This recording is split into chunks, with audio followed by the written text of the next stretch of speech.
Start bringing some trucks down.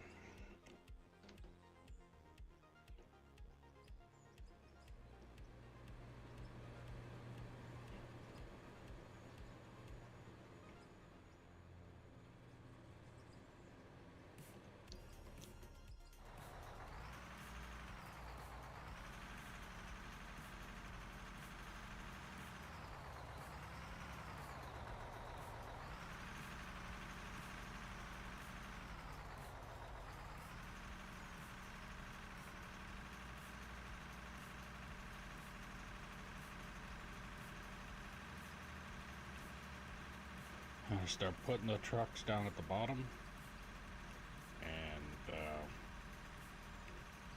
start removing the shelving.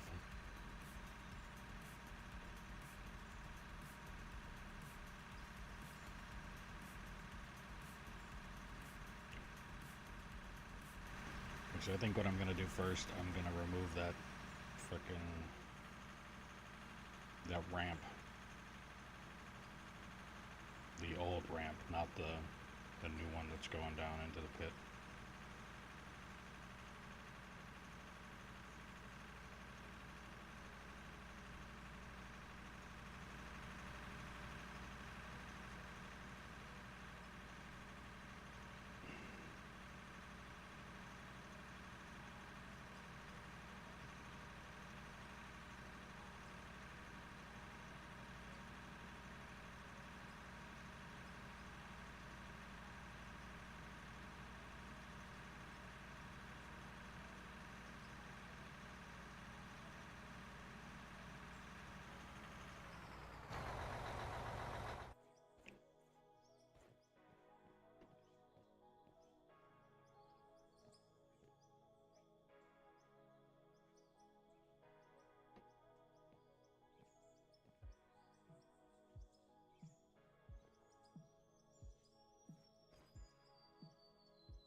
Okay.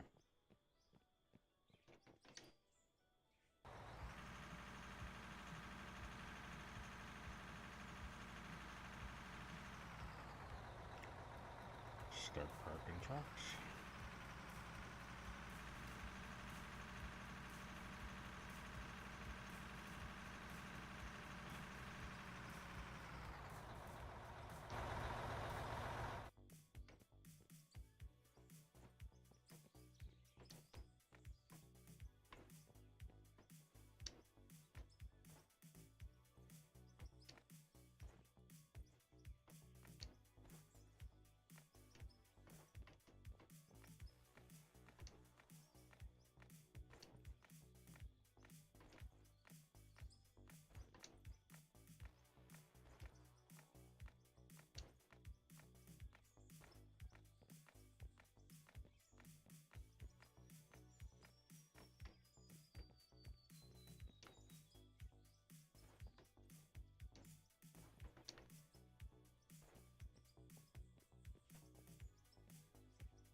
Okay.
Trying to keep it tidy and organized.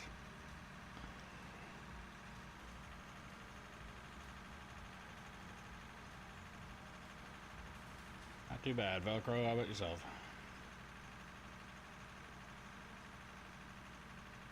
And how are you doing today there? Nice?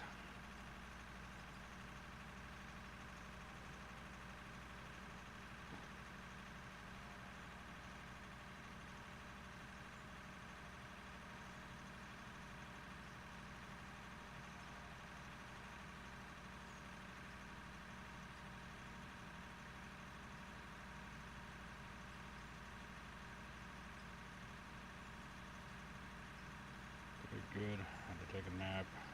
Up too late. Yeah.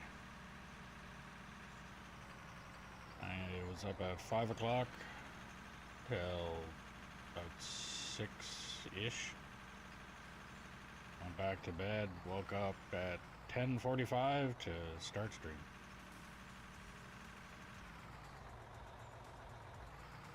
And I'm here now.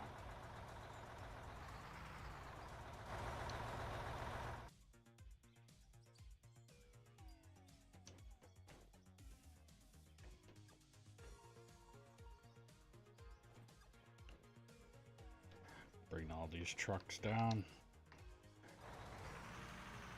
till I don't have any more room to park anymore down here, and then I'll use what I have.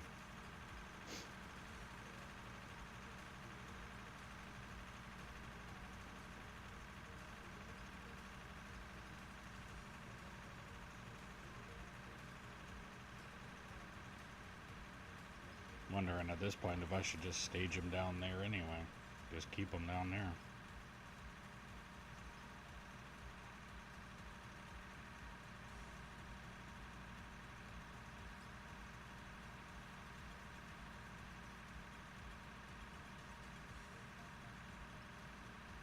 Expensive facility. It is. If you look at how much, it's a 6 times plant. If you look at the amount of time that was put into making it too, because Bear 420 was the one that built it. I'm not taking any credit for that.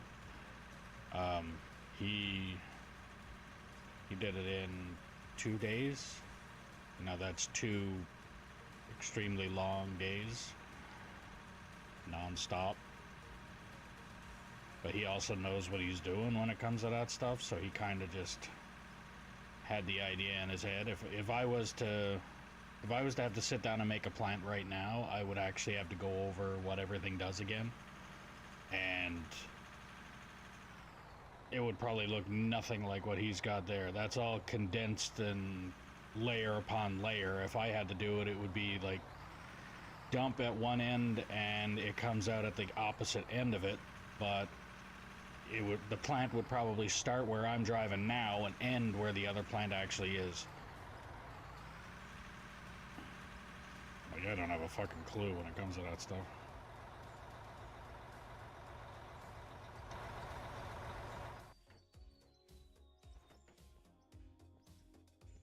Like, I think if I'm not mistaken, the last plant I built went from the city, so the edge of that wall came out to pretty much the end of where I'm standing, lengthwise. Sounds like he has some satisfaction. Yeah, I'm pretty sure he does. Pretty sure he's played that. I haven't.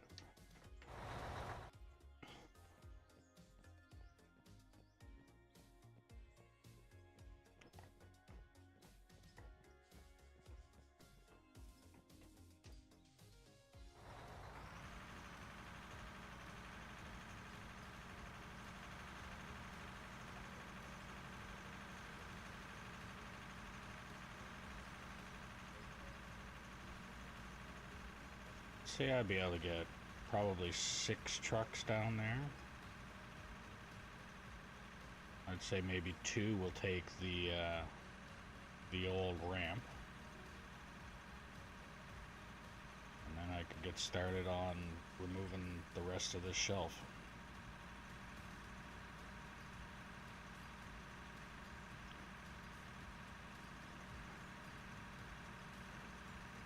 Because there's barely anybody in here right now, I'm not bothering with the spiel of the follow and all that stuff.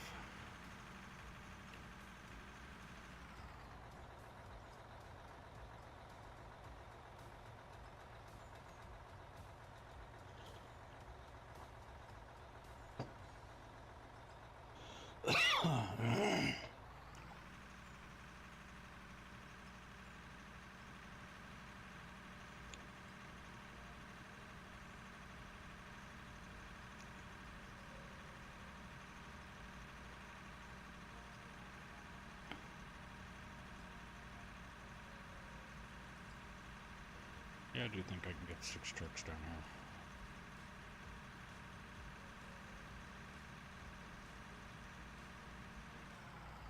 Probably be 7 if I parked one over on the other side here, but pretty sure it'll be at least 6.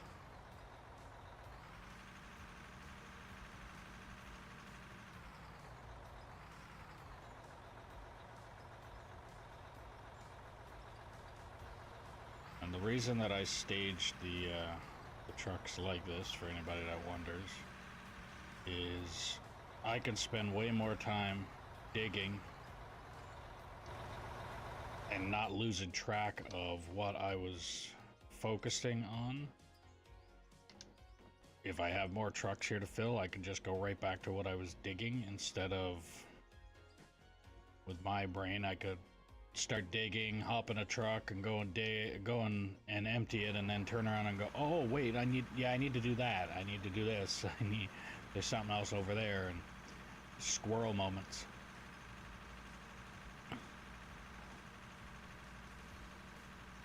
Where if I have all these trucks set down here, I'm focusing on that one thing.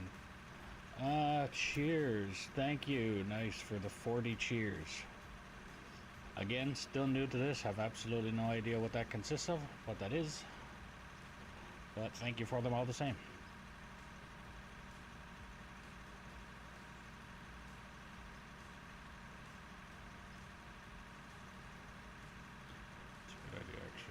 Start staging my trucks like that. Well, if you're doing everything solo, makes sense. And even if you're not doing it solo and you have just one other person, at least that one other person can be, hey, a truck is full, okay, they can go empty it, or they can continue doing whatever it is they're doing, and then like you can split up the time on other things.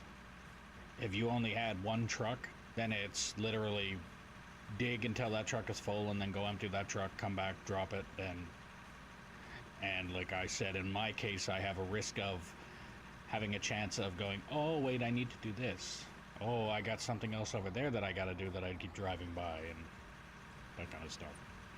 So that's why I do it like that. I think it's going to be a tight fit for the last truck. I think I'm parking these so close now, I would not be surprised if I actually have a truck or two filling off of each other.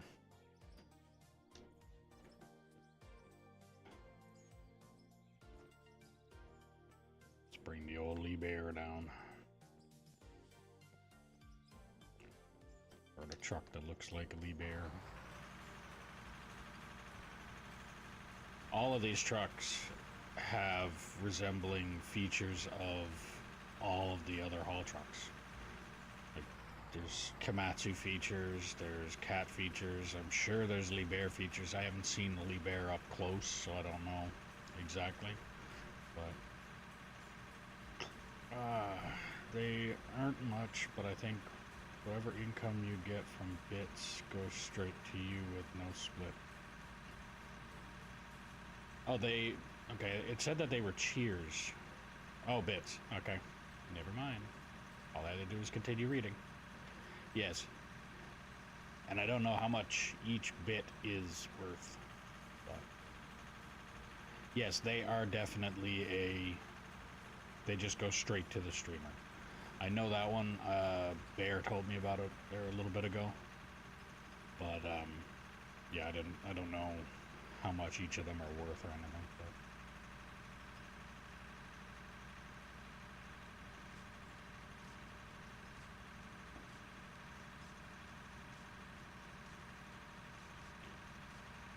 But again, thank you for them all the same.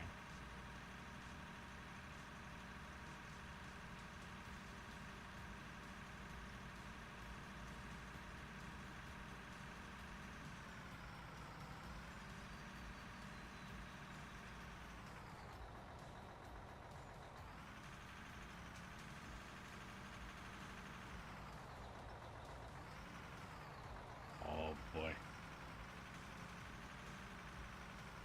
No, I know I can make this damn thing fit. I just need to shimmy the trucks over a little more. I think I was very liberal on the first few.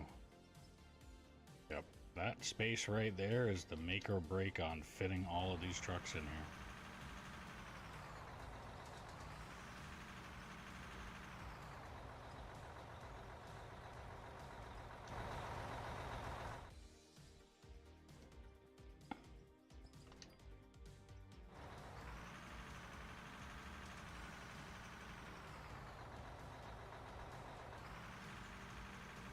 S-turns for the win.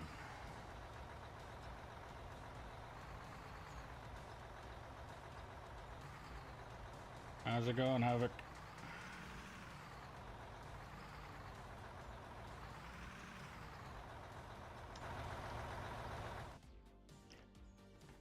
Just digging holes. I'm not right now. I'm practicing my professional parking haul trucks.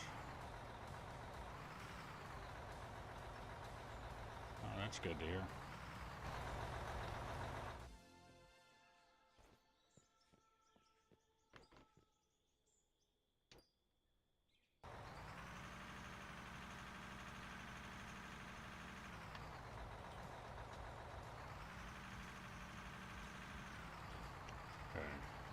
Let's see how many times I can fill an example, put dirt in truck purple, and end up filling, or starting to fill, red and gray and yellow, or black and yellow, whatever that one is.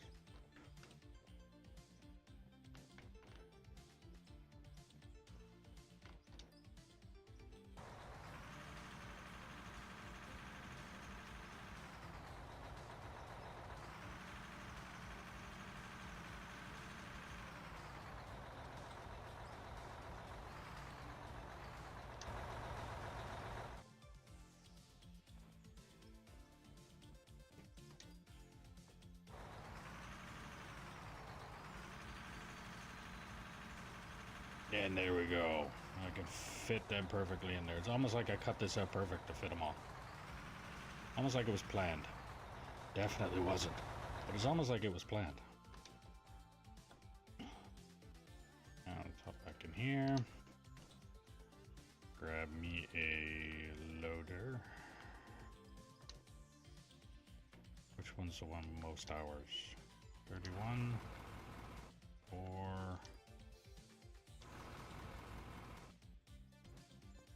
Feel like I got some fucking decorations on the roof. The aggressive track on the old small bagger. That is now a decoration anyway, so yeah, I guess I technically do have decorations on the roof.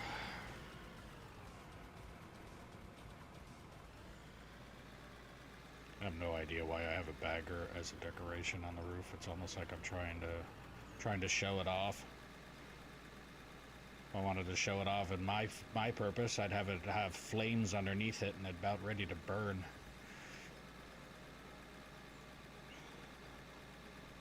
Good for moving materials. I will definitely give it that. Entertainment value, it's a -4 on the scale.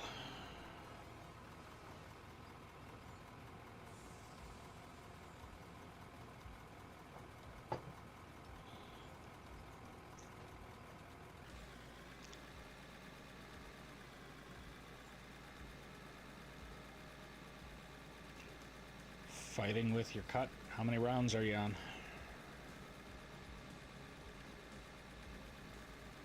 Can you hear the bell anytime soon?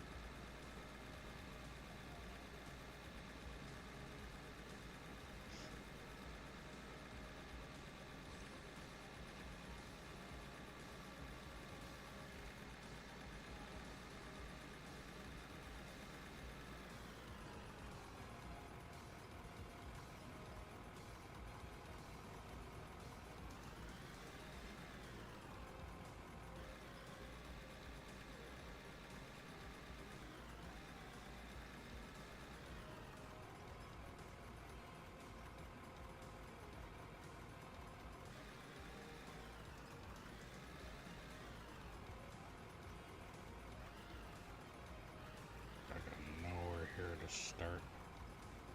Oh, there we go. Good.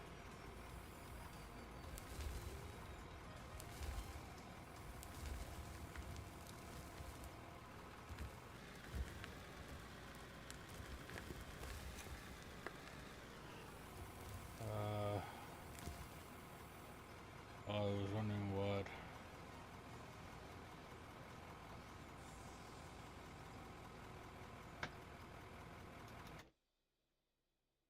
I can't read. I missed a bunch there. I just learned about them. Yeah, I just learned about them. I think they are worth like a penny each. I'm broke at the moment, but want to contribute any way I can. Well, thank you very much for all. Anything helps. I think it's good. You don't have to do it either, so don't feel obligated to donate anything. Some people add additional extension paddles like what you have below. It lets people spend bits on random things, sound bites, emotes, text-to-speech stickers. Yeah. Oh, I was wondering what the green was. Yard art. Oh, yard art. Yeah. Sorry for the wall of text that you haven't seen yet. That is all right. All I gotta do is just stop and read it. I got no problem with that.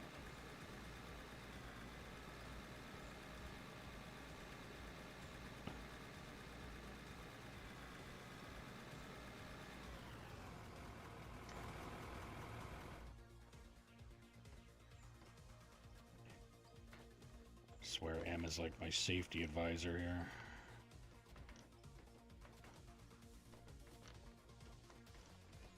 Look out, open pit. Let me put up some big flashing lights and stuff to make you know where it is.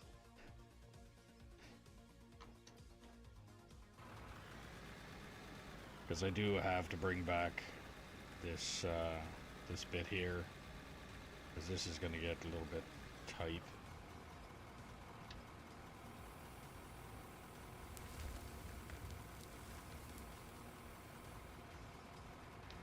Well, I've had my practice, and like I've said before, it even relates in real life on how operating those things are, at least for me anyway. because when I used to change the tires on those things, we used to have they would call the down or the up line, where basically if your truck goes down, it goes there, and if the truck is put up and ready to go to work, it goes there as well. So the up or down line. And the trucks had to essentially be parked that close together there. So I kind of got used to doing it that way anyway.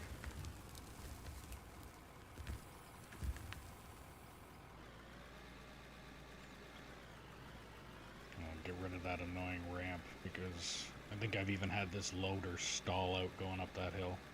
That's too much for it, so.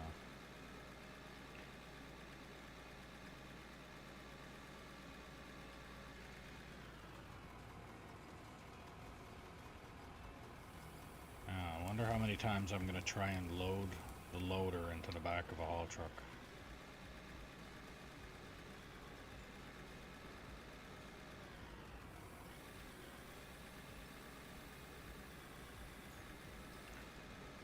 And I'm at the perfect height to be able to do so.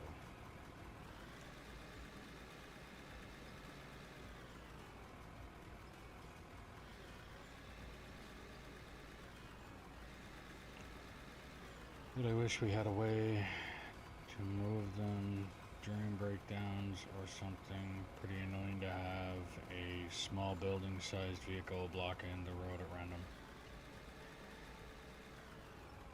Yeah.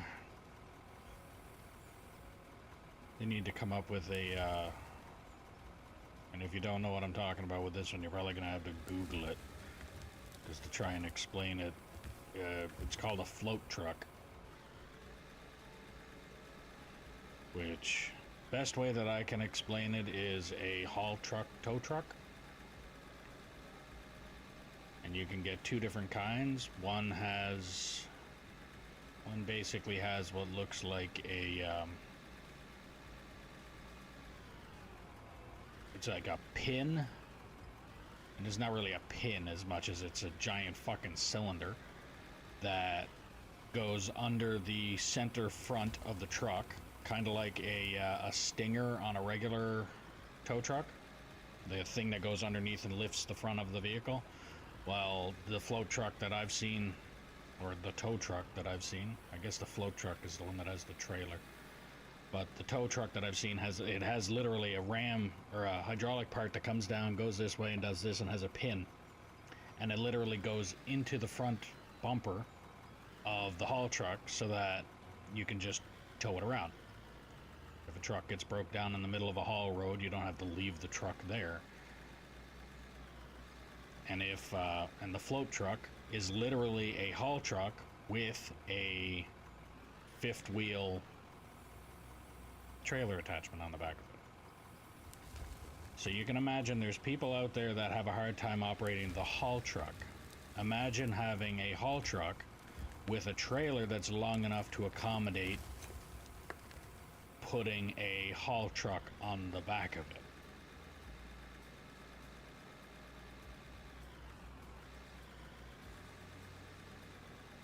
Yeah, pretty much. Most of the time they do use them for moving around shovels and excavators and things like that, but a lot of the times it's meant for haul truck breakdowns. Because usually if a shovel breaks down, 9 times out of 10, they're either quick in there with the part and then they fix it on the spot, or they, in a lot of cases too, they will use it on the flat deck, the flatbed, or the float truck. But most of the time it's the haul trucks that are getting pulled around by it.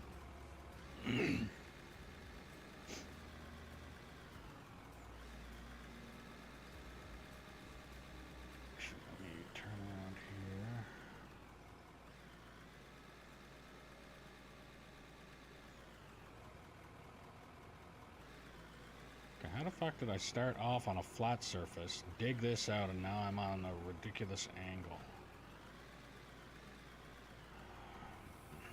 Oh well.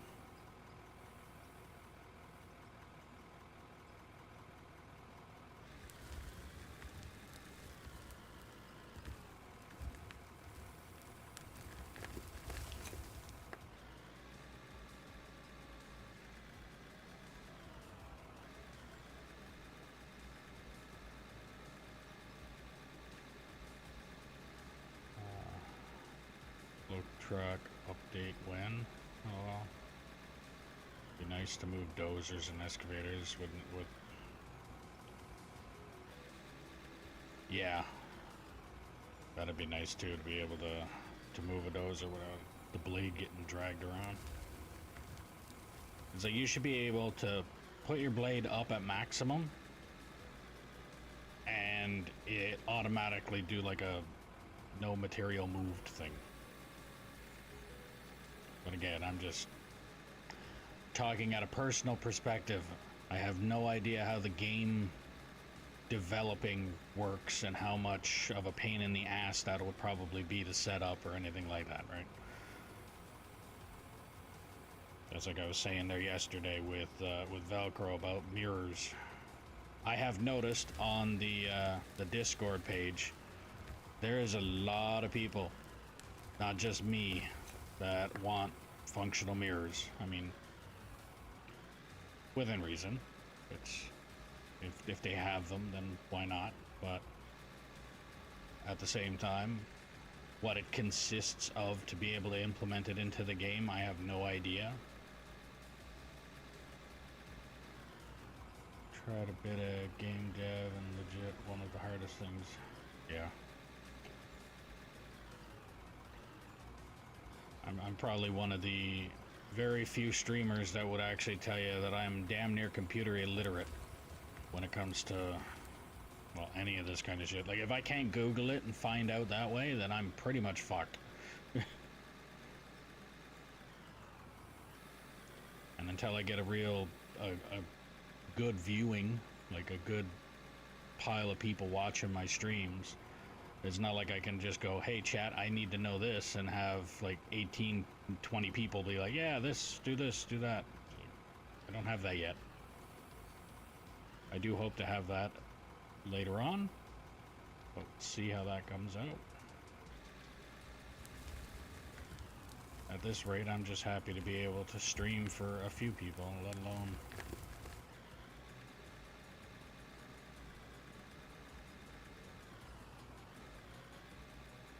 Found it weird yesterday though. I literally send, like I mentioned in chat or in the stream, it's like, hey, I'm about to end the stream in about 20 minutes, and as soon as I do that, fucking 10 people watching me. Like, almost doubled my viewership.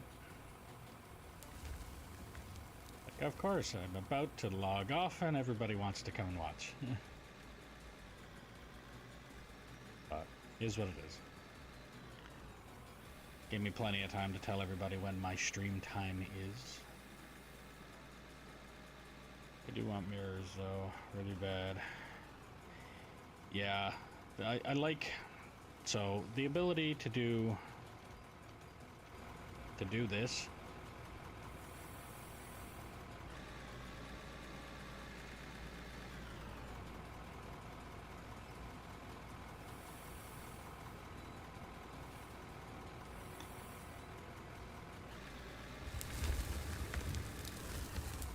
Like, I love the ability to be able to do this, but here's the kicker. I went forward, no problem.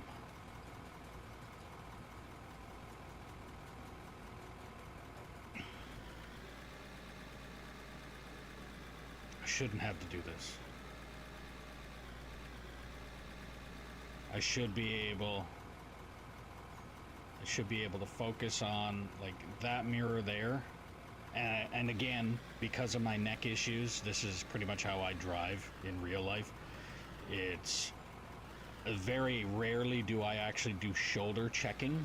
I know you're supposed to, all that kind of shit, but I have my mirrors set up to the point where they kind of semi-focus into the next lane, so I can do it without a massive amount of head turning.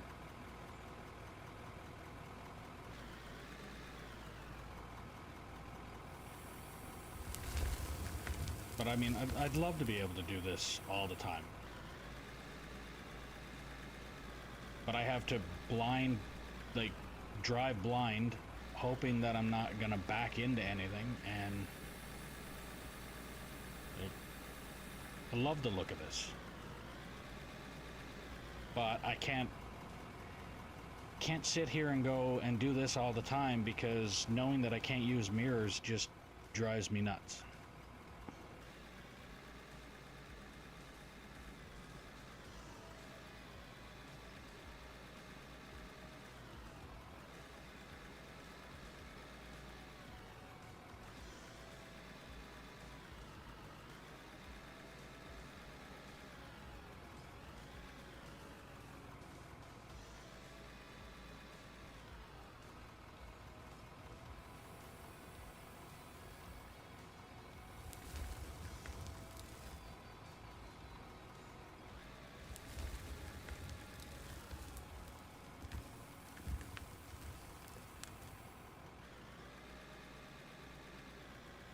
Today I'm really focusing on getting rid of that ramp because I really don't like it.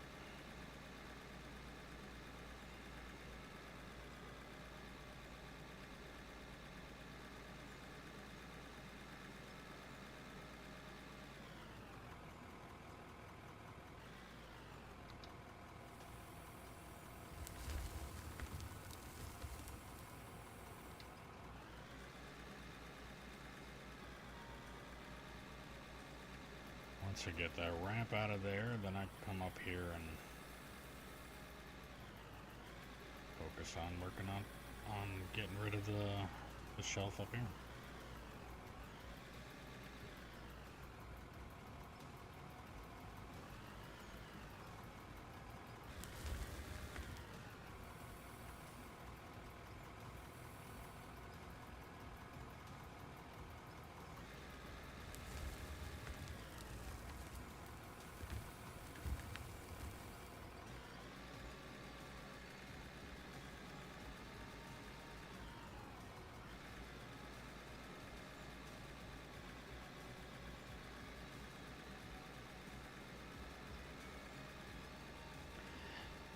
So the third person view does give you a bit more, you can actually see way more of what you're doing when it comes to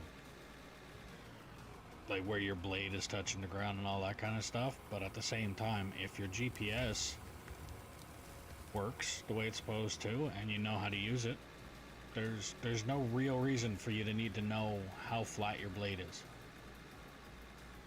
GPS will do that for you. You don't have to physically see that. That is one thing I had a major issue with when I was operating, when I was trying to do a loader there one day. Function mirrors might add a lot of GPU processing. They would have to make the mirrors only active in vehicles being used or nearby. Mirrors basically cause the computer to render things as many times as well, one they can look at is American Truck Simulator.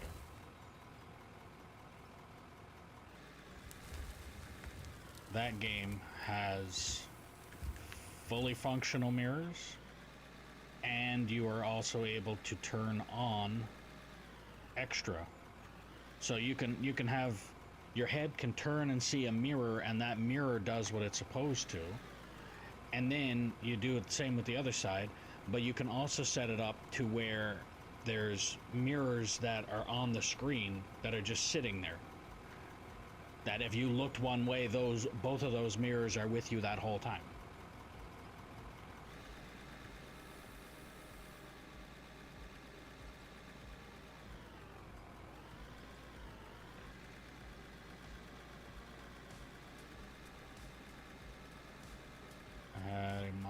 For FS22, they'll let me adjust the mirrors also.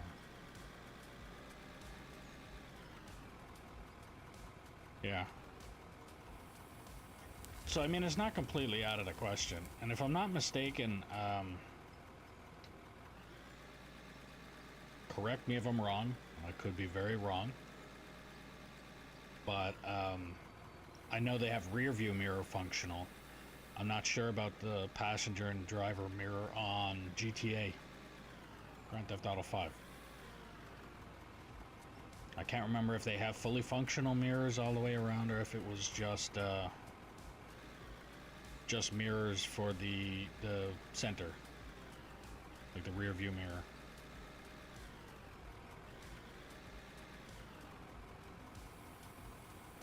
But I know they do have the rear view mirror, which is, even if they just implemented it like the old fucking 70s Chevy Novas and stuff like that, where you only had a passenger or a driver's side, passenger side,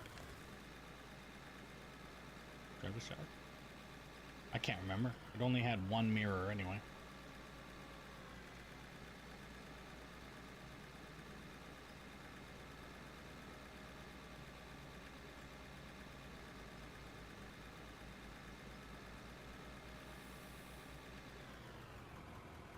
Like, I'm pretty sure that, but at the same time, if you're going to focus on one, you might as well focus on all of it. So if you're new to the stream, don't forget to click that follow button, ding the notification bell, subscribe, do all the things you got to do depending on what platform you're watching me on. If you're on Twitch, don't forget, if you have Amazon Prime, you can link your account and get a free subscription to your favorite streamer. If you're on YouTube, click that like button, it helps the channel out a lot. If you want to help out the channel a little bit more, there's a link in the description below for merch, where you can get stickers, mugs, hats, shirts, sweaters, jackets, backpacks, things like that. Every little bit helps, every little bit is appreciated. If you want to play on the map that I'm currently playing on, all you have to do is put in the comments below that you're interested, and I'll do what I can to get you the server info. All that I ask is that you drive truck and or roller until deemed competent, or prove that you are not a troll, and then I can get you into bigger and better equipment. As an incentive, I will buy a new haul truck, give you the opportunity to paint it whatever colors you want to paint it. That truck will then be yours for the duration of you playing on this map. I also ask, if possible, that you share the stream with anybody and everybody that you know that might like this kind of content. The more the merrier.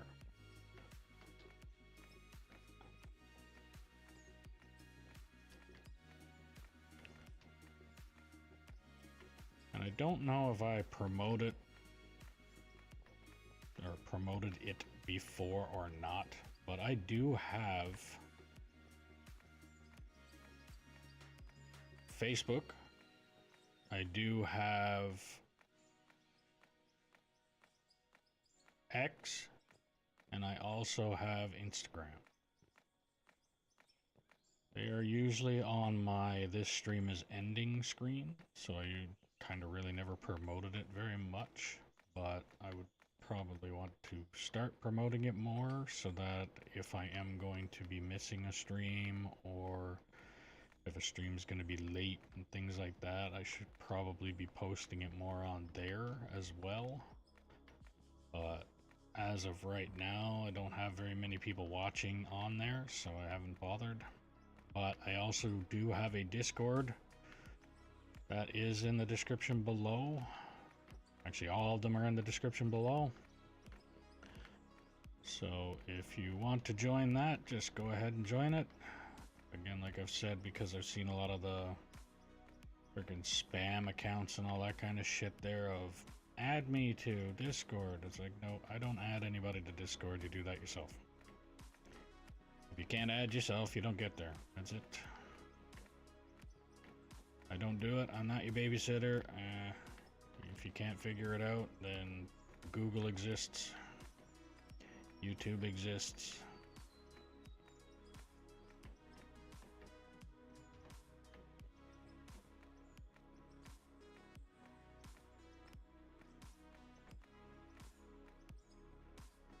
Alright. It's smooth. It's smooth enough.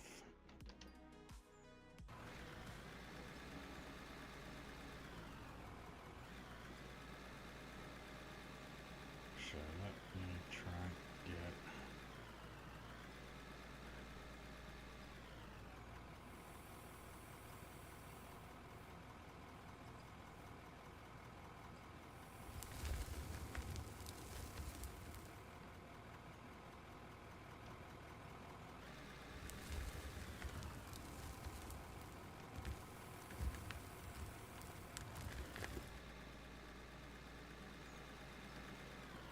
I don't understand why that works that way. It's like I made sure that tires are on the all four surface, or all four tires are on the surface. Put the bucket down to as flat as the bucket can go, and it still managed to kick up.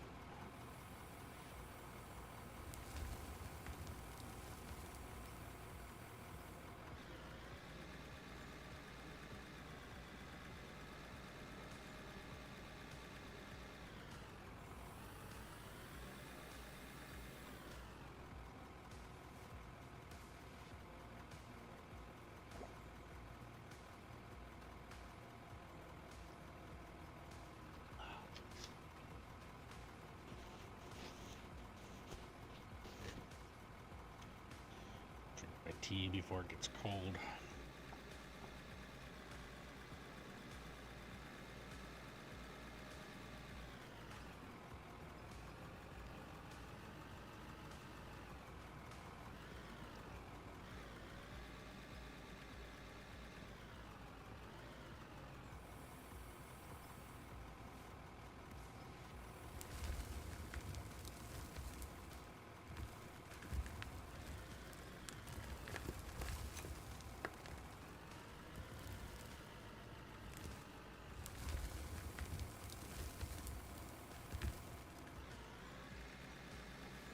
Solid rock. Fucking bane to my existence. Especially on this map.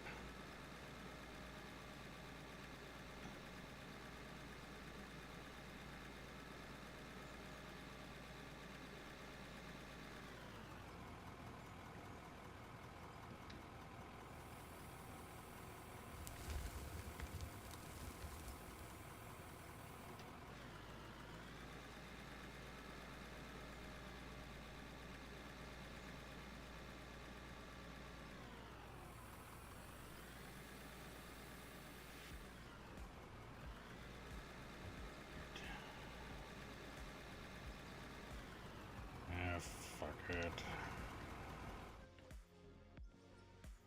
As much as I really don't want to be blowing this up.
Okay.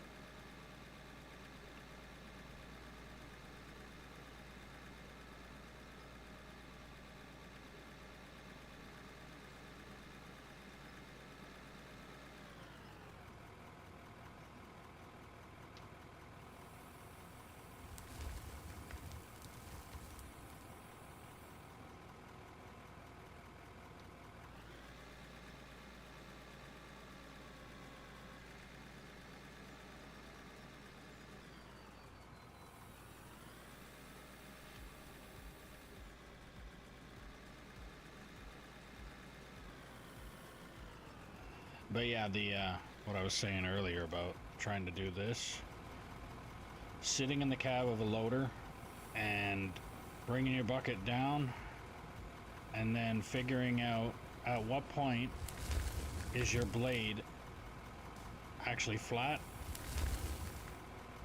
So yes, after operating it for years or whatever, you kind of get to know that. But when you first hop in a machine, how? And it's not like you can really, in a lot of the loaders, some loaders, yes, you can see exactly where the blade is when it's sitting on the ground, but not a lot of them, or not all of them. And the one that I was operating, you definitely couldn't, because the one that I was operating wasn't too much smaller than the, well, I guess it would be.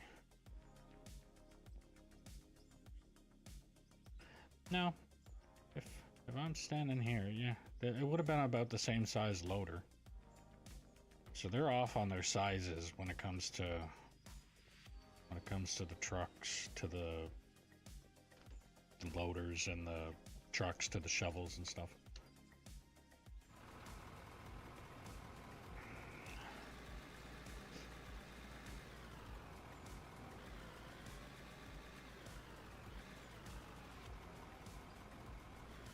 Okay, I need to smooth that. There's a hole right there.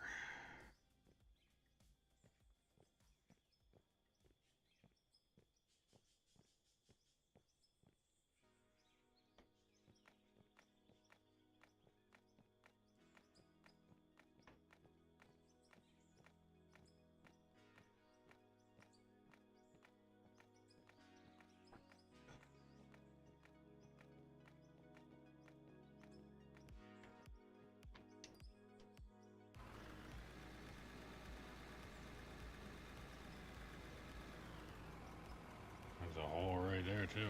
Damn it.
That truck is full.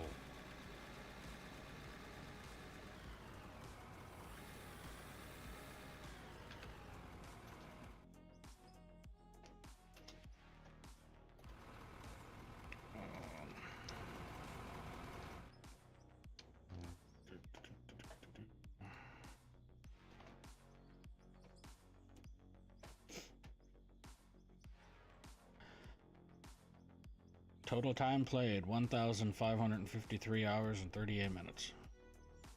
So that is, again, that calculates If I'm on and another person is on, 1 hour played is counted as 2 hours.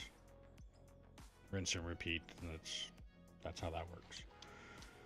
So that's definitely not just me, but that is how much time is on this map.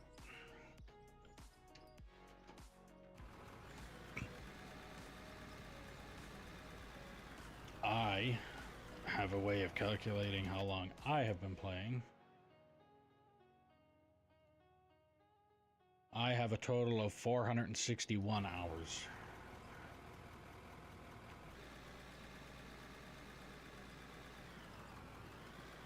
And take a couple hours of the 461, and that's how much I've been on this map, because when I started playing this game with the tutorial, and then I jumped right onto this map, and I knew I was going to be playing it on multiplayer because I know my wife was going to be playing and everything else too, so decided at that point I'm going to make a multiplayer map, and this is the map that I made, and haven't stopped playing it since.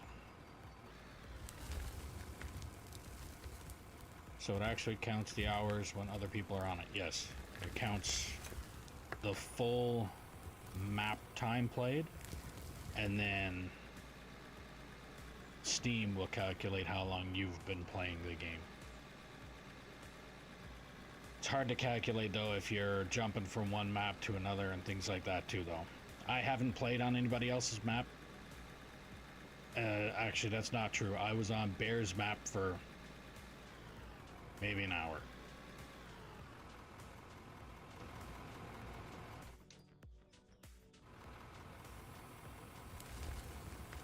And I do not know why I just put that on that truck, considering I said it was full last time.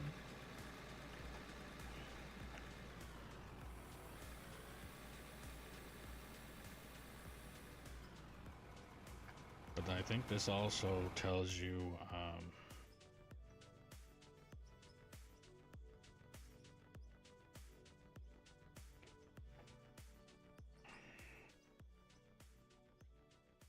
yesterday, 7 days.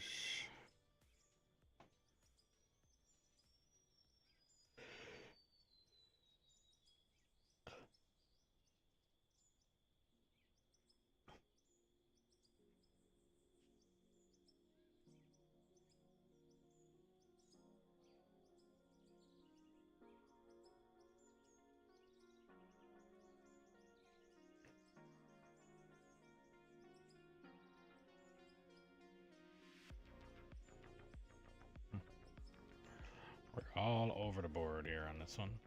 The fuck happened there?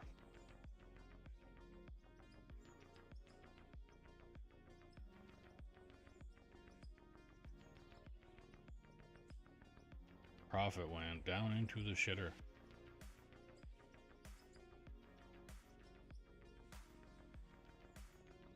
Income, profit, very little expense, but that works.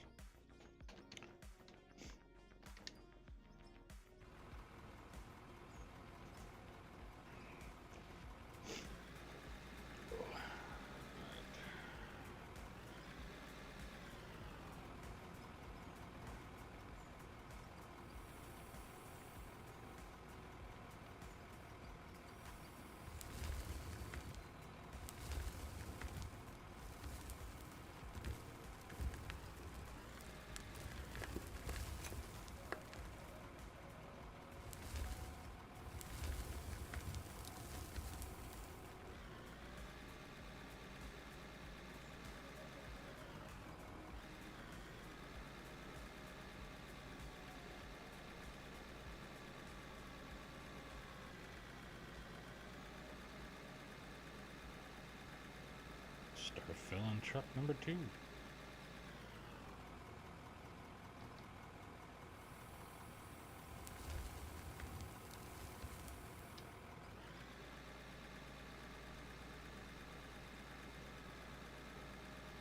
Maybe it was on Earth Moving Day and not a selling day. Yeah.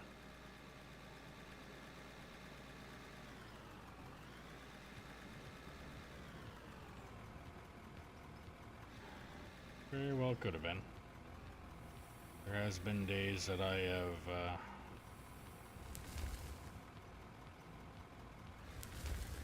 that I've literally only been on here operating. Well, actually, there has been a couple days that I can think of actually that I all I did was load up trucks, and I don't think I spent any time emptying them because I don't think I was on long enough to do so. I think that was when I was doing the upper section of this shelf. I think I had all the trucks, and I'm pretty sure it was all of the trucks lined up, and I was filling them, but I was not emptying them.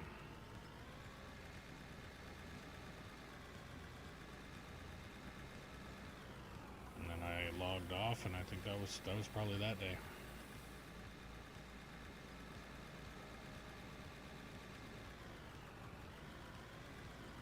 Because I know it was none of the days that the baggers were running. So those are usually the highest profitable days. When the hoppers are sitting at 1,000,000% full.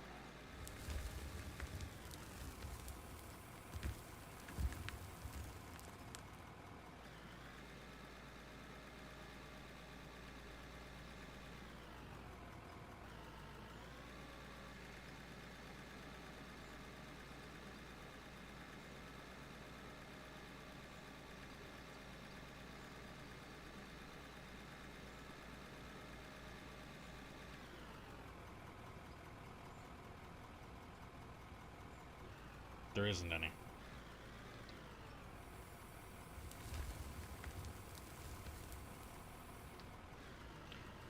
The only con to it is the fact that if you pick it up, you have a mess.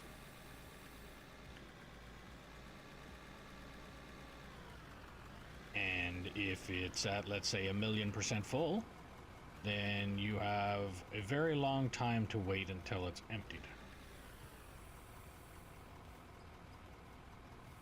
But if you really wanted to, not that I ever would, but if you ever wanted to, you could put a hopper down and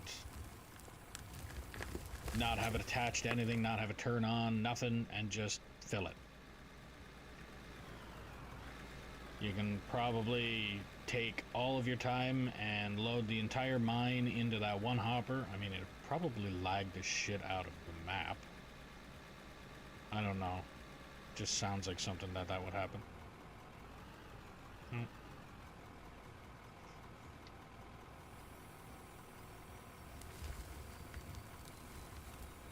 I think there's a max on conveyors, but not on the hopper, but don't quote me on that.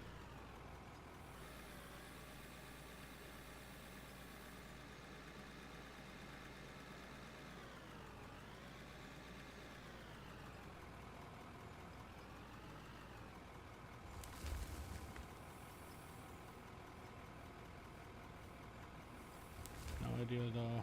Must have put in mind like 50,000% in a hopper, which isn't how percentages work, but whatever. Yeah, exactly.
Excuse me. Oh.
I'm filling up another truck. No, I can't do that.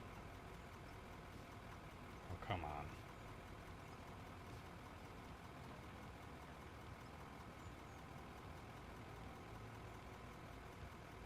I have a slight feeling that is going to cause a server lag.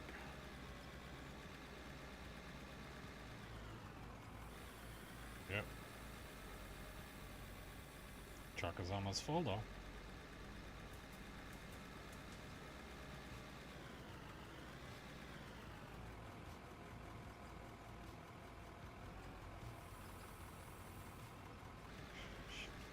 This way.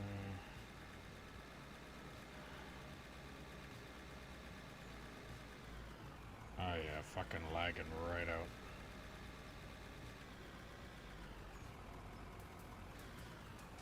Yep. Oh, I had one there where the fucking game decided it was gonna kick me out and everything because of that. It made my computer have a meltdown. Like, the game lagged so bad, the game kicked me out, and when the game kicked me out, Streamlabs, OBS had a little, sorry, can't continue, something went wrong. All my streams decided to shut down and go offline. It's like, well, damn. Truck's almost full. What?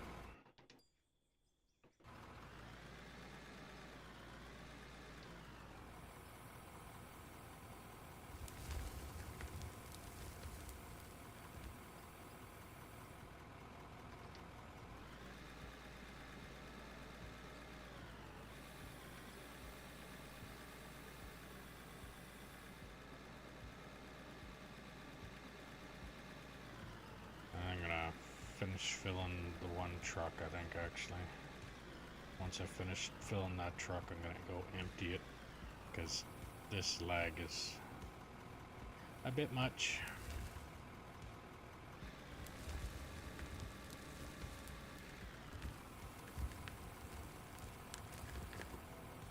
Oh, fucking solid stone. Alright. Let's go there, and kaboom. Oh, brick.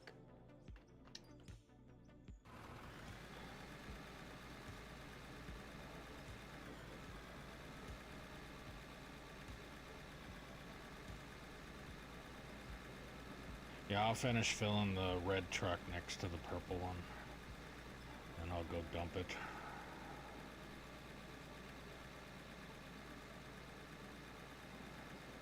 There's a material creator, though.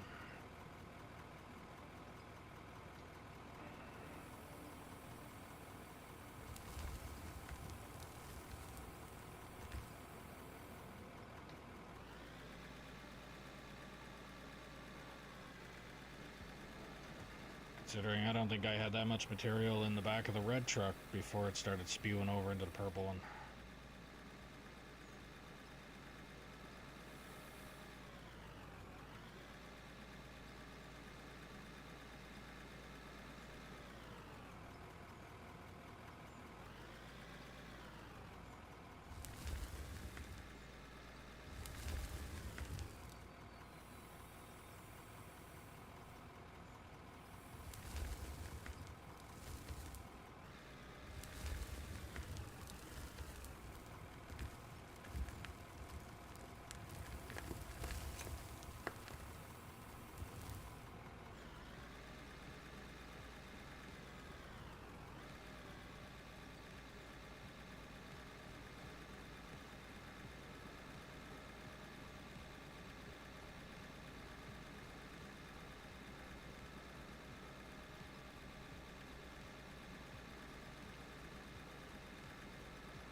as any, I guess. If you're new to the stream, don't forget to click that follow button, ding the notification bell, subscribe, do all the things you gotta do depending on what platform you're watching me on. If you're on Twitch, don't forget, if you link your account, you can get a free subscription to your favorite streamer, or me. If you're on YouTube, click that thumbs up button, like the channel, it helps the channel out a lot. If you want to help out the channel a little bit more, there's a link in the description below for merch, where you can get stickers, mugs, hats, shirts, sweaters, jackets, backpacks, things like that. Every little bit helps, every little bit is appreciated. If you want to play on the map that I'm currently playing on, all you have to do is put in the comments below that you're interested, and I'll do what I can to get you the server info. All that I ask is that you operate truck and or roller until deemed competent or prove that you're not a troll. Then I can get you into bigger and better equipment. As an incentive, I will buy a new haul truck and give you the opportunity to paint it whatever colors you want to paint it. That truck will then be yours for the duration of you playing on this map. I also ask, if possible, that you share the stream with anybody and everybody that you know that might like this kind of content. The more the merrier.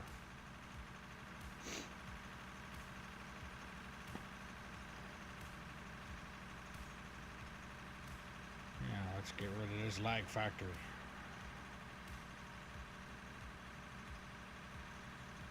I got a feeling it's going to end up happening more than once because of how close I have the trucks parked to each other, next to each other. But it is what it is.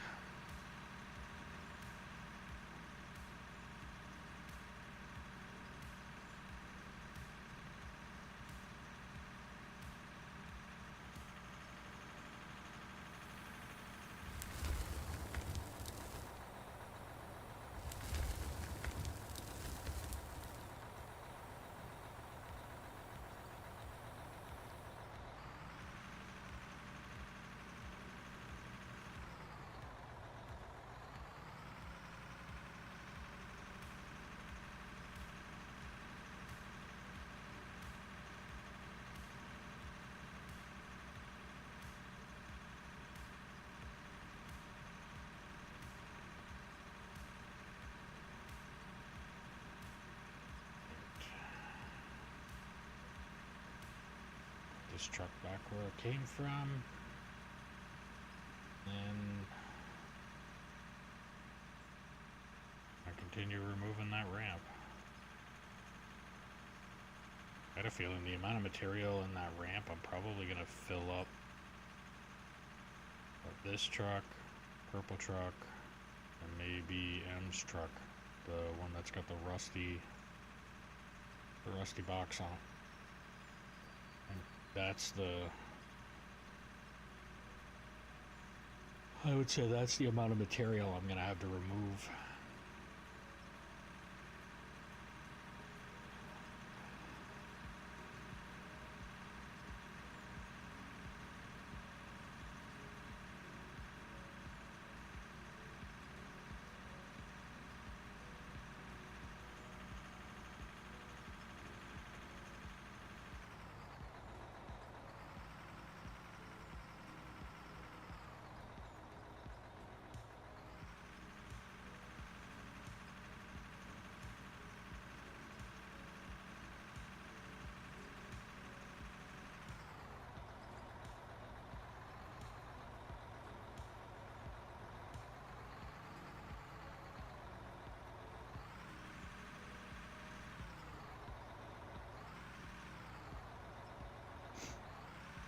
You got DC'd. And on my end. Yeah, I don't see anything coming up on mine saying, like, errors or anything like that.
If I make asphalt, does it sell better, or does just selling all of the base materials to make it make more money?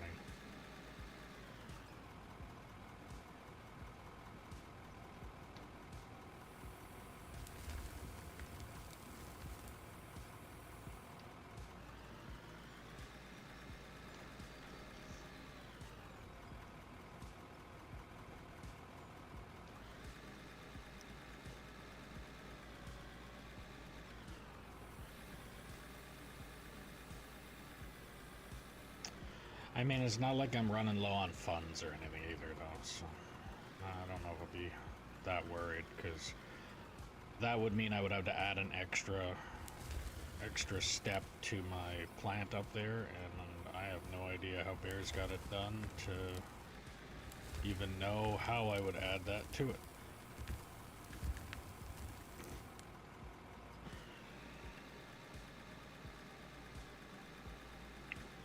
So I don't know if it would be worth it.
Need somebody to come in here with a roller leader and clean up the bottom part of the good ramp, not the one that I'm getting rid of,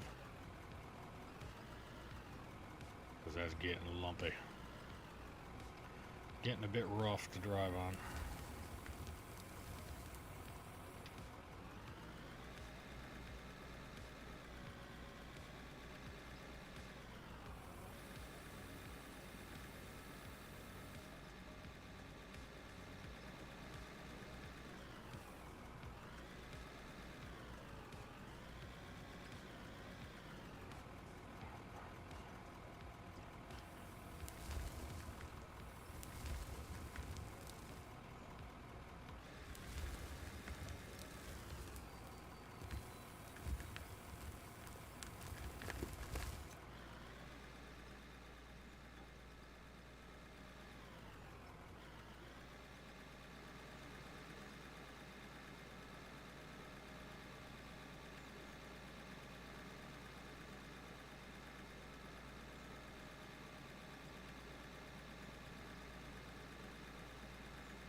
I do not want a reenactment of what happened earlier.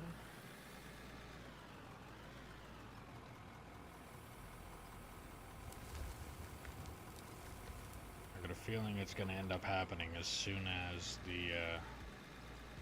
the material starts to hit the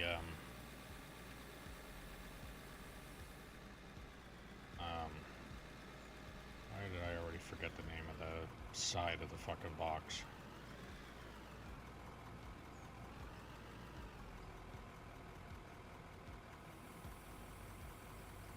Running board.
hate it when that does that.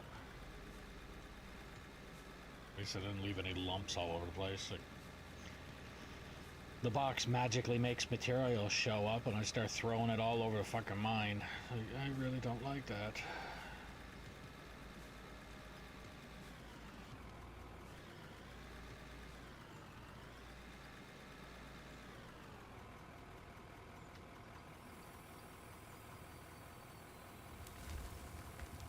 It's the equivalent of, oh no, don't start that again.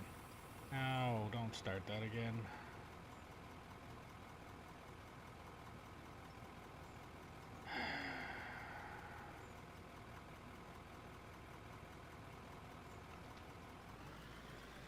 Fuck it.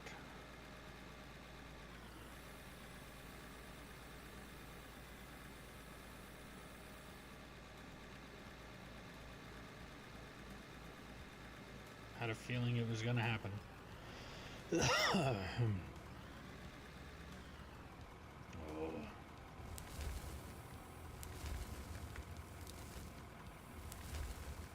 Lag factory.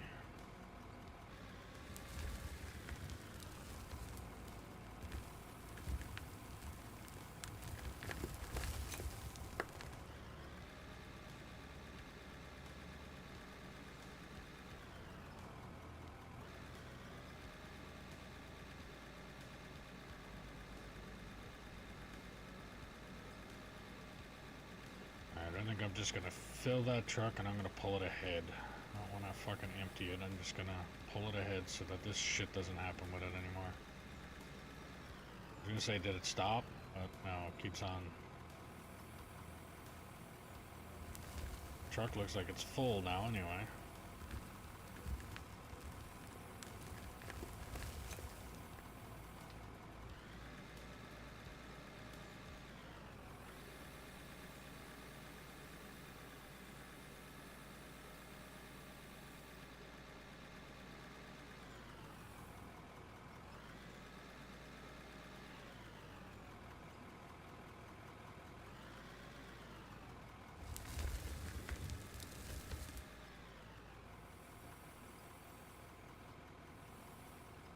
I don't know how bad my lag reflects on stream.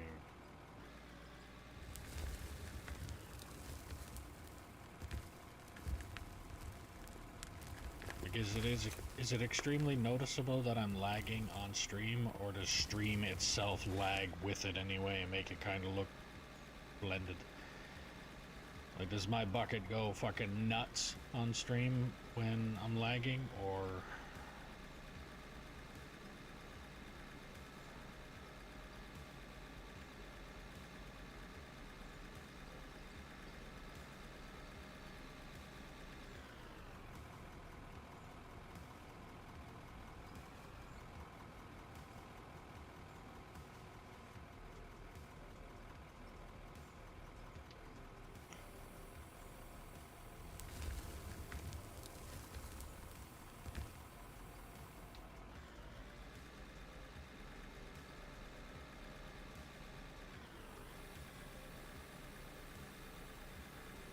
Small stutters here and there, but I think it prioritizes stream smooth. Yeah, like my turning feels like I'm doing this when I'm turning. Like,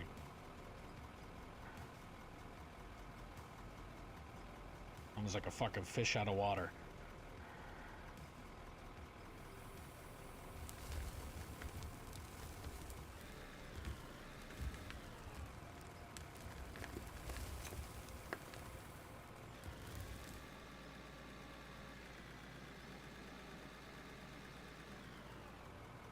See it jittering a little bit, but does it come off as lag for me? Okay.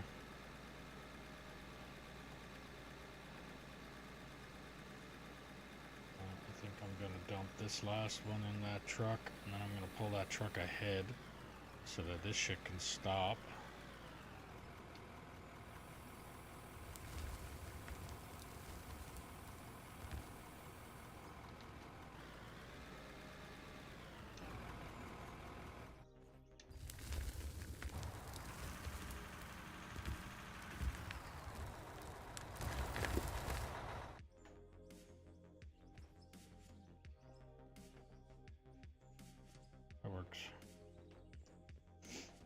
just continue filling.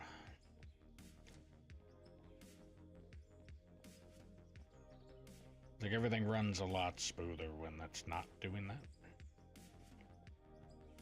That truck almost looks like it's fucking full too. Actually, an easy way that I can find out. A little under, a little over half.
I gotta go get those bricks there for that too eventually, because that's gonna annoy me.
Oh, once this ramp is gone, there's going to be so much more room for activities.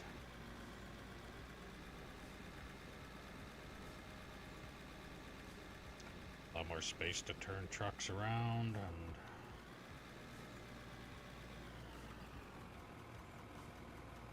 I might even clear out the other side of this. So the way I have all these trucks staged this way, I might do the same on the other side, so that later on when we do, like where my bucket is pointing, when we remove that, we can just keep all the trucks parked down here, stage up to the edge, and then load them that way, instead of driving them up over the cliff and up over the ramp and up into the area that I'm digging at. I can leave them all on this level and that be it.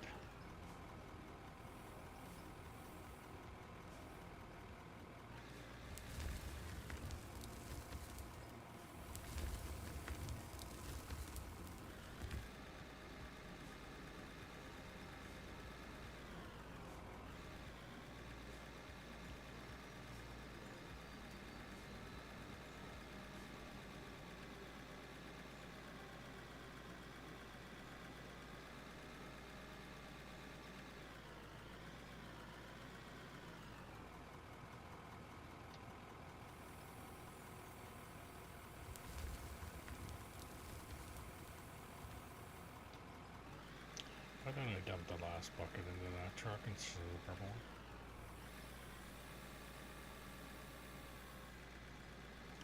Did that without even thinking about it. Set on fucking autopilot here now.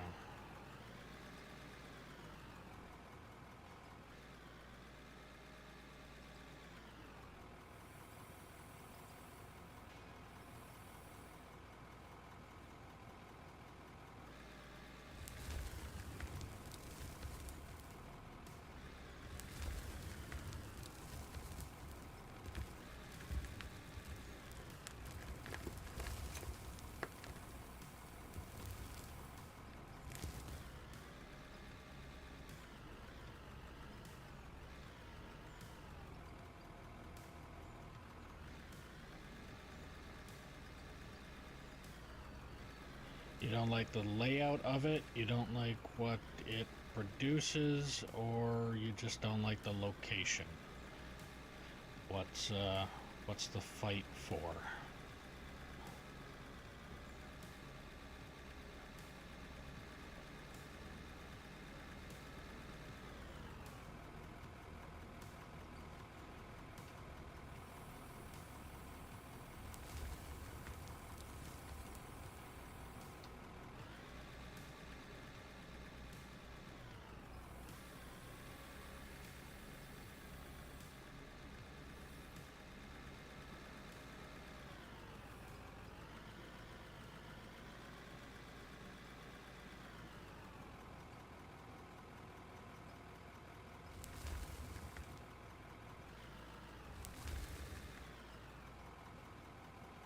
Are you fucking kidding me, Auto Mod?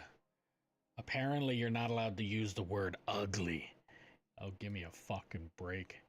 I'm gonna allow that. Yeah. That's dumb.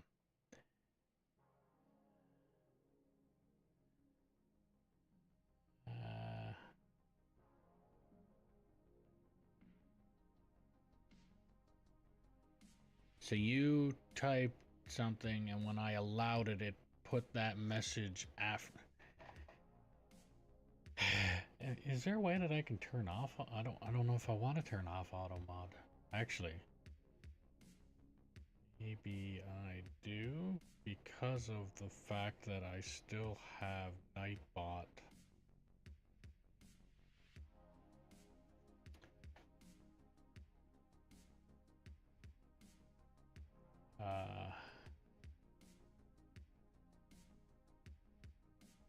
So not optimized, doesn't run very fast.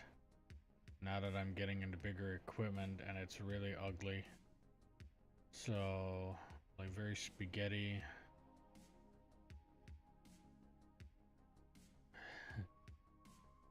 Nightbot should grab a lot of the actual problem. Yeah, I'm just gonna try and find out if I can turn off auto mod. Just type in the word ugly for me again so I can see if it comes up.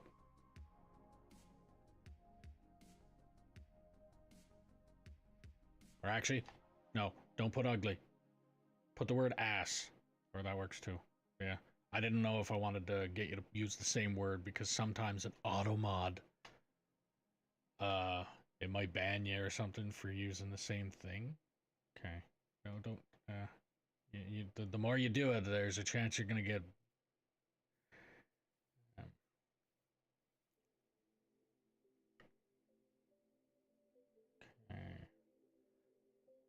Fucking stupid. Held a message for reason bullying. That's the reason ugly was banned. It's because you're bullying. You're bullying your plant. Oh no. Held a message for reason swearing. Yes, because heaven forbid we fucking swear around here or something. An ass is also swearing. Oh no. You can't even. I noticed the last one you put. You're not even allowed to use that one because that's apparently swearing. You're using the word booty is swearing. Well, I swear like a fucking pirate around here, so booty isn't exactly Alright, where do I go to turn off auto mod.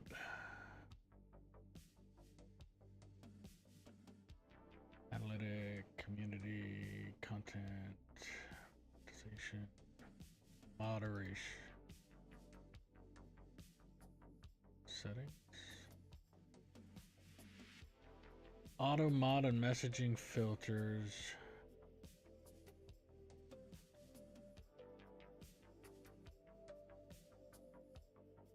Automatically screen and hold potentially offensive and inappropriate messages from chat. Filtering messages helps to maintain a positive and respectful environment for you and your community. Yeah, well, too bad. It's gone now.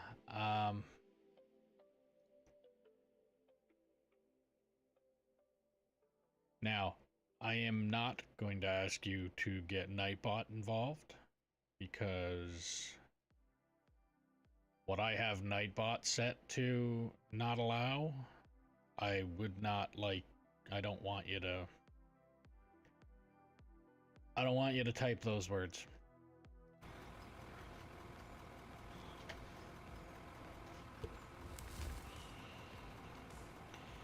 Let's just say if you type those words and Nightbot gets involved, you're getting what you deserve on that one. And I mean that for anybody that comes on here. It fucks around less, but there is times that Nightbot, it's like, are you fucking kidding me, really? Like, there has been times that Nightbot would kick in and like, I don't know. Spamming. Like, there's a technical issue with Nightbot. It's like you could type something and then type something else right away and then type something else again, like 4-word sentences and stuff like that, and if you typed 3 or 4 of them really quickly, Nightbot would be like, you're spamming, stop that. It's like, no, this person's just talking really quickly.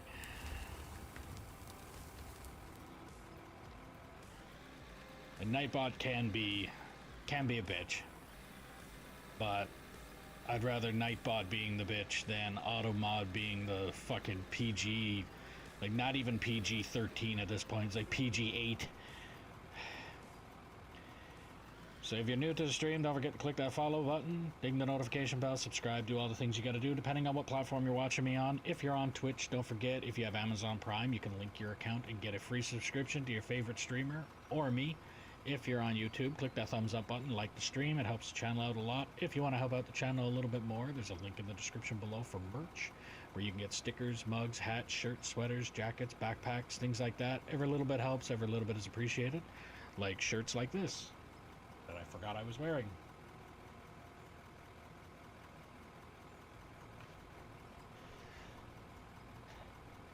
If you want to play on the map that I'm currently playing on, all you have to do is put in the comments below that you're interested, and I'll do what I can to get you the server info. All that I ask is that you drive truck and or roller until deemed competent or prove that you're not a troll.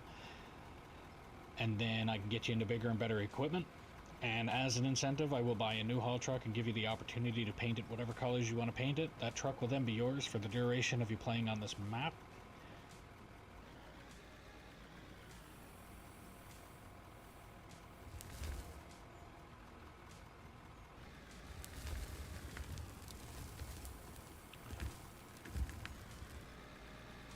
I also ask, if possible, that you share this stream with anybody and everybody that you know that might like this kind of content.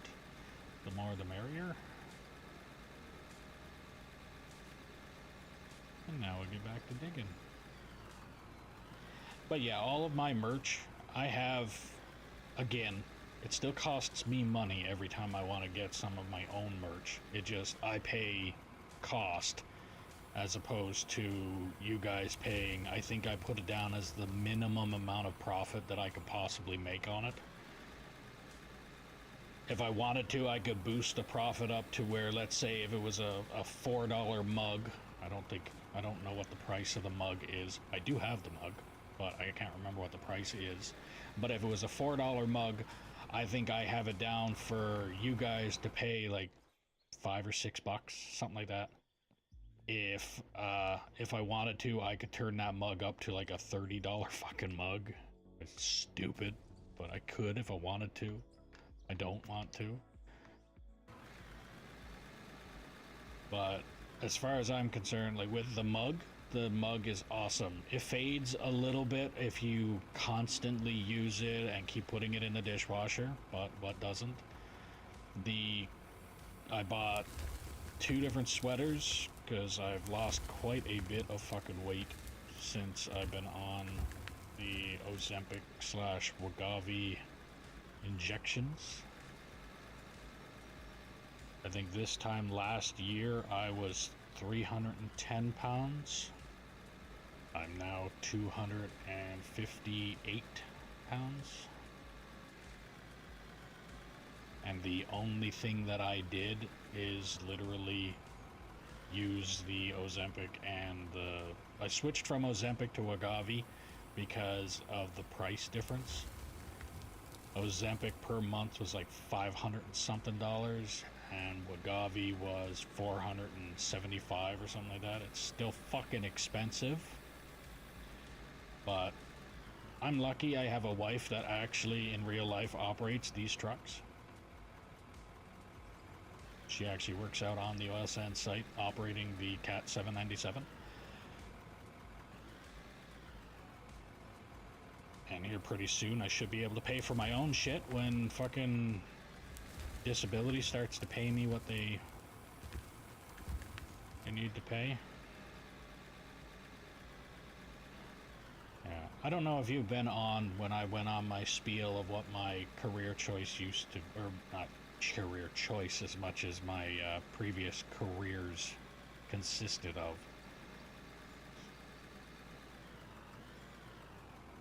Pretty sure yesterday actually I did go into, yeah, the fact that I changed the tires. But yep, it destroyed me.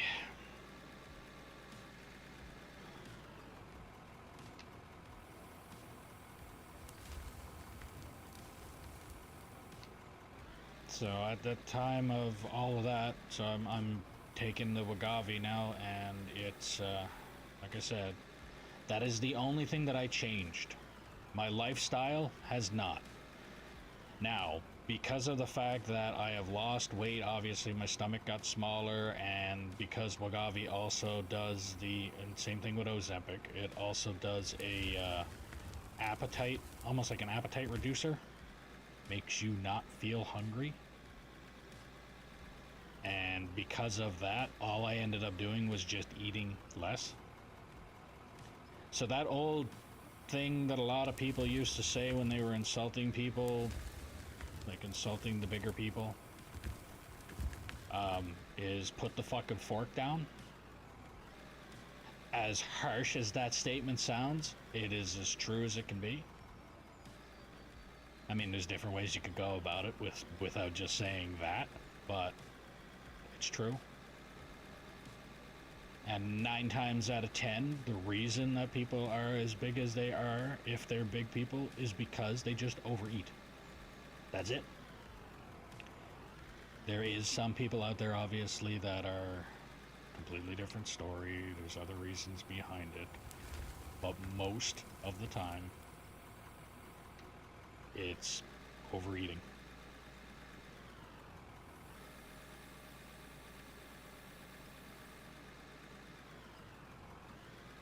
Fortunately, it's pretty true. I have my own vices. Some people's vices happen to be food. Yeah. Well, I mean, I'm talking now probably 17 years ago now. I used to smoke. I was a pack and a half a day person. That was back in when it was, I'm pretty sure they still got the same amount in a pack, but it was 25 cigarettes per pack, and I was a pack and a half a day. And woke up in the morning coughing up blood, said that was enough of that. Quit cold turkey, haven't touched it since. And at the time that I quit, my now ex didn't smoke, so it was like I wasn't really sitting around there tempted to pick it back up again or anything like that. And my wife now, she vapes. She did smoke when we first got together, but I think she only had 2 cigarettes in the entire time we've been together. So that makes it just as easy for me to never ever want to even think about picking it back up again. And I think in high school was the only time that I really got into like heavy drinking. I used to laugh about it and call myself a weekend alcoholic because, well, in high school obviously I was off on weekends from school, and then when I got out of school I started off as a tire technician, and I was Monday to Friday working as a tire technician, so I was weekend alcoholic then too, because if I drank on the fucking weekday when I was working there, I would, 9 times out of 10, I would wake up so hungover I wouldn't be going into work in the morning anyway. So I didn't do that because, well, if I don't go into work, I don't get paid, I don't make money, and I can't buy my booze. So, but after that, I really haven't found any reason to. I occasionally go drinking. Socially, I might go out and have a few, but it's nowhere near anything close to what it used to be. So I mean, the only vice, I guess, that I would call it would be gaming. Playing games, which in its own thing is it is an addiction, and it can get bad enough to be a problem. But if you manage it properly, or if you do something that can possibly get you paid doing it, then oh my, I'm gonna have to fucking move that truck ahead once I'm done filling it too. But yeah, if you manage them properly, you can take care of it all. Any addiction can be taken care of. Some addictions are just harder than others to take care of.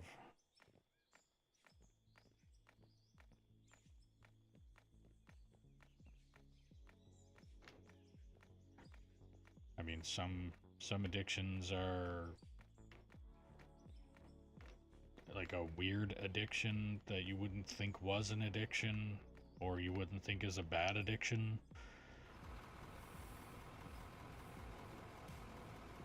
Like, I know I've never had the problem.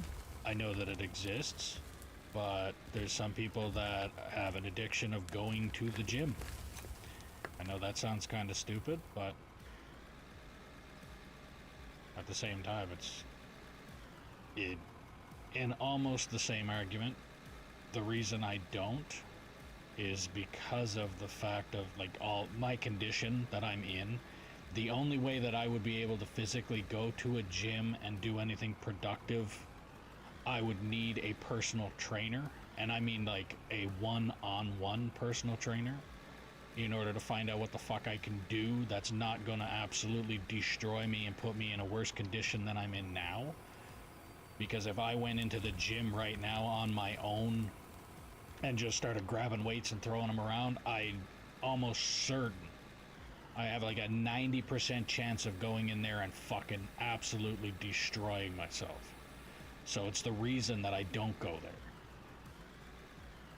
And I'm not gonna go there like, what is it, Joey Swole, I think is the guy on Instagram, where he talks about like all of the, just go to the gym and I'm sure somebody in there will help you. It's like, but my mentality is I don't want to go to the gym with the impression of I have to find somebody to essentially babysit me, or I don't want to go in there with the idea of let me find somebody that I'm going to take away from their own time of being there to help me. It's like, it's fine if I had an idea.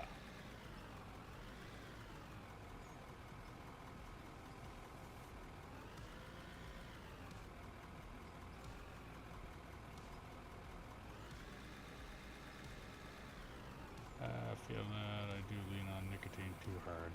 Yeah, I used to. I don't anymore. I have no reason to do it. And like, just 3 days without it sucked. After the 3 days, I started to do the whole, hey, I'm starting to feel better, and then food started tasting better and everything else, like all of that kind of stuff. It turned into a lot of I'm happy I did it because of kind of reasons. You're correct. Even 1 or 2 sessions would go far for basics they could set you up with. Yes, I agree. But I also live in a city where most of the people that work here work out on the oil sands site, which is the main income of the city. So all the prices of everything here reflect on what somebody out on site would be getting.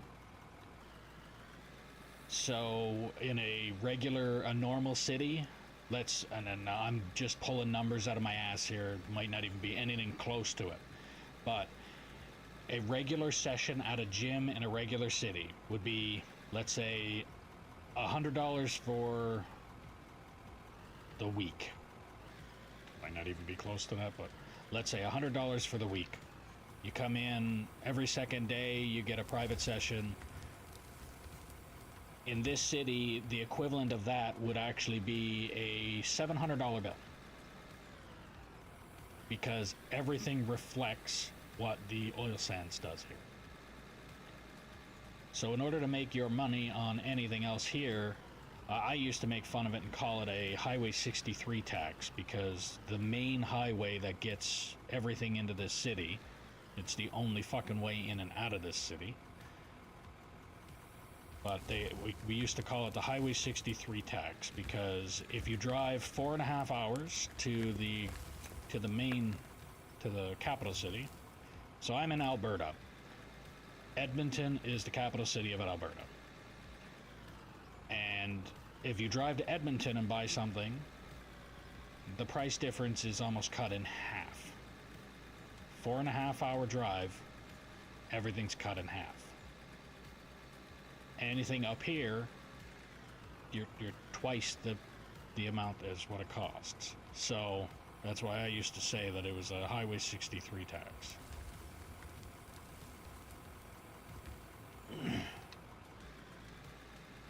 So it's the same thing with a session at the gym and all that kind of stuff. Yeah, oil prices, exactly.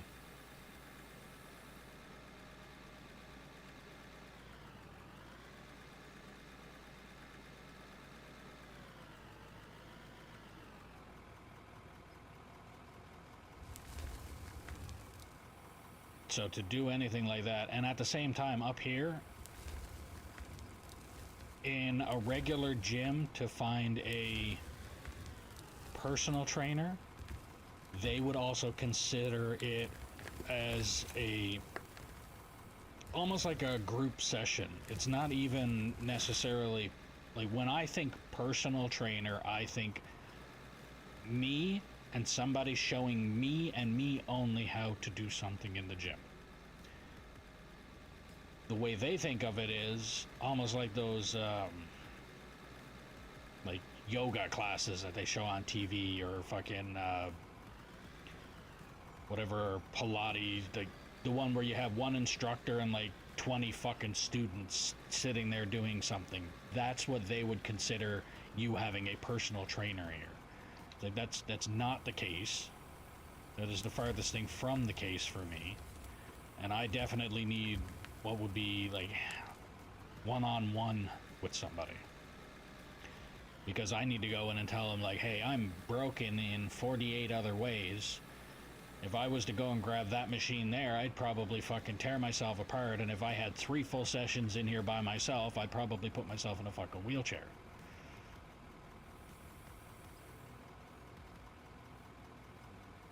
And it's kind of hard to believe that the work that I used to do,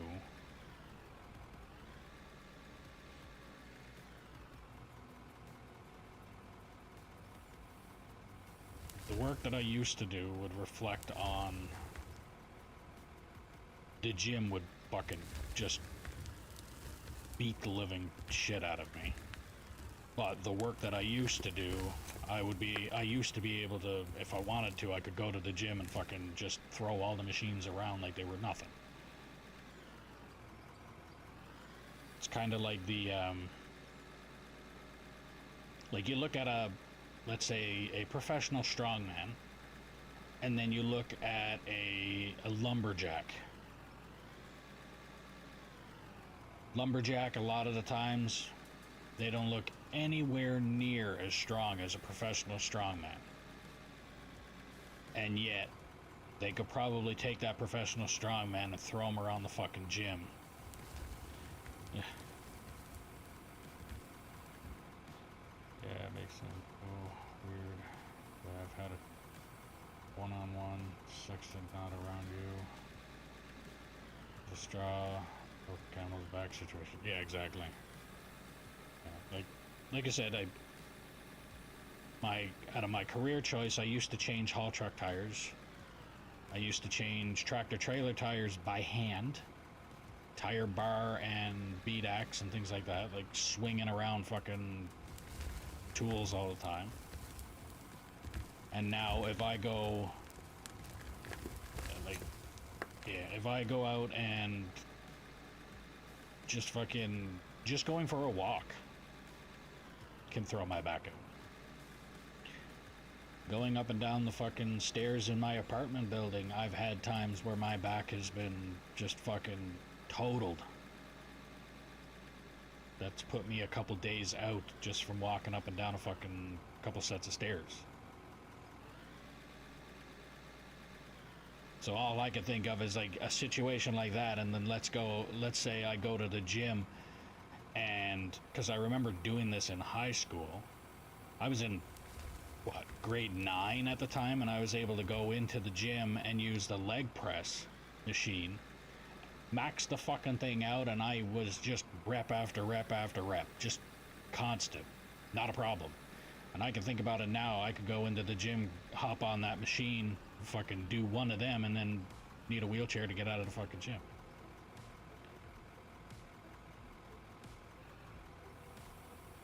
Like, nope, I'm good.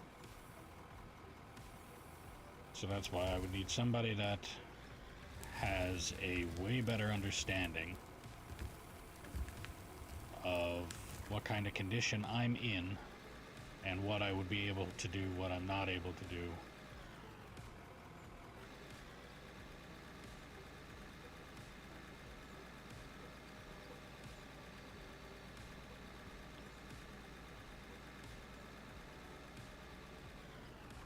And it used to annoy me when I first got out of, like when I first found out that I was hurt, and then got bigger, and hearing some people that are like, well, why don't you just go to the fucking gym?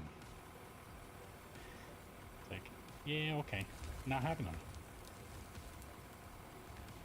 And then they say the same spiel like I did then, and have some of them look at you and go, well, yeah, you're just lazy. It's like, no, I'm cautious. I like the ability to walk, and I want to be able to keep that. And if it wasn't for me being cautious, I would probably be 3 or 4 fingers short of what I have. Because as a tire technician, there's a lot of very tiny moving parts and stuff when you're putting rims and wheels and stuff together, that pinch points and stuff like that. So yeah, if I wasn't cautious, I'd be in way worse condition than I am now. Now, I was always considered in shape. This back injury makes me want to... Yeah, exactly. The only shape I've ever been in was round, so...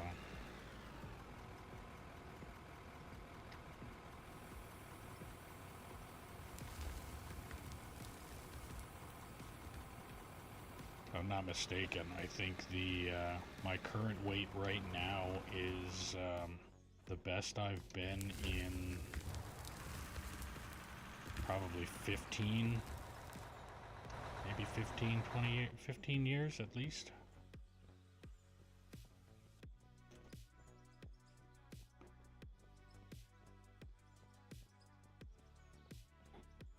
Be careful because it basically would be immobile. Yeah. It's like you can see I think out of the entire 7-hour, 8-hour stream I had yesterday, I think I got up out of my seat 2 times, 3 times out of that entire stream. And if I got up, like, so there's a lot of times that I've been told when I'm streaming or doing something like that, I should be getting up and moving around and stretching a lot more and all that kind of stuff. I've got, like I've said before, I have 2 new herniated discs in my neck right now. I was told before that I should be doing neck stretches, like the whole take your right shoulder, drop it, grab your left hand, put it on the right side of your head and twist. Just doing that, my neck cracked.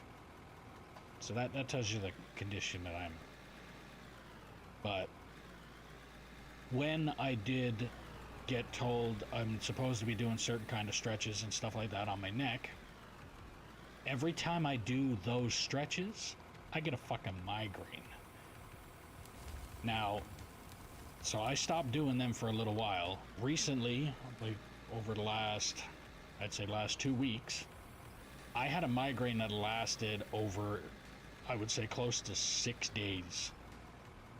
And that was with the medication that I have, the medication that the hospital pumped into me, and I still couldn't shake the fucking headache.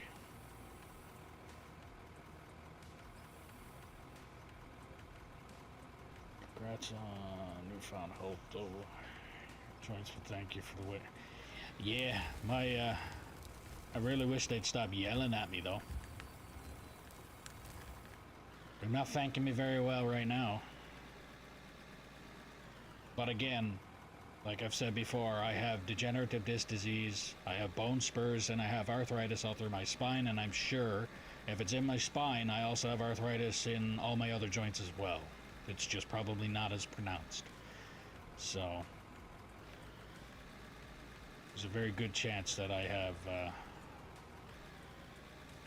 probably got it in my knees. Because again, tire technician, kneeling down on fucking cold, hard concrete floor, with or without fucking knee pads, it's still a absolute nightmare.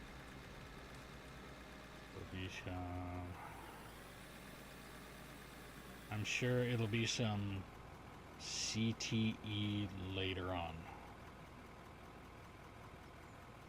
Misspell, or am I supposed to know what the hell CTE stands for?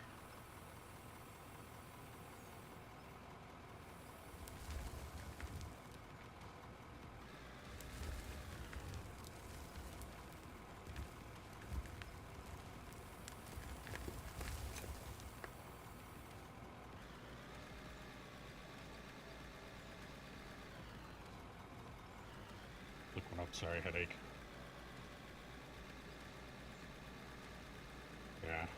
So I'd say there's probably 6 different styles of headaches that I can, and when I say I have a headache, that headache is borderline migraine every time. I pretty much have a headache all the time. So frequently around here, it can go from tension headache, so the muscles in the back of my neck because of the overcompensation with the herniated discs and all that kind of stuff. Sinus headaches because of how fucking dry this area is. Or just straight migraine headache from nowhere.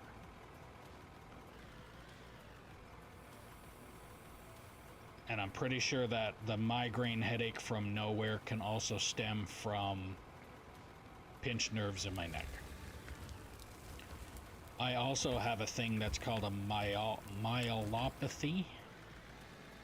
So when I originally had surgery on my neck for a previous herniated disc, they fused my vertebrae together, and the myelopathy is basically,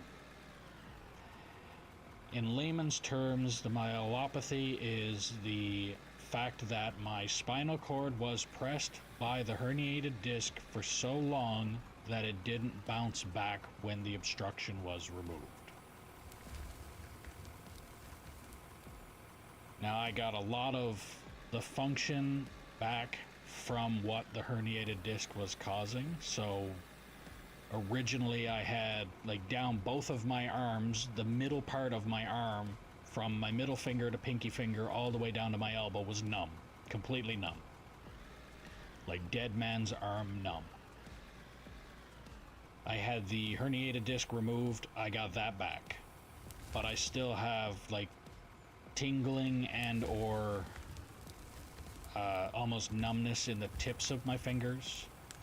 I have what almost feels like slight chemical burn on my forearms every now and again, or I guess the better way to explain it would be kind of like if the hairs on your arms were going in one direction, and then you put on like a certain kind of sweater and it took the hairs and ripped it the other way. That feeling that gets, that's what my arms do on their own. Google definition: chronic traumatic. I'll pronounce that one some other time, but yeah, is a progressive degenerative brain disease found in individuals with history of repetitive headaches, such as athletes in contact sports or military veterans. Okay. Yeah. But that's the constant, or the more constant. I do every now and again still get like I can get a shot of pain that can go right from the back of my ear all the way and shoot down my arm right to my hand. Almost like I feel like somebody hit me with a fucking taser. Alright, if you're new to the stream, don't forget to click that follow button, ding the notification bell, subscribe, do all the things you gotta do depending on what platform you're watching me on. If you're on Twitch, don't forget, if you have Amazon Prime, you can link your account and get a free subscription to your favorite streamer or me. If you're on YouTube, click that thumbs up, like the stream, it helps the channel out a lot. If you want to help out the channel a little bit more, there's a link in the description below for merch where you can get stickers, mugs, shirts, sweaters, jackets, backpacks, and things like that, like the shirt I'm wearing. Every little bit helps, every little bit is appreciated. If you want to play on the map that I'm currently playing on, all you have to do is put in the comments below that you're interested, and I'll do what I can to get you the server info. All that I ask is that you drive truck and or roller until deemed competent or prove you are not a troll, and then I can get you into bigger and better equipment. As an incentive, I will buy a new haul truck and give you the opportunity to paint it whatever colors you want to paint it. That truck will then be yours for the duration of you playing on this map. I also ask, if possible, that you share the stream with anybody and everybody that you know that might like this type of content. The more, the merrier. Hey, managed to get all of that out before the save was done.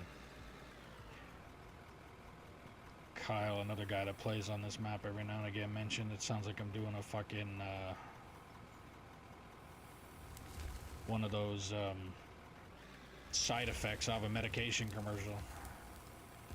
If you take this, this and this and this and this and this could happen. They're trying to spit it all out, and just so that they can say, well, we told you. We said it so fast you didn't understand a fucking word of it, but we told you. Human brains are weird. Yes, indeed they are.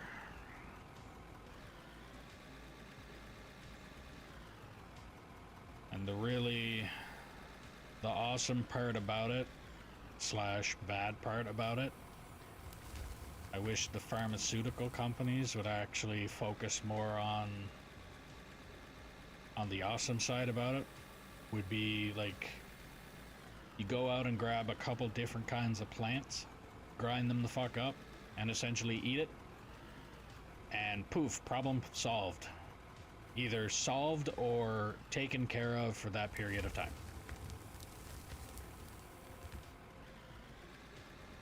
deleted my facility and have much better performance.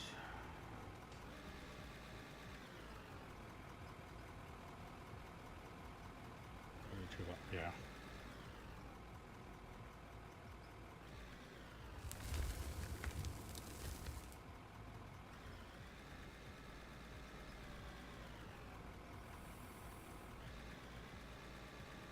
Can I get that? Can I get it? Can I get it?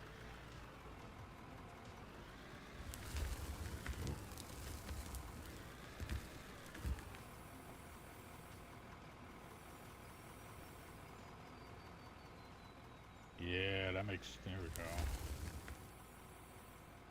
Okay. Try and scoop up. That's here.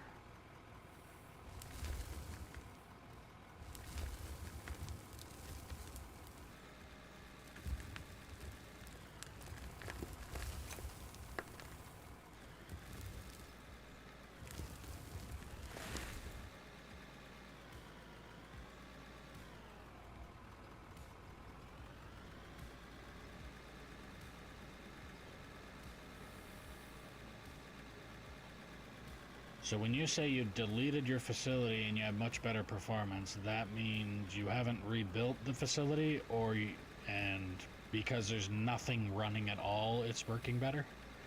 Or you deleted it, rebuilt it, and now it's running better?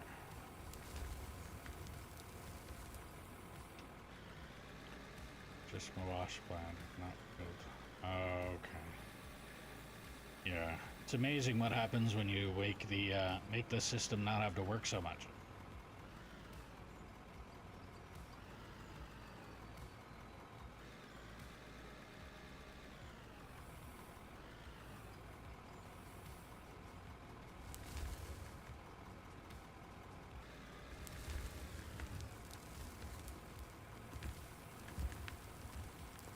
Also wondering if I put the facility in a box, if it'll run better, something with rendering.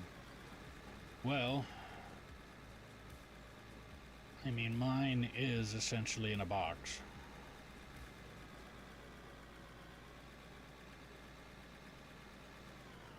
I can't quite say if it made it any different when it was outside of the box, because that was quite some time ago. But I think it just looks a little more realistic when it's in a box. You got your processing plant inside a building. In reality, it's not so much the case, though, once I think about it, because a lot of the processing plants are outside. But yeah, there is still a lot of stuff that functions in plants that are inside buildings, but most of the main piping and all of that kind of stuff is outside in the elements, which is why you got a lot of insulators and pipe fitters, steam fitter, pipe fitters, and all that kind of stuff out there, because they need to make sure that the minus stupid weather is not going to harm it. And as I say, the minus stupid weather, because right now we're in, I think, minus 24 Celsius. If I'm not mistaken, negative 30 and negative 30 across the board is the same. So negative 30 Celsius is negative 30 Fahrenheit. Unless it's negative 40, but either way. So yeah, we're cold up here.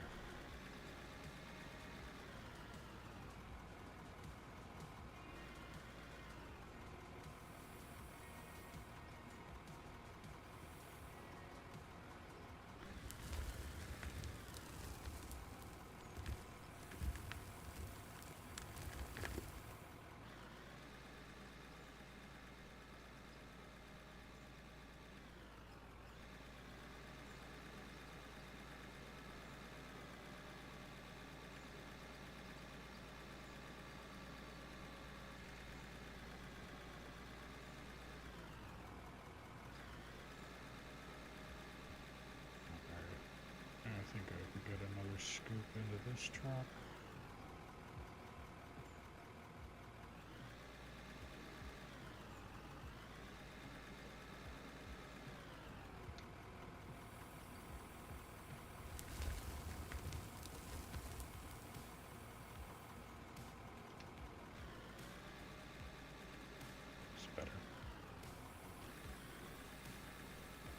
think that's telling me that all the trucks are full, or mostly full. But I do have that stupid ramp gone now.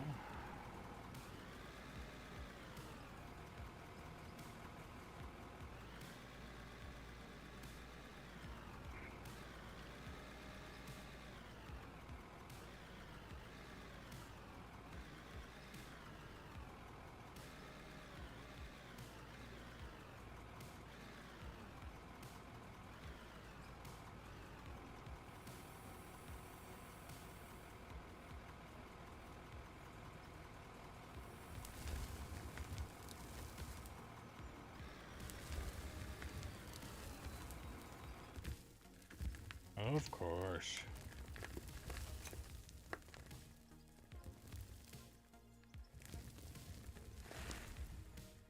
Happy to put that in there.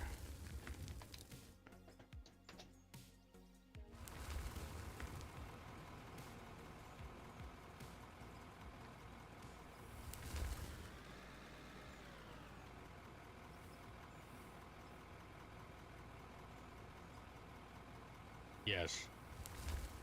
Bear 420 built my plant.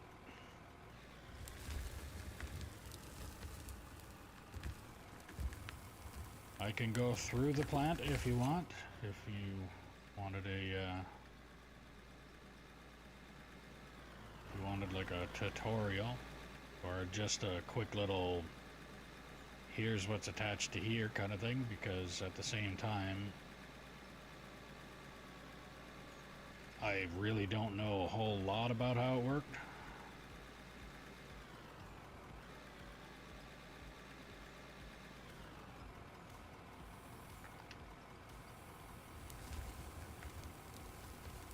But if you wanted a good tutorial on a full plant, then Split in Two Gaming is the guy you want to watch a video on. Yeah, Split in Two Gaming. He's been in here a few times chatting it up. I've watched his streams a few times. I mean,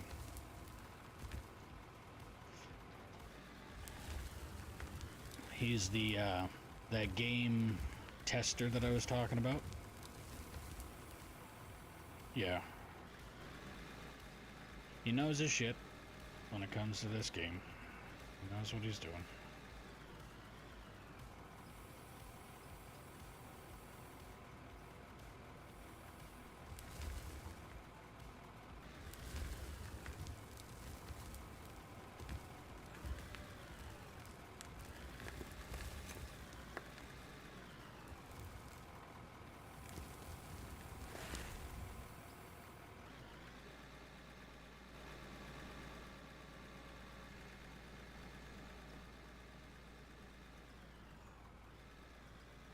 But he can give you the basic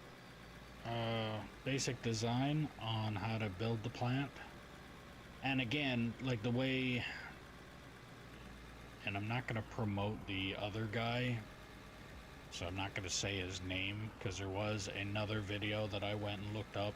It was the all-in-one plant, and it was just undigestible. The video in itself was just undigestible to the point where it just... You pretty much just watch it on fucking mute and pause and play the parts that you wanted to see. Besides that, it was just... Like, with Split in Two's videos, I could sit down, I could watch that with the volume on and not have a problem, because... he makes it digestible to the point where it's a tutorial video. The other one that I was watching was literally fucking almost like as he was going.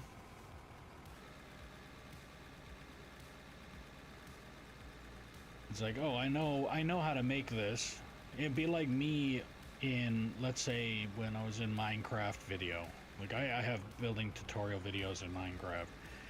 It would have been like me saying, I'm gonna build an auto harvester, And then as I'm building it, I'm going, oh no, I fucked up there. Oh no, I fucked up there. Oh no, I fucked up there. It's like, nobody wants to see you building this, because if you're doing it like I do when I'm following a tutorial video, the video starts, I start with it. They put something down, I pause it, I put that down. I push play, they put something else, I pause it, I put down whatever it is that they're putting down. That's how I do it when I'm following a tutorial. The last thing I want to do is put something down, continue watching the video, and then later on, as soon as you get like halfway through, find out that the person fucked up, and then they had to tear apart their entire fucking plant again and start over, and it's like, you just made a fucking, let's say, an hour video that could have been a 15-minute job if you would have taken the extra time into... That's what I meant by, mostly what I meant by the undigestible when it came to that guy's video that I was watching. And again, not split in twos. Another guy. Yeah, exactly. Like, I've done it in my videos, again, the way I usually do it in my videos. If I was to, for instance, if I was to do a tutorial video, you have your main action bar in the bottom. So if I'm building, let's say I'm building a plant, I would have, I'm using this many conveyors, I'm using this many left turns, I'm using this many right turns, this, and I have it all laid out on the action bar. Or I start the video on this screen. This is what you'll need to build, and then I would already have what I am building built to be like, this is the finished product, this is how we're going to build it.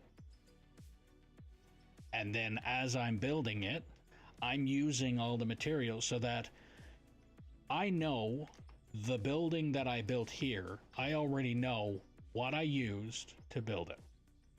And if I used a certain amount of blocks, I put down, this is how many blocks I have. So that when you start the video, if you're doing it like Minecraft in some cases, some people do it on the on creative mode, where you basically fly around and you can just spawn in all the materials that you want to spawn in, and it doesn't matter. You don't have to farm anything. You don't have to gather any materials. Not everybody does that. Some people do it the old-fashioned way, where they go out and farm all the materials that they need. So if you hop in a video and you're like, hey, I want to build this, okay, I'm gonna need all of this material. I'm gonna go pause the video, farm out that material. Once you have all that material together, you know, at least with my videos that I've made, you know that's what you're gonna need to build what you're gonna build. And that's it. This guy was all over the fucking place. Like, he was buying it as he was going, he was placing it, tearing it back up, and shit like that. Where it's like, no, we don't want to do that.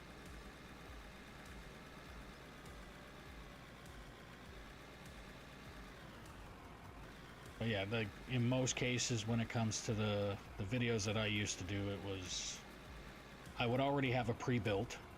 And I think this game has that map available, where it's a flat map, where there's nothing on it, it's just flat. It's like the never-ending fucking, the flat zone that you just build on top of it, and that's it. So if I was to ever actually do that, I would probably start there, and I would do the same thing as what I've done here, or in Minecraft. Here's what you need. Here's the materials you're going to need to build this. And I would already have it built. And then build next to it whatever it is that I was building. That's it. So that when it's all said and done, I also have something that I can fall back on if the, like if I forgot how I built something. And I have done it I know back when I did a couple of them, I've I never built them as my own fucking idea, as much as I took somebody else's idea, mixed it with another person's idea and another idea together, and then came up with essentially what was whatever it is that I built. So there has been, I think, one video there where I mentioned, hey, I got most of the idea of this from so-and-so's video, but I added a few of my own little tweaks and perks and whatever to it, and here's how I did it. But that guy, like I said, he... background noise, way too much of it. The ability to plan ahead, saying like, this is what I'm building right here, this is what materials I will need to build it, and then go from there. He was unable to do that. It's like what he ended up doing was started his video. It'd be like me saying, okay, I'm gonna build something that I know I've built on multiple other maps before. I haven't, because this is the only map I've played, but let's say, for instance, it's like I'm gonna build something that I've built 100 times on other maps before. So I'm gonna go and grab all of the material of that, and I'm gonna just start recording. And then fuck up 48 times, but at the end of the video, when the thing is already built and you've done your 47 different fuck ups and repairs on it, you take what you built and put that as the thumbnail, as this is what I built.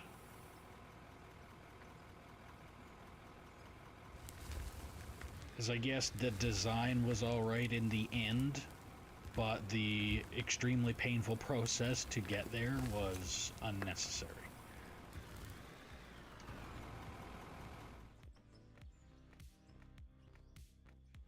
And I mean, I'm sorry that I have to shit on somebody's video like that, but if you're gonna make a tutorial video, you should know how to do it right. And you should make it digestible.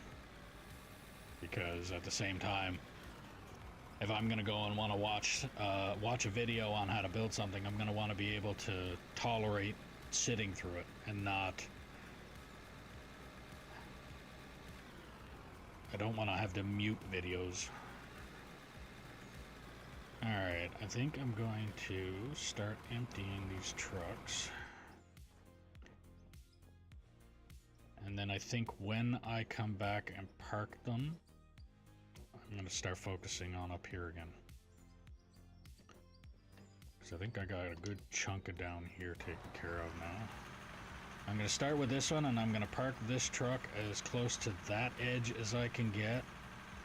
And then I think I'm going to leave the, what I'll call dog ears. These little,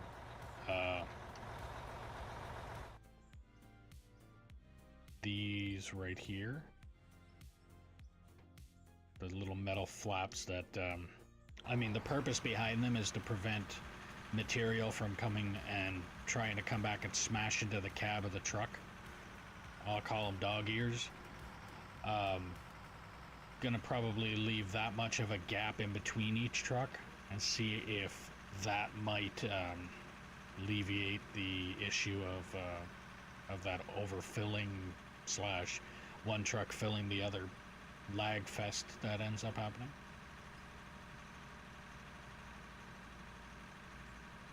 But we'll see.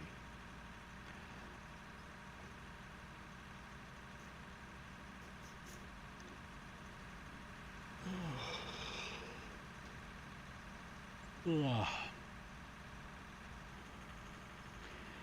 I think it's funny that the game actually installed rock chuckers.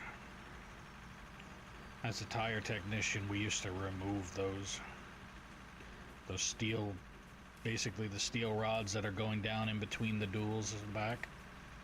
We call them rock chuckers, because if you run over a rock, it'll get stuck in the front part of the tread, and it'll come up, and it's supposed to hit that piece of metal and then throw the rock out.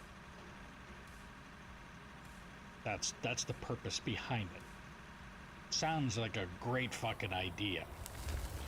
Until you get one good rock that just decides to ram itself on in between the duals. And then that rock chucker either gets absolutely mangled by the rock, or when it decides that it's going to chuck that rock out, decides that the two tires that it chucked the rock out in between decide to fucking explode.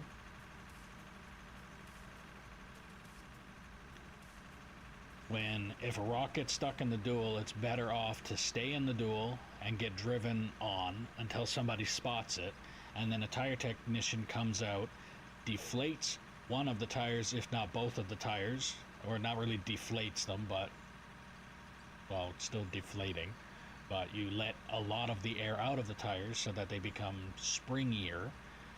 Then you wrap a nylon strapper on the rock and attach it to the back bumper of a truck, and you try your hardest not to bring up solid and have to remove your teeth out of the steering wheel.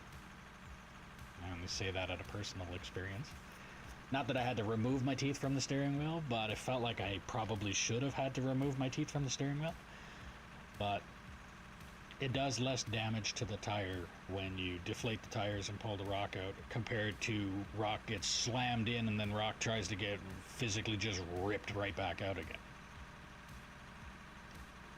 So, but I guess because they installed them on the trucks, then this game decided that they're going to install them in the game too. But we used to constantly just try our hardest to remove them from the trucks.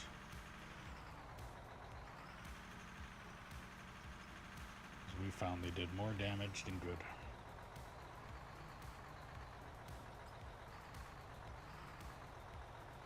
And for anybody wondering as well, because these trucks do have them, they have them on the trucks, they're not physically in use. This and this, in most cases, will have a hole that you can put a pin through, so that when you open the box of the truck, like this one, oh actually no, I'll show you with the next truck. So when you dump, not necessarily when you dump the truck, but when the truck is empty and you stage the truck, if that truck is going to be staged for a long period of time, you would usually leave the box up in the air so that when it rains, the box doesn't turn into an Olympic-sized swimming pool. If it snows, it doesn't turn into a fucking winter fiesta. And also, at the same time, if it's in a maintenance yard, in reality, when you're adding material like this over and over and over again, if it's sticky material, if it's freezing material, it gets stuck in the box. So leaving that box up, you can, one, do an easy walk around and see that there's material in the box, so you use your caution. Or it also, staying up in the air has a chance of that material falling out on its own, and then you don't need to do what they call a box scratch, where you get an excavator to come in and literally fucking dig away at whatever material is in the box of the truck. But those eyelets, the purpose behind them is at a maintenance shop, you lift the box up, and then the box itself has an eyelet welded onto it as well. In this case, the game doesn't actually have it, but they have eyelets welded onto them so that you can put a strap, steel cable, and 2 shackles, which will prevent the box from just slamming back down. Because if a mechanic, since I'm here, so if the truck was parked, the truck would be parked like this if it was parked for a long period of time. So that for several different reasons. One, a mechanic can come in and work on everything that's in this area. If they needed to work on that and they needed more space, then that was the purpose behind it. And the reason that those eyelets would be there is you would have a piece that would go from here to the box, so there'd be an eyelet right there, and you'd have a shackle and a cable that goes from here to here. Same thing on the other side, right there to there. And then when a mechanic is working anywhere in around here, they don't have to worry if those hydraulics are going to fail, which has happened. If those hydraulics decided to fail, this cable is going to give them enough time to get the fuck out of the way.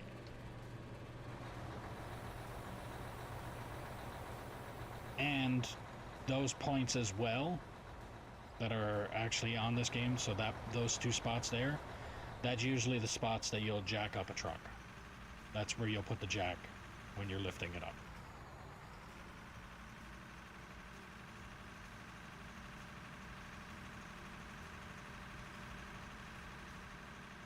I'd show a idea of where you would jack up on the front of these trucks, but the actual suspension on these trucks is way different than what they are in reality. In reality, like that shock that you can see in the back, take that shock and make it about as wide, if not a little bit wider, than the actual tire itself, and stick that on the front, and that's what you actually have. They call them struts.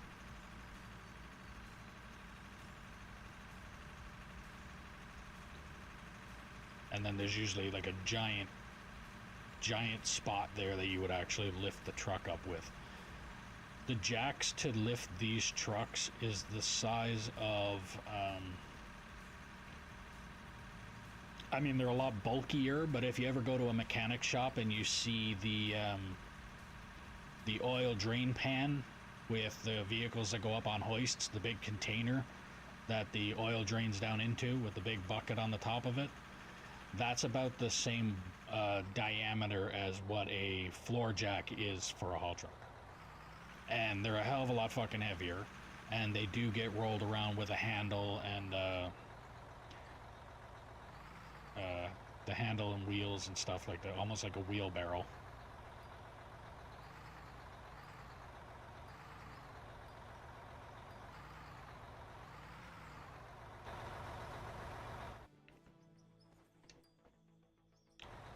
I worked around this shit long enough that there's a lot of stuff that I will never forget with this stuff. As much as I'd love to forget a lot of it, it's never gonna happen. But most of the tire work is also done with a front end loader or a forklift, or also known as a tire manipulator. Take the bucket off and put a contraption on the front of it that well, if you Google tire manipulator, you'll see what I'm talking about.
Another little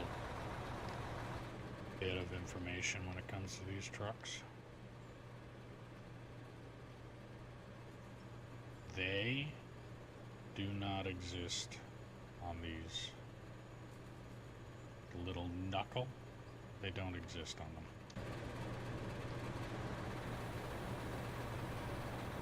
To say the purpose behind putting them on is to prevent a thing called indexing, which is essentially the hardware spinning on other hardware. Because if I'm not mistaken, each one of these wheels would be, they can be either a 5-piece or a 6-piece wheel. So 5-piece would mean the outside has the flange, bead seat band, wheel or rim, whatever way you want to call it. And then on the inside would have the inside flange. So there's flange, bead seat band, wheel, and then lock ring. That's your 5 pieces. 6-piece, the inside would have another lock ring as well, and that is what would also be called a speed wheel. And the reason that they call it a speed wheel, if you were to have a 5-piece wheel, I'm on this fucking subject anyway. So if you have a 5-piece wheel and this tire needs something done to it, with a 5-piece wheel you have to lift the truck up, physically take this entire assembly off in order to get to the inside wheel. Speed wheel, you can take the hardware off. So this would be the flange, this would be the lock ring, this piece in here, there's another piece that goes inside that would be the bead seat band. But with a 6-piece wheel you would pull the flange, lock ring, and on the inside of this you would pull the flange and lock ring, and then you'd be able to do the same where you can pull this tire and hardware right over this wheel. So it's like a straight cylinder the whole way through. They call it a speed wheel, but I mean the amount of time that it takes you to do one and or the other, you're not saving much time. The most time that you're putting into a 5-piece compared to the 6-piece is the unbolting of the wheel, cleaning, and the reinstalling of said wheel. So you have to torque it with what's called a rad gun, which, like I said, I think it's like 10,000 foot-pounds per nut, and each wheel on a haul truck, not in this case, even though it's funny because in this case they have a double nut system on the nuts, but on an actual haul truck 797 there's 83 nuts per wheel.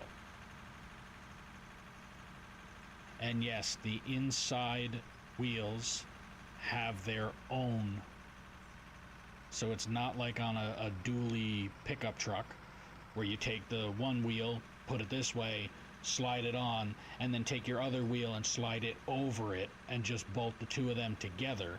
With this truck, it's the outside wheel has its 83, it comes off. The inside wheel has 83 more that it comes off with.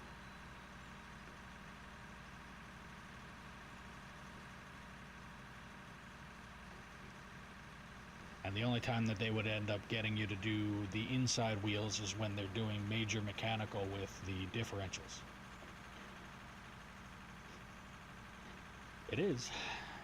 And then if you look up, just look up Google RAD 50. That's RAD, I think it's 50, torque gun, or torque impact gun, or whatever you want to call it. And just the gun itself weighs 25, 40 pounds. Then you get an extension, and that extension I have a half-inch extension, because you use a half-inch drive regular impact gun just to button up the nuts onto it. So regular impact, you just zap them on, brings it up, then you hit it with a rad gun to torque it. So the extension is a 4-foot tall extension. And the rad gun's extension is the same height, it's just way thicker.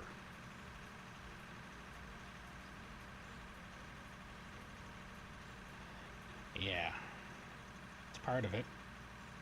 Most of the reason my back hurts is the changing tractor trailer tires by hand. When the 18 wheelers come in and they say I want them all changed, and then you manage to get them done in 2.5 hours, that's where the pain comes in.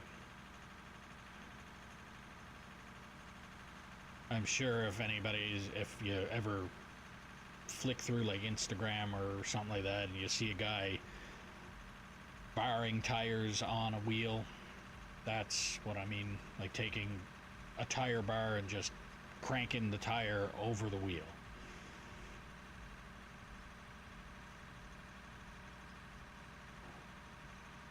And those tires are 200 pounds a piece.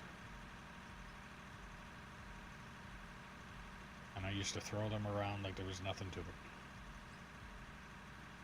Probably not the best decision of my career, but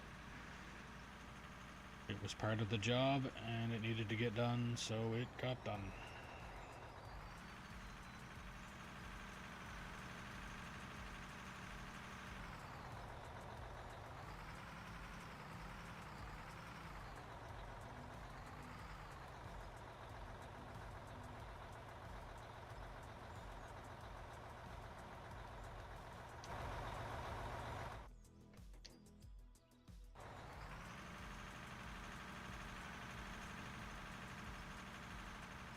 Yeah, it also didn't help that I used to do hot shot driving.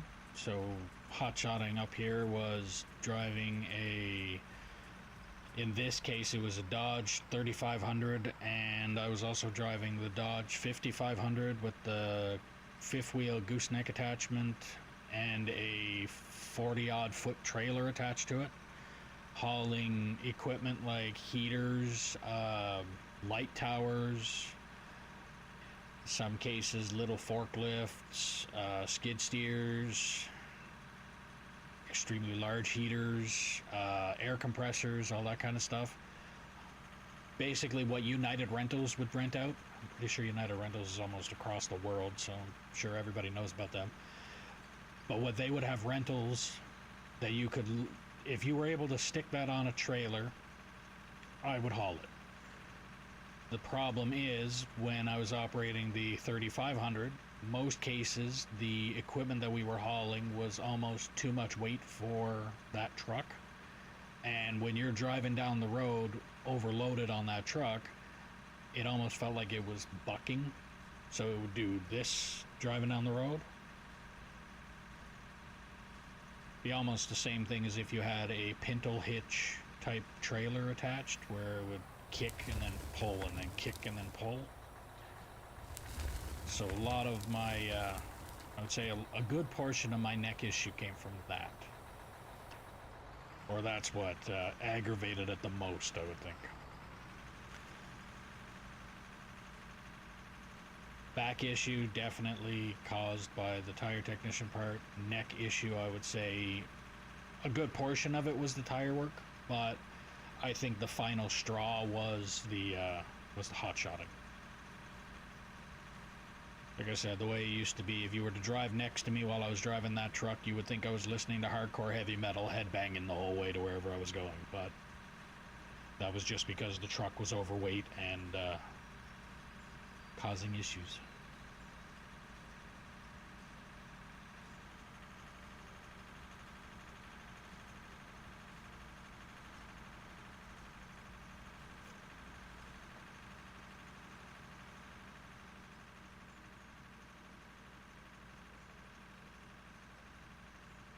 One more truck after this, and then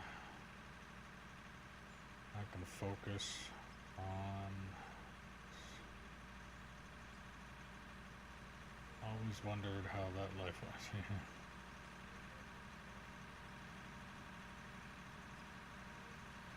Again, if it was somebody that didn't have an extra vertebrae in their back to begin with, so their back wasn't already naturally compressed more than what a normal person's would be, and also the fact that my entire career I was overweight, so I was already carrying my spare tire around everywhere I was going, so that didn't help my back. Having the extra vertebrae and the compressed spine as that was more on my back. Like, if, like I said, if I was to have gotten an X-ray as a kid, and they would have said, hey, you have an extra vertebrae in your back, so we'll give a list to your parents of what kind of career choices you probably shouldn't choose. I'm pretty sure at this point in time, I probably checked off half of those fucking jobs that I have done. But didn't know that the condition that I'm in, that was a bad idea.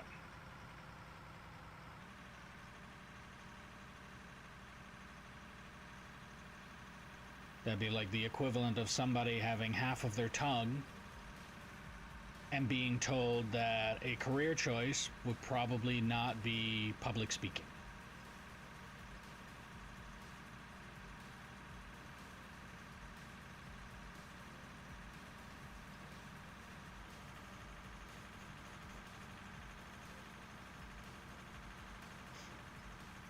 So like I said, the career choices that I've had were tire technician, heavy duty mechanic, so working on this shit, the heavy stuff,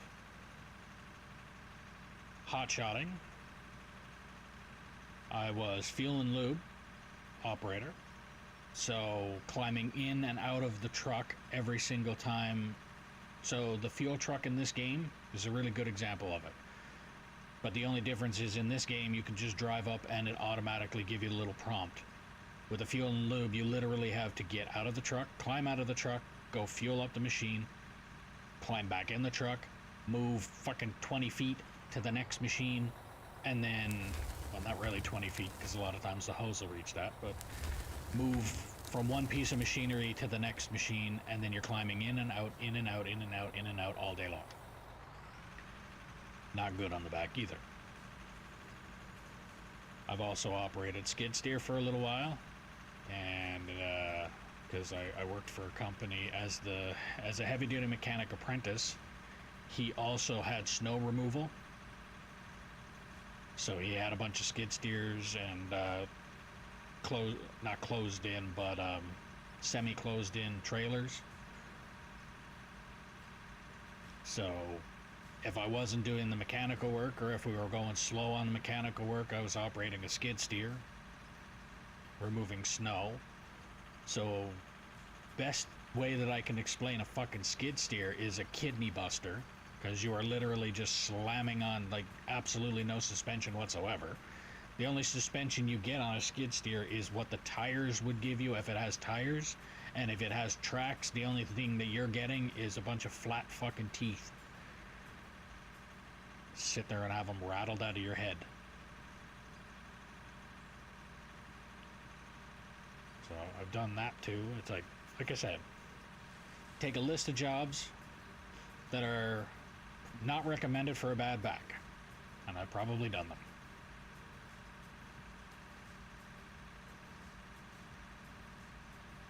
So when somebody says like the condition that I'm in, if I could go back to a company and say this company is who did it to me, to be able to try and get like WCB or something like that out of it, it's like I can't do that, because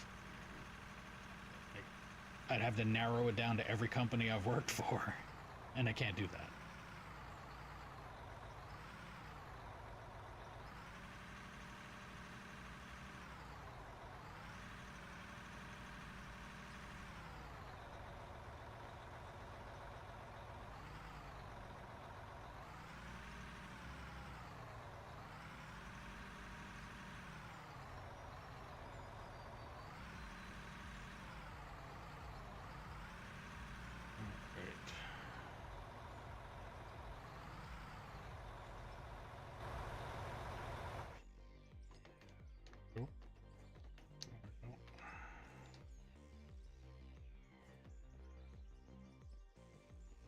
Hopefully that gap will be enough. That's not going to be enough. I'm going to almost guarantee that. We'll see.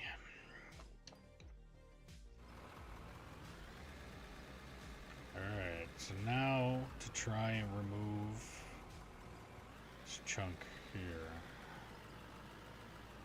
Out of this, I should probably try and widen the little area of road that I'm currently sitting on first.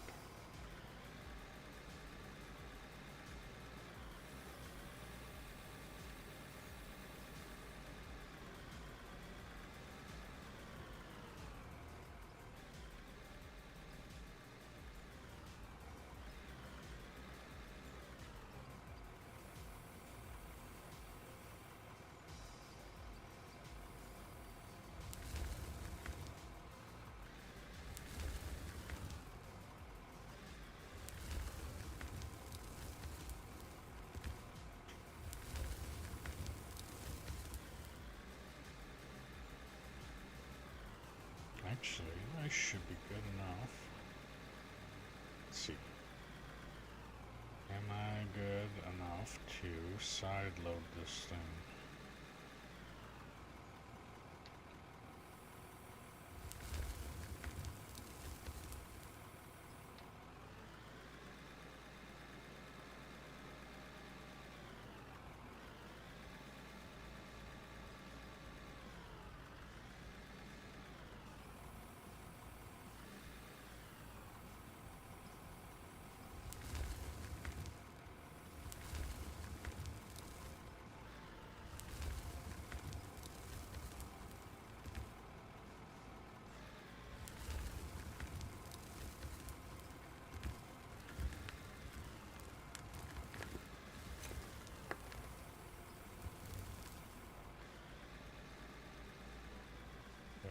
Can't blame a single company, for instance, for my problems either. Work too many labor jobs and some, yeah, exactly. Yeah. I mean, the last few jobs that I had, well, the absolute last job I had was literally 7 days. So the test period of operating haul truck. I went to a company and said I would like to operate a haul truck, and they hired me to do it. I went in, did 7 days of training operating said truck while waiting for my MRI results of my, at this time I didn't know I had the degenerative disc disease and all of that. So I got told that point that that's the case, that's what happened. And when I went in and told them that that was what was going on, they're like, yeah, we can't have you as a haul truck operator, so we're gonna medically lay you off, basically. So the last job I had was that, and then before that I had what they called a ground worker, which as far as I'm concerned, that position was actually janitor.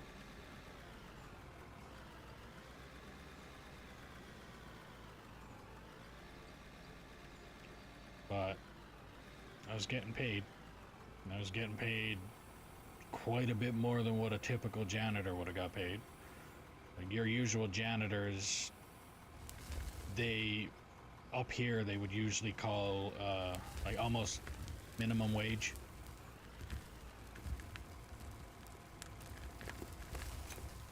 But where I was working at a company that was a union-based company. I was a member of said union. So they were paying me something in the $30 an hour range, and minimum wage here in this city is in this province is if I'm not mistaken, it's like 15 bucks an hour. That's minimum wage. So I was getting paid well double that to do the job that normally would be nowhere near what that was.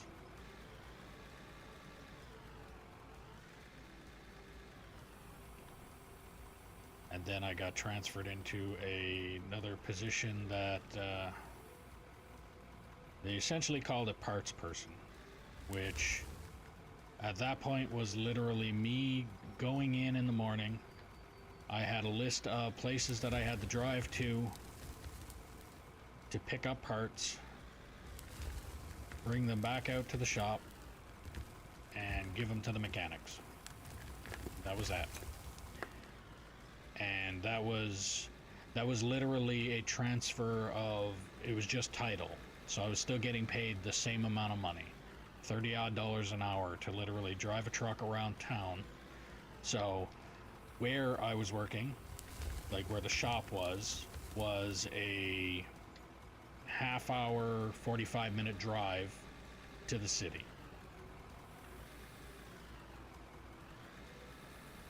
So I would go in, get a list, half hour, 45-minute drive into town, drive around in town all day long, bring all my parts out to the shop, and then that would be the end of my day.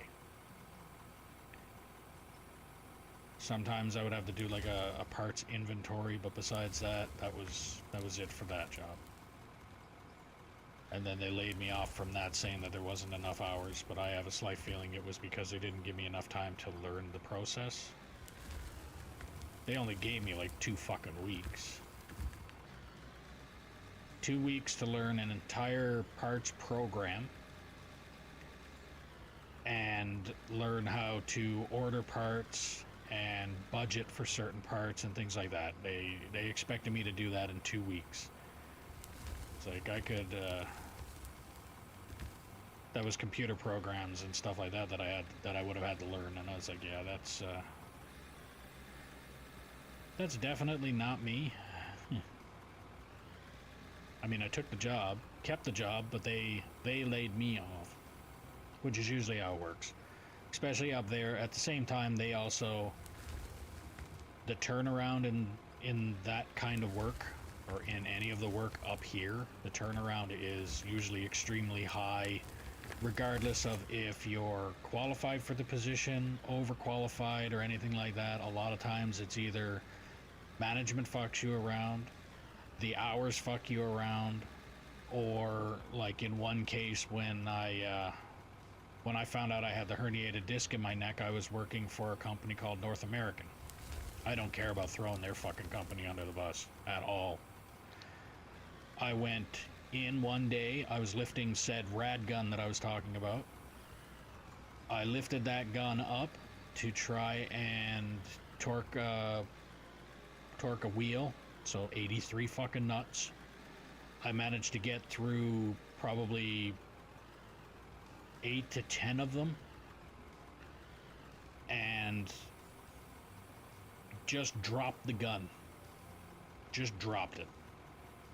No rhyme or reason. It's not like my hand cramped or anything like that. My hand just literally let go of the gun involuntarily.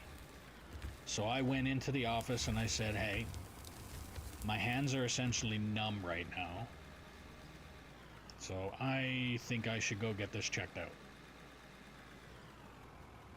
They agreed with me. I went and got checked out and came back, found out that I had a herniated disc in my neck, and that was the main cause of all these problems. So they're like, okay, well, we'll get you fixed, and then when you're fixed, you can come back to work when you're ready to come back to work. So I was like, okay, that sounds good. Sounds like a plan. This was for the same union that I was working, like same union. It was an operators union. And after, I think it was, I want to say 6 months after my surgery, I went in and I was cleared to go back to work. So they ended up doing what they call a fit test, which is essentially like lift a certain amount of weight, move it from this location to that location, and do all of this stuff. It's basically supposed to reflect your absolute worst day at work, or your busiest day at work. That's what it's supposed to reflect. I went in the first time after 6 months of doing absolutely nothing but physiotherapy to correct what was going on with my neck. Adrian, thanks for the follow. But yeah, I was going in, and basically after 6 months of doing absolutely nothing except for physio on my neck, I went in and did that, failed it the first time. Now, like I said before, this is a fit test that's basically supposed to say you're either able to do your job or you're not. So if they had fucking thought about it for a minute, when I failed it the first time, they could have went, nope, you failed it, you can't do the job, you're done. That's it. End of story. And that would have been a valid argument. But instead, they made the mistake of, we'll book you in again. Give you a second try at it. I went in, second attempt, passed with flying colors.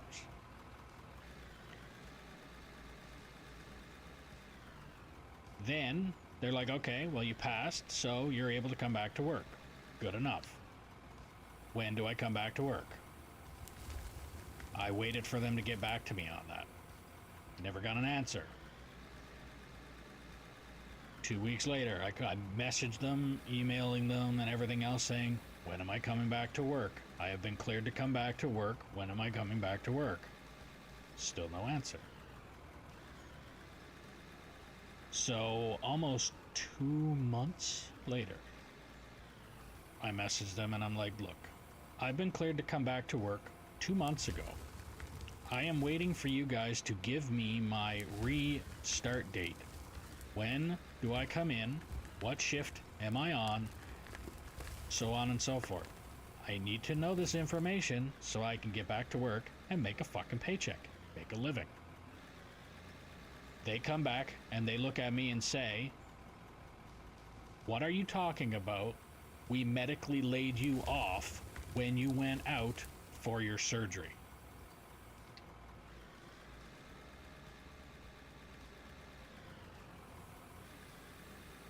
So essentially, they fired me when I went in and told them that I had this medical issue. But instead of, and at the same time, at the same time, I went in periodically giving them all the updates on, like, this is the condition I'm in. Here's why I'm in this condition. I'm still doing this. I'm still waiting on a surgery, or so on and so forth, like all of the stuff. And they're like, oh, okay, that's good to hear, so on and so forth. Thanks for all the new info, or all that kind of stuff. Thanks for keeping us posted and all that kind of shit. At the same time, if that was the case, that they just literally let me go, don't you think when I first messaged them and said, hey, I'm still waiting on a surgery, do you think they would come back with, like, who cares? Like, why are you telling us this info? You're not working for us anymore. Who cares? So yeah, it ended up me having to message the district manager and asking him, like, hey, I've been cleared to come back to work. I have been told that I'm waiting on my start date. Why the hell haven't I gotten my start date? For him to come back and be like, the paperwork says when you left to go get looked at, we medically laid you off. You're not coming back. It's like, oh, okay. Well, thanks for giving me that info now, you ignorant fuck. So yeah, I have no problem throwing them under the bus. And then, but at the same time, I won't throw the union hall under the bus, because I know there is a lot of fine print that, and I don't mean fine print in regards to the union hall itself, but there's a lot of fine print that they can't do a lot about certain things in regards to that. It's like you went in saying that you were fine, and then when you went off and the amount of time that you took to do this, that's something else. You were out for too long, or even though technically anywhere else they would look at that and go, okay, well, you're still good. It's like you informed us when something happened, so take your time and get healthy and then come back to work. That's usually the way it works with any other company I've ever worked for. But with this one and the union itself, it was like, no, fuck you. So they didn't really fight for me as much as they believe they should have, but at the same time, I don't see any reason for me to to really shit on them too hard about it because, like I said, there's a lot of fine print.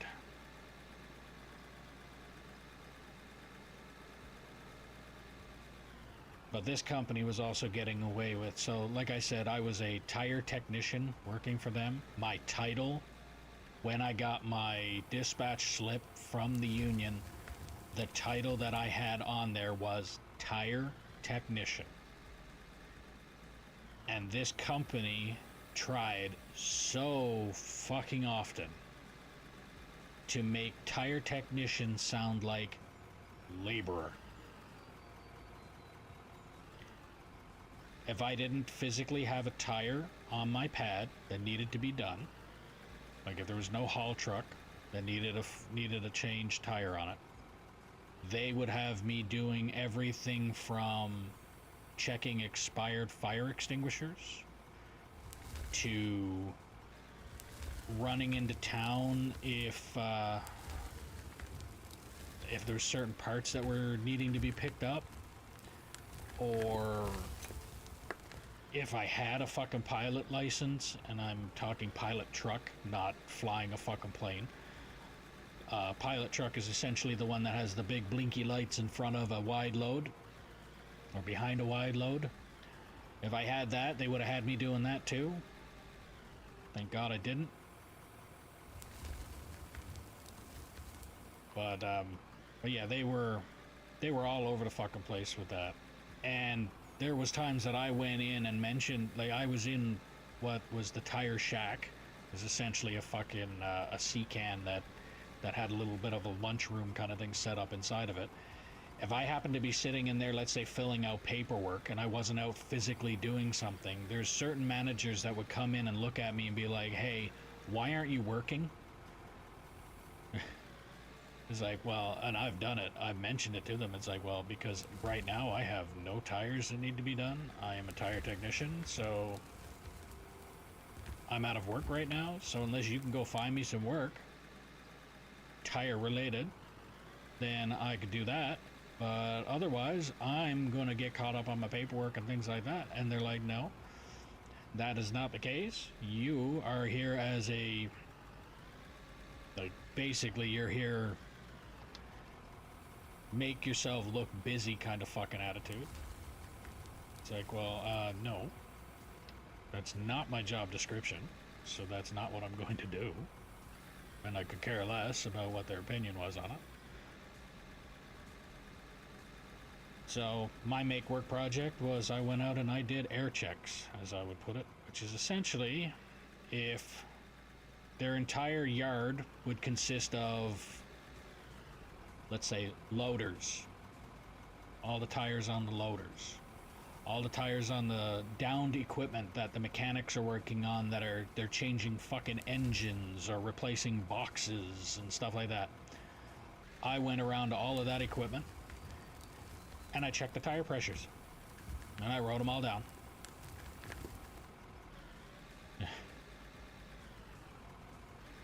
Yeah. So then I went in and I was doing air checks there one day at the fuel and lube station, or the fuel mod is what a lot of people would call it, which is basically just the gas station on site for all the haul trucks. They pull in, they get their fuel, and then in the process of them fueling up, if I'm down there, I'm checking all the tire pressures on the trucks to make sure that they're not insanely high pressures, or checking the condition of them, making sure that they're not driving on a flat tire, because it is easy to drive on 3 tires on the back axle instead of all 4 that you're supposed to. It's very easy to do. And if you have no, like, they call them puffers and stuff like that, if you have no noise to tell you that that tire went flat, it's very hard to tell that it did. So I'm down there doing air checks, and on my paperwork I'm writing down the unit numbers and what the tire pressures are supposed to be. And then I did that for a full set. And when I say a full set, the shift out there was 7 days on, 7 days off. Actually, no, North American, it was 14 on, 7 off. and they were all straight days, so it's 14 days and then 7 off. For that entire set, I was down at the fuel and lube pretty much. I never had a tire to do that entire set. So I was down at fuel and lube doing air checks on every single truck that would come in, and there was times that I would have, I mean, every other day I would have the exact same units coming through, and because some trucks were being run more than others, the tire pressure would fluctuate. These tires they get warm. When they get warm, the pressure goes up. When they get cold, the pressure goes down. Simple science. I handed in the paperwork at the end of the day of here's my air checks, basically telling you how good or bad they are, like their condition and all that kind of stuff. And I had one of the managers look at me and literally say, why are the numbers so different?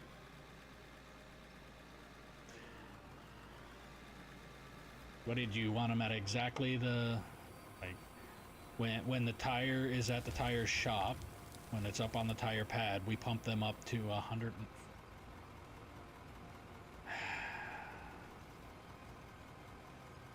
I called it. But when the tires come into the shop, we pump them up to 105 psi a piece.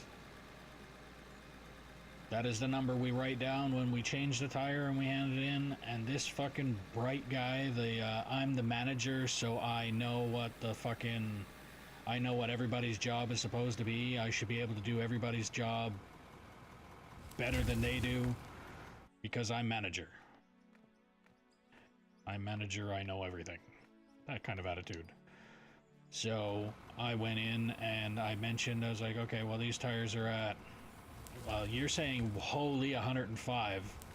When these trucks are running, like full board running, I can get tires come in at 150 psi without a problem. 135 to 150 psi.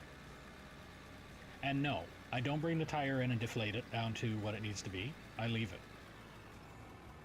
Because if the tire was sitting at 105,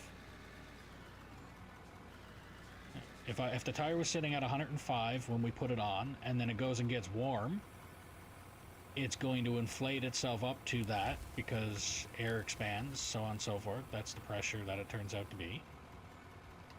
If I go out there while the tire is warm and deflate it down to the 105 that it was before, when that tire gets cold, what do you think is going to happen?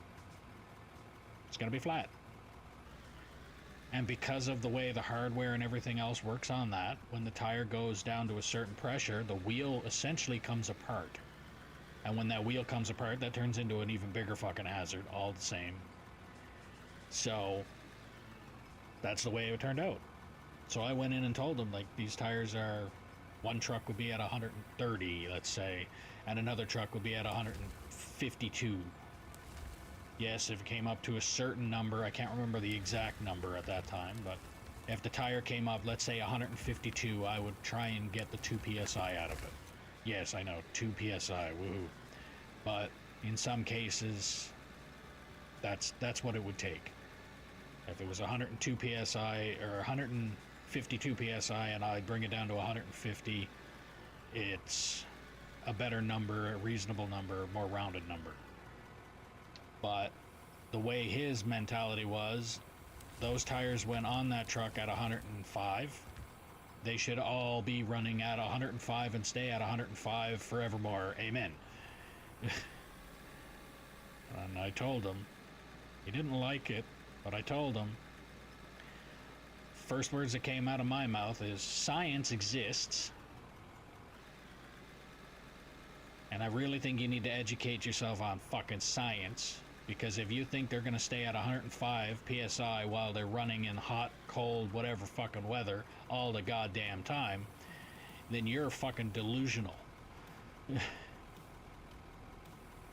He didn't like that.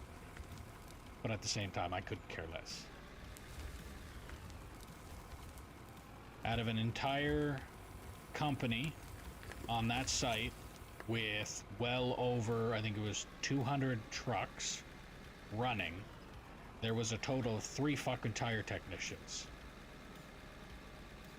When I say tire technicians have to be a special kind of fucking stupid to do that job, it's also the reason that they're so fucking rare.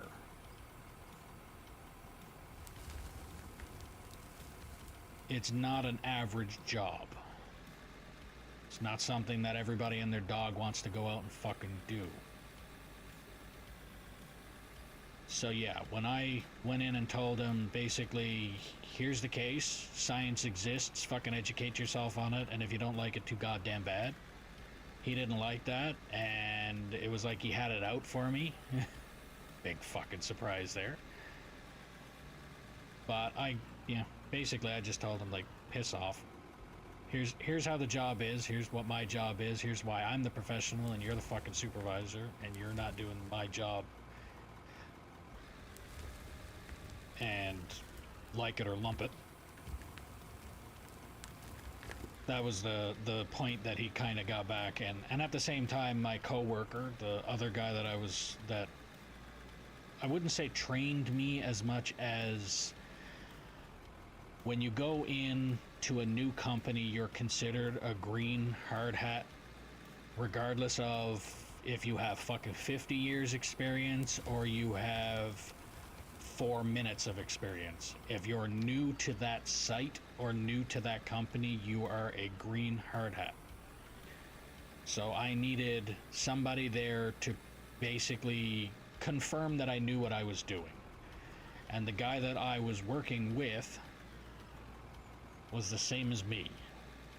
No filter at all. He was a bigger guy as well. And we had the same mentality when it came to that. It's like, this guy's a dick, this guy's an asshole, this guy can go fuck himself, so on and so forth. And it got to a point where, like, they knew who we were, to the point where, another good example, as a tire technician, OH&S, or basically the world would know of it as OSHA. They would avoid us. Start a conversation with them, find out who they are, and then they ask you who you are. You say you're the tire technician, and the first thing that comes out of their mouth is, all right, I know who to avoid. Because there's so many different aspects to changing tires that are, here's the job scope, here's how the job needs to be done. But if you were to read up how the equipment that you're using to do said job, the actual outlined proper procedure to use that equipment goes completely against how you use it to do tires.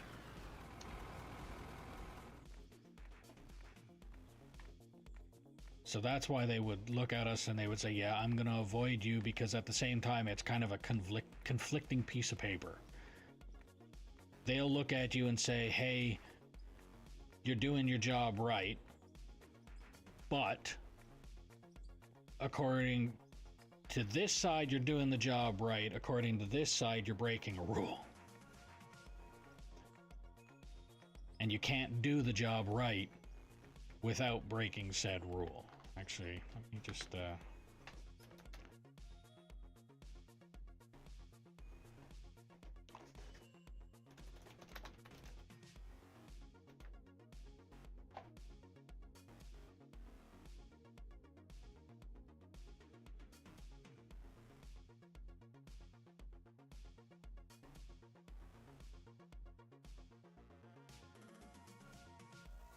so this here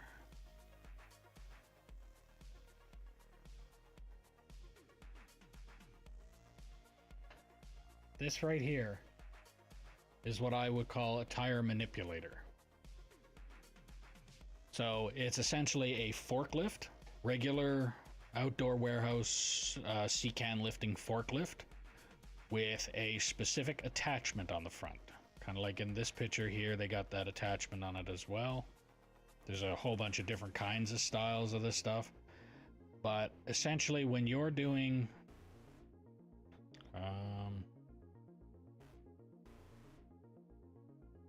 let's see if this picture does it better. So, my mouse is... yeah, okay. So, when you're taking said tire and pushing in on it to put in a lock ring, the lock ring is done by hand. The O-ring is also done by hand. So there's somebody in the forklift, or the manipulator, pushing in on the tire. Guess where you have to go? Right in here. Now, when you're operating a forklift, where's the one area you're not supposed to go? In between the forks, in front of the forks, in front of the forklift.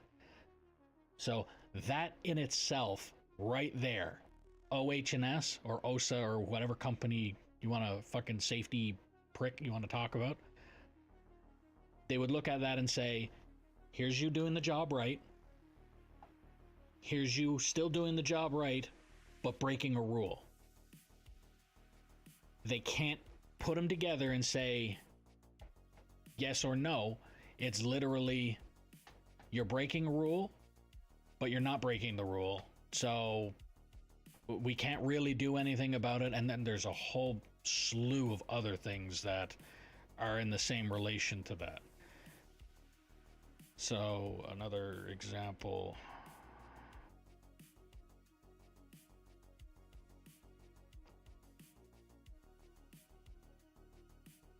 Actually, that's pretty much the main example. It's like that there. Like you're standing right here. When they push that tire in to try and seat the beads, you're standing right here with a lock ring and an O-ring. As soon as they push that in, you lift the lock ring into place, you put the O-ring into place, and then you basically step back for a minute. So you step out here for a second, and then they squeeze the tire, twist it or whatever, and you're literally right here while this tire is inflating. And when the tire starts to inflate, or when the tire is ready to be inflated, you jump in, turn on the air line, and jump back out again. And when it starts to seat a little bit, you have to hop in with essentially a sledgehammer and smack, like this. In this picture here, they have the lock rings on the floor. So these are split rings. So there's a little piece right here that's held together by a bolt with an Allen key head on it. And essentially when you squeeze the tire and it starts to catch a little bit of air, you're hitting the lock ring with a hammer to make sure that that lock ring is set right. If that lock ring doesn't get set right, it can take your head clear fuck off. Yeah.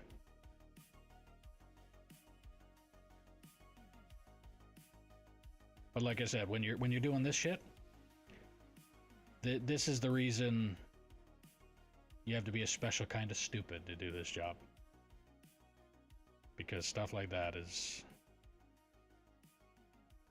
And I mean, that's essentially what I used to operate, was this, or... I know I've seen the other picture. That right there.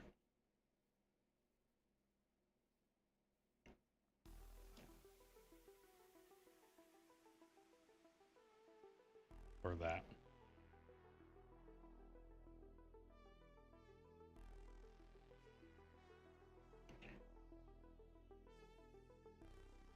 Yeah.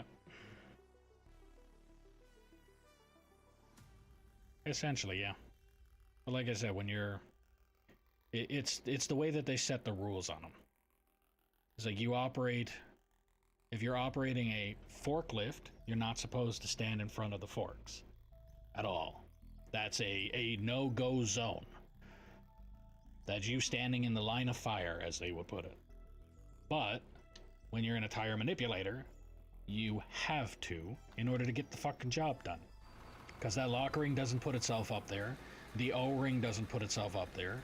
and you can't you can't take the lock ring and put it in place, and you can't put the O-ring in place unless the tire itself is pushed in. And the only way to push the tire in is by using the tire manipulator. So it has to be done in order for you to get the job done.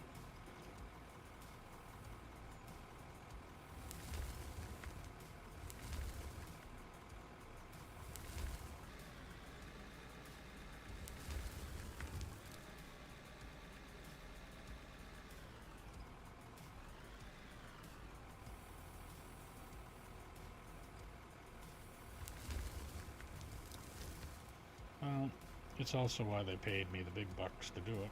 When I worked for North American, I was getting, I want to say, $36 an hour. When I was working for Cal Tire, I was getting $37.30 an hour, and that was when I started with them. That later on, if I was to have stuck around, there's, again, politics was involved with Cal Tire, so that's the reason that I didn't stick around there. But if I stuck around with Cal Tire, they had kind of an apprenticeship program when it came to tires, even though tires are not a trade.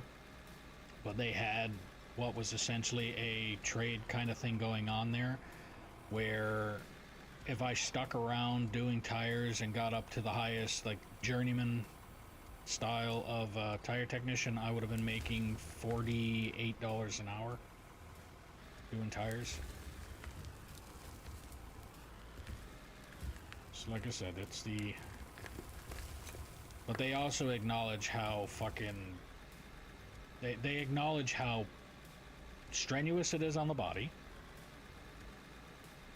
The potential for something to go wrong that's completely out of your control. It's the same thing with, it's like hazard pay. The only difference is, in this case, your entire paycheck is hazard pay.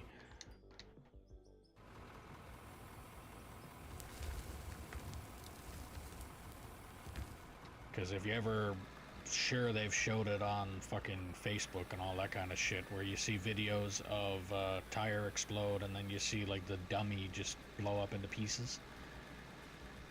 So a good example, with a haul truck tire alone, that haul truck tire is 200 pounds, just the tire, not including the rim. If a haul truck tire blew up and you were sitting next to it without a tire cage, that 200-pound tire at 100 psi, if it exploded, would send a 200-pound man 200 feet.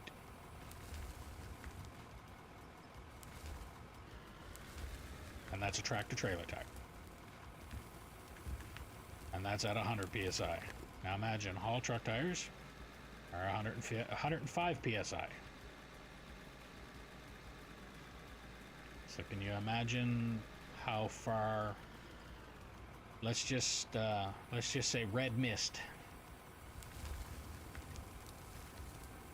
But we used to say it with the tractor-trailer tires. When you're airing them up, you can kind of tell in advance if something is going to happen. There's steel cords in the tires and stuff like that, so when you're airing up the tires, a lot of times you're going to hear certain kinds of noise. The best way I can say it for a haul truck tire is, if you, let's say you grab a guitar and you over-tighten the string, and then you pull on said string, you hear like that loud dunk kind of noise. I know, sound effects, real awesome. But you know what I mean by it. You hear that noise. If you're airing up a tire and you hear that same kind of noise, we used to say it all the time. If you hear that noise, you got two options. You turn around and run, or you run up to the tire and hug it. Don't just stand there. Your better option is to run. But running up and hugging it is, that way you don't feel nothing when it's going to blow up, because you're dead.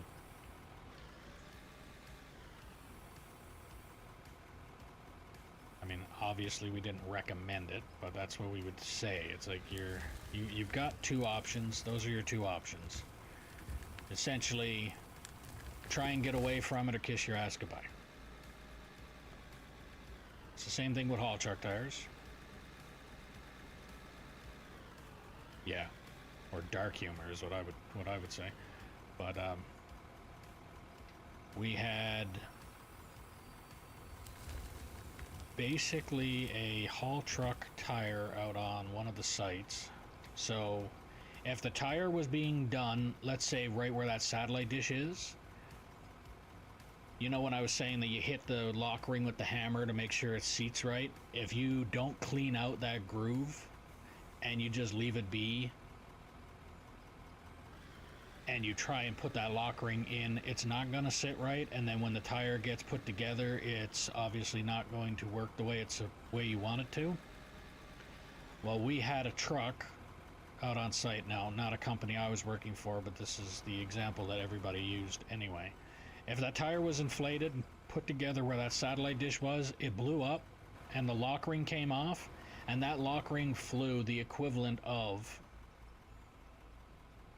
hitting that green bagger. It cleared, I think it was 4 haul roads. So what I have built here, 4 haul roads, and I think it was 2 tailings ponds. And those tailings ponds were massive ponds. And that lock ring flew across all of it.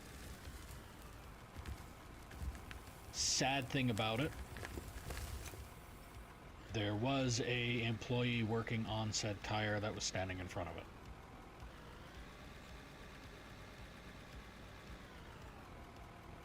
No, he didn't make it.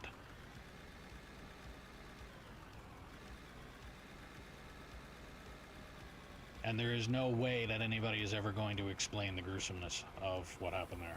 But if you, best way I can put it, you ever watch the movie Resident Evil? You know, the laser room?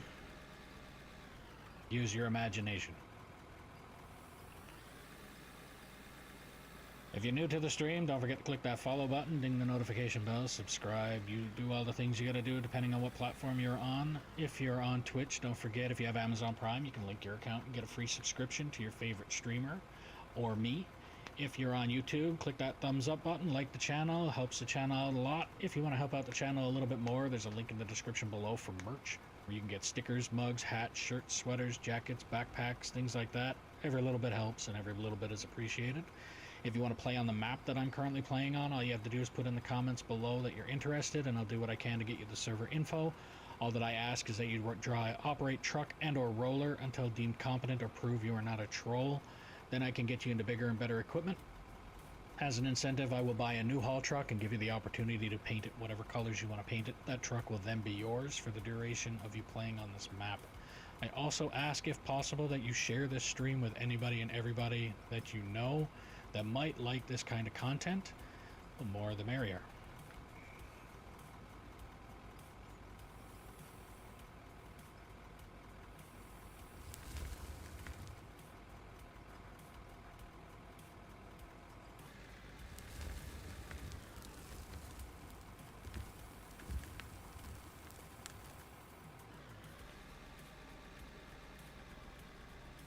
But yeah, that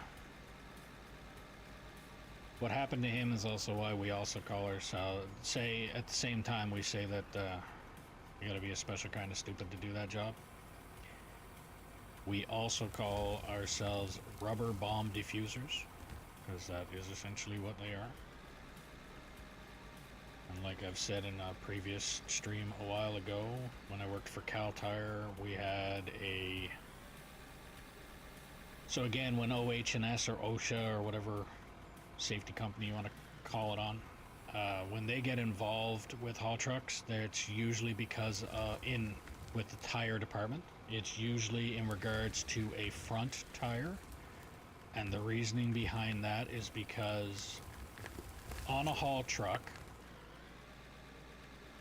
The front tires are essentially, they start off brand new, and then with the and then they're calculated by their hours. So you take the hour meter of the truck when you put the two tires on the front.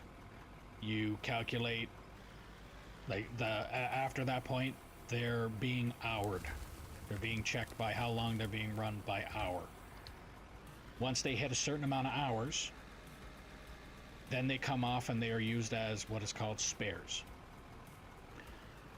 Because like I've said before, when it comes to haul truck tires, they don't come in like your passenger car, where your tire is flat. It doesn't come in and I don't repair the tire and put it back on the truck and then send you on your way. What ends up happening is said tire comes off of that truck and then goes to what we would call the section shop, which is a completely different shop where they take that tire, and if it's repairable, they'll repair it. 9 times out of 10 after they've repaired it, the tire is still absolutely fucked anyway. It's very rare that if a tire gets repaired, it lasts a substantial amount of time when it comes back. It's usually put on, and then after a little bit of time it usually breaks at that point again. But so when the front tires are in, they're brand new and they're calculated by hour. If there is a type of failure with said tire, that is usually when OSHA and all of them come into play, because they need to find out why it did it, what they can do to prevent it from happening again in the future. Because at the same time, as you can see, when it comes to haul trucks, those front tires, they're located directly under the operator of the machine. So if that tire is going to fail, you're essentially a sitting potential astronaut. Because if that tire blows up, you're fucking damn near in space.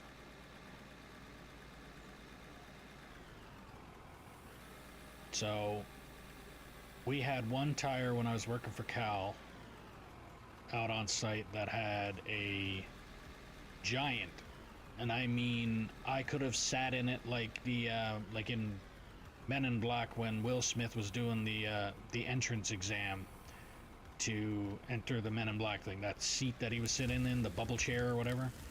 I could have turned the bubble in that tire into one of those and sat in it on the inside if I was able to get inside the tire. So what we ended up doing was we set up what was the equivalent of a spike strip, but it wasn't a strip. It was literally one solid square chunk of steel that was about that thick, weighed a fucking ton, and it had a giant steel tube that looked like a syringe. So what we ended up doing was we just cut a tube off at an angle. Then we cut a hole down through the square plate that that tube got welded onto, turned it into a giant spike. And the operator of the truck stayed in the truck, in the cab. We put the spike down on the haul road, and we basically backed right the fuck away and guided the guy onto the tire until it flattened. And at the same time, what we should have done, but nobody thought about it at the time, because the only thing that went through their mind was operator in truck needs to come out, not who gives a fuck about the fact that that tire is going to have to come off of that truck, and then that's going to have to get sent out and all of that kind of stuff. And where we're doing this is probably not the best idea. But we ended up deflating the tire in the middle of a fucking haul road. And where we did it was just stupid. But the front tires on a haul truck are brand new, and they go by hour. The back tires, like I've mentioned when my wife was here talking about it too, Basically, all of the back tires on a haul truck are run it until it blows. Within reason. So, when you see on a haul road, you've got truck driving this way and trucks driving this way. So if the outside dual on the driver's side, or the good side, as they would call it out on site, if the driver's side outside tire has a major potential issue about to happen, that tire comes off. Regardless of if it's flat or not, it comes off. Any other tire, you run it till it blows. And there is times that I've had operators call and ask me to come out and inspect a tire. I have had moments where I could, like a flap of rubber, literally grab the chunk of the tire the sidewall, pull back, and have this big of a chunk of fucking rubber flapping off of the tire. And it didn't just slice off a thin slice of it, like it went and gouged into the tire to the point where the flap was about that thick coming off. This operator was thinking, when I got out there and looked at that, I would look at it and say, yeah, take that truck up to the tire pad, we'll change it out. I told him to run it. And he went as white as a fucking ghost. What do you mean run it? I said, well, first off, it's not a good outside tire. So it's not going to cause anybody potential harm. It's fucking almost at its hour limit. Like, at a certain amount of time. So each one of these tires, another good piece of information, 5980R63 is the size of a 797 tire. Your typical car tire, the last number is your rim size. A lot of cases with cars, you're getting 15-inch wheel. Your brand new trucks out there are coming up with like 22-inch wheels and stuff like that. Haul truck tires are 63-inch wheels. Each truck has 6 tires, and each tire costs $75,000 to $80,000 a piece.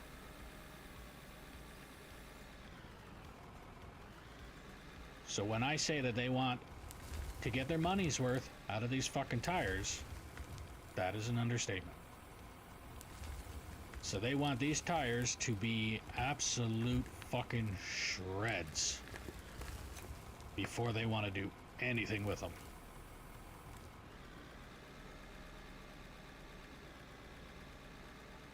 So they get really angry when it's a front tire. They want to know if there's somebody that they can blame for it.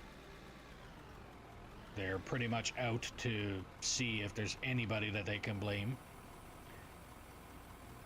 And then they're also, when it comes to back tires, they're just hyper focused on not having any issues with it, and if they do, they're hoping that the tire is used up by the time they have said issues.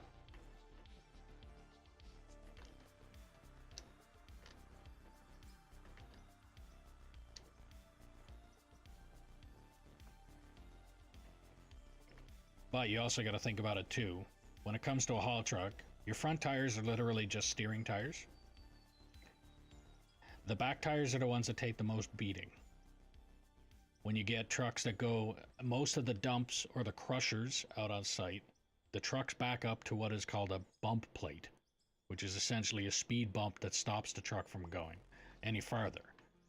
And when they're backing up to like stuff like this, or backing up to the shovels that are loading them and all that kind of stuff, the area that they're backing up into is never pretty. There's always loose shit all over the place that these tires are just going to tear themselves apart on.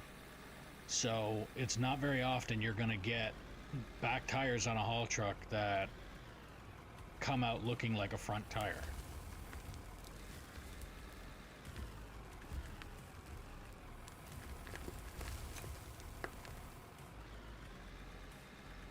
So when they're backing up into things, they're tearing them apart. When they're backing up to the crushers, they're tearing them apart.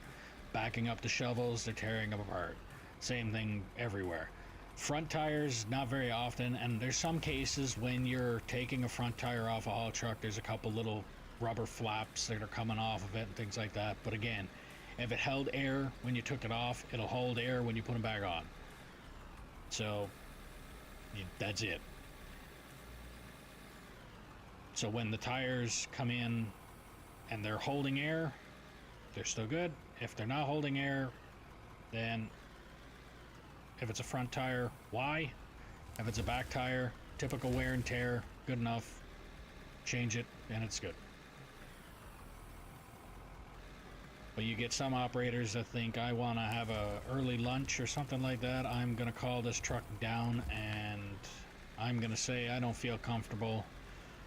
And I get a couple of those. I used to get a couple of those every couple other sets and things like that would call up a truck and say, hey, I want to call this truck down because I wanted to get the early bus home or something. And it's like, well, I'm sorry, but at the same time, there's nothing fucking wrong with this, and it's not going to happen. And they think that they can pull the wool over your eyes by, I'm the operator, you're not. It's like, yeah, I'm the professional tire guy, and you're not, so... I've had a couple people that pull that fucking card often.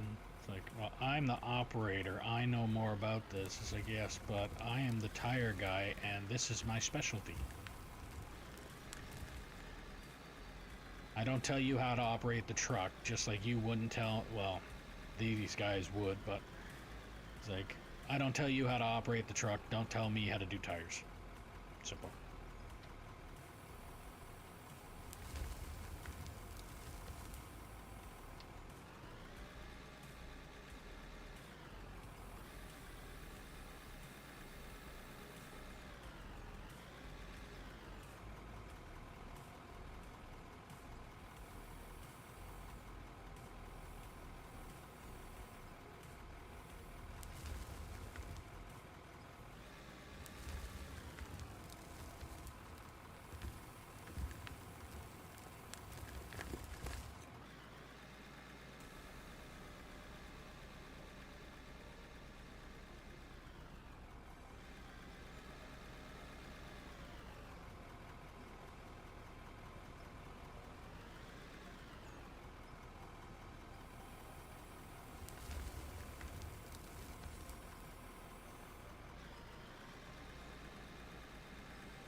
Yeah. It's the trying things and it working, and then the trying things and it not working all the time, and then them looking at you and going, well, like, it worked last set, like, that's nice. And then they get pissy because you call their bluff. It's like, alright, well, there's a problem with your logic. It sucks. So you can try it all you want, but it's not going to work on me. And then they get angry or pissy. It's like, well, that's too bad. And again, no filter, so I call it as it is. I get the operator that calls in, goes, oh, I got this going on, and then I come out and it's like, okay, well, what's the problem here? This. Okay, well, it's good to go. You don't have to worry about it. I go, well, last week, it's like, well, last week, you mean that you had an idiot for a tire guy that came out last time and let you get away with what you wanted to get away with. And it's not the case this time. Go back to work.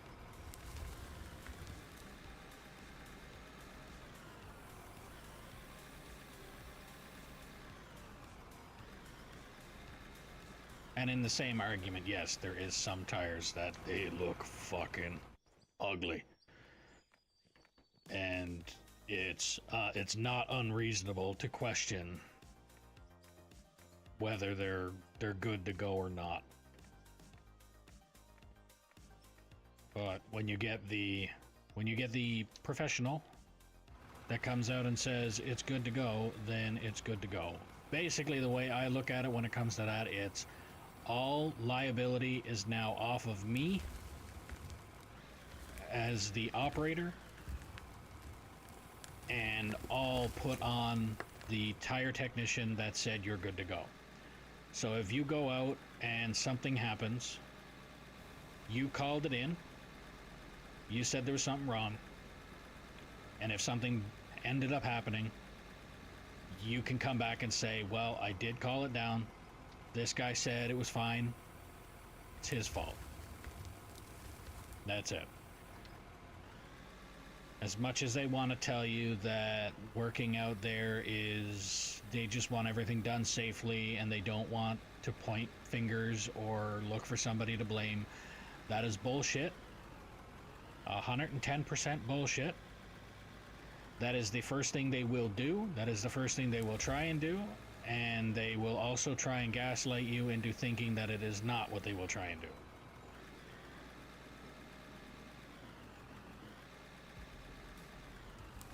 So the first thing they're going to do when you have an issue is, what did you do wrong? And if you say you didn't do anything wrong, they are going to spend way more time than necessary into trying to find out if you lied or not.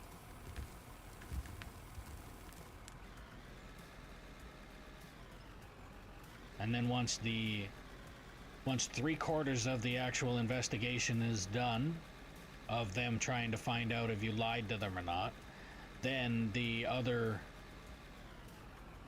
portion that's left is them finding out what actually happened. Yes, there's a lot of cases that the operator is the cause of it. Like, I've had tires come in because when you're operating a haul truck, obviously, you know, with like the back axle here right now, if you see a big rock in the middle of the road, they tell you that you're supposed to straddle it. Best way that they try and put it. So when you're driving, that rock can go clear under the middle of your truck. Not all operators know how to fucking do that. So I have had them come in, tire completely blown to fucking smithereens, and they say, well, I tried to straddle it. Okay. Was the rock the size of fucking Texas? Because obviously it didn't work. So they did try and teach people to go around it, which is not always an option either. It's basically we'll try something until it fails, and then once it fails, we'll try and figure out something else until it fails, and if what we tried the second time around fails more times than the first one, then we'll go back to the first one. It's like, that one failed less, so that one's better.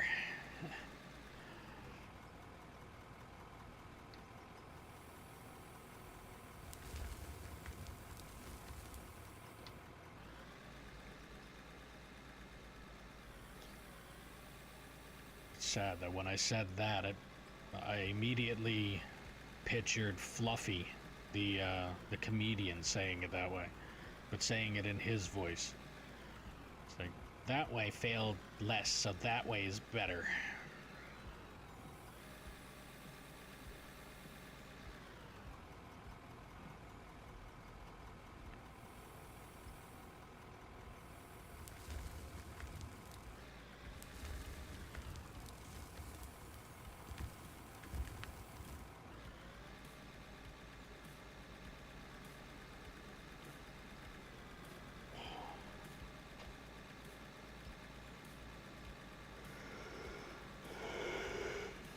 Oh.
See, get me talking about something that I know about, and I don't shut up till I'm done talking about it.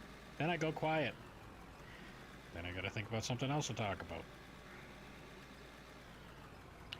At least with this game, I am able to multitask that process.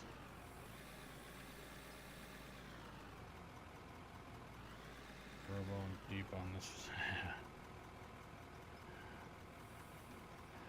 Oh, I know how you feel. Like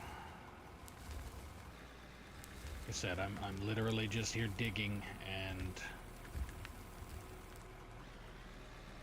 not even like I'm pretty much autopilot.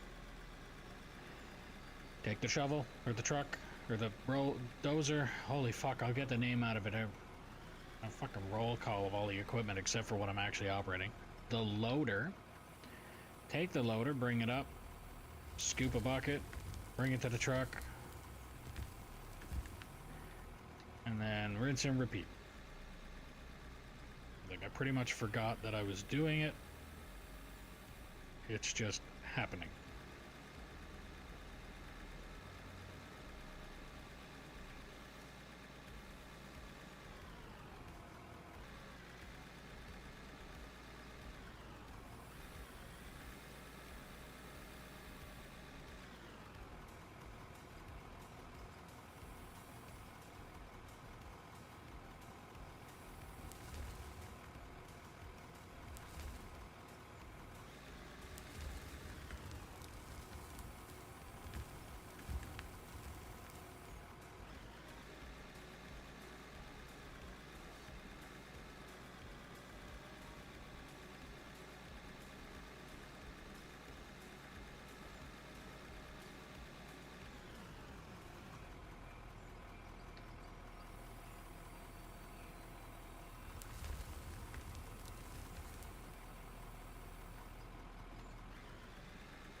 Time flies when you're having fun. I didn't even realize I'm 4.5 hours into my stream already.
So you're just winging it on the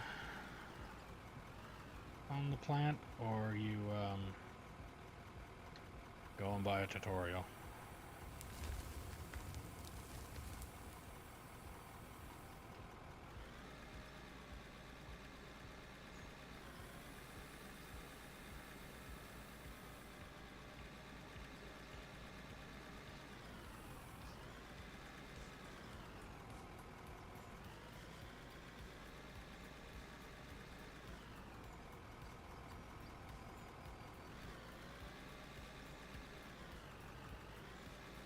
Kind of going by what I had last time. Just need to learn actual metal making. Metal making, it literally is the hot, or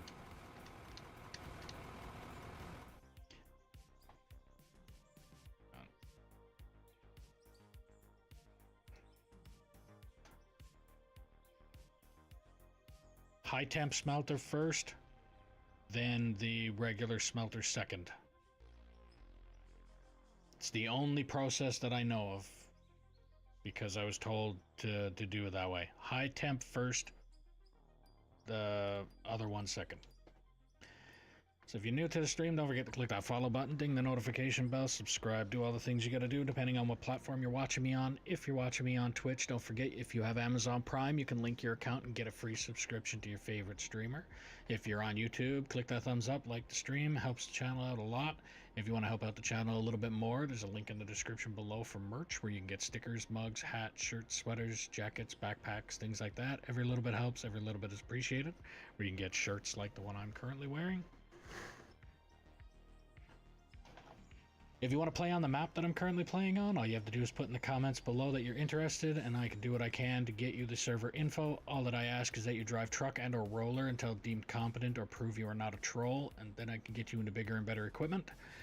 As an incentive, I will buy a new haul truck and give you the opportunity to paint it whatever colors you want to paint it. That truck will then be yours for the duration of you playing on this map. I also ask, if possible, that you share the stream with anybody and everybody that you know that might like this kind of content. The more the merrier. And now we get back to digging.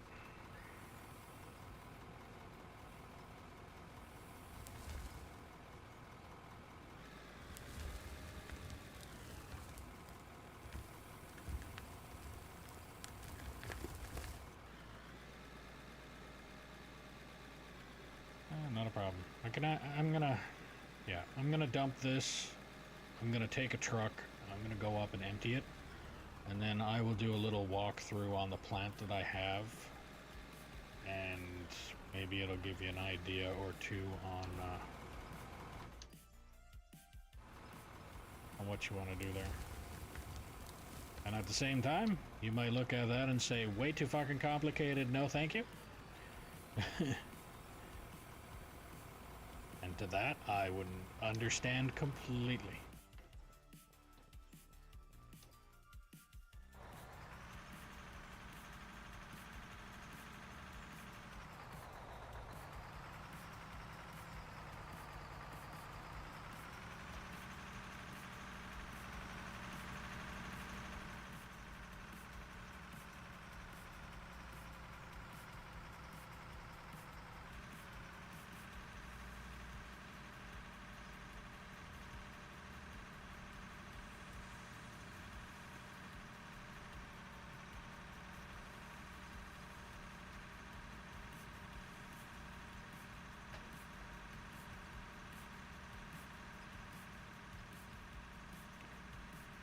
Like I said, the plant that I got up there, as you can see, the way Bear's got it built, it doesn't take up that much of a footprint, as much as if you were to build it from front to back, where the last thing that comes out of it is the dirt to be sold.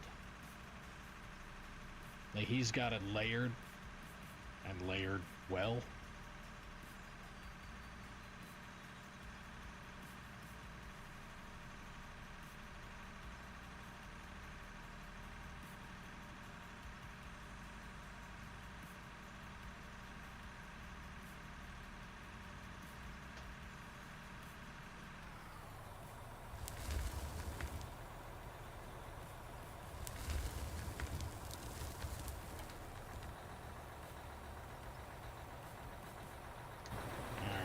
So, you know about the hoppers.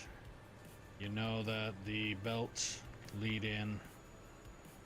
So they start... Oh, I never put a block back. Okay. So yeah, the hoppers go around into a little loop there, and then they come up here. All 4, 6... 2, 4... Yeah, 6 belts. They come up here, they go to an elevator, then they go to another elevator, which leads up to the coal screen. Coal screen obviously goes to another elevator, goes up, or comes back to the drop of coal. Coal comes this way, and then straight out that way.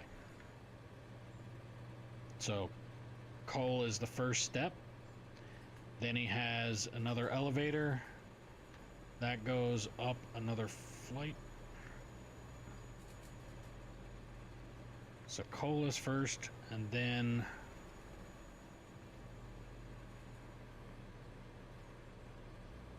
trommel.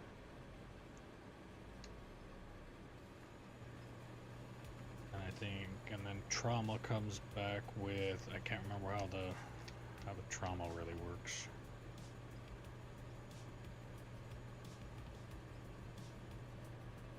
Again, like I said, I haven't fucked with this stuff in a long time, so it's...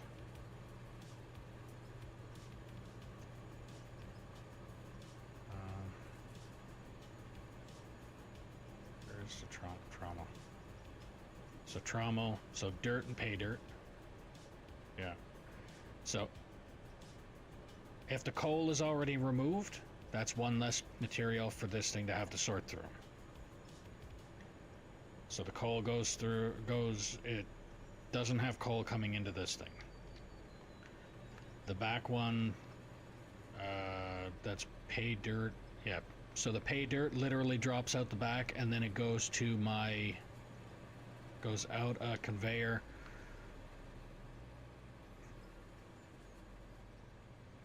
To my sluice spot. Don't use wash plant sluices.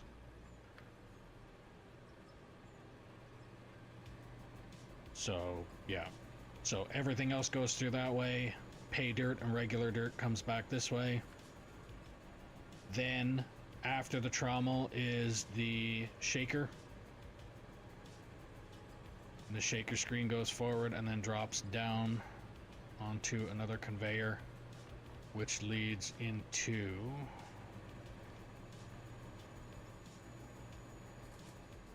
So it's coal, pay dirt drops off, shaker comes over to the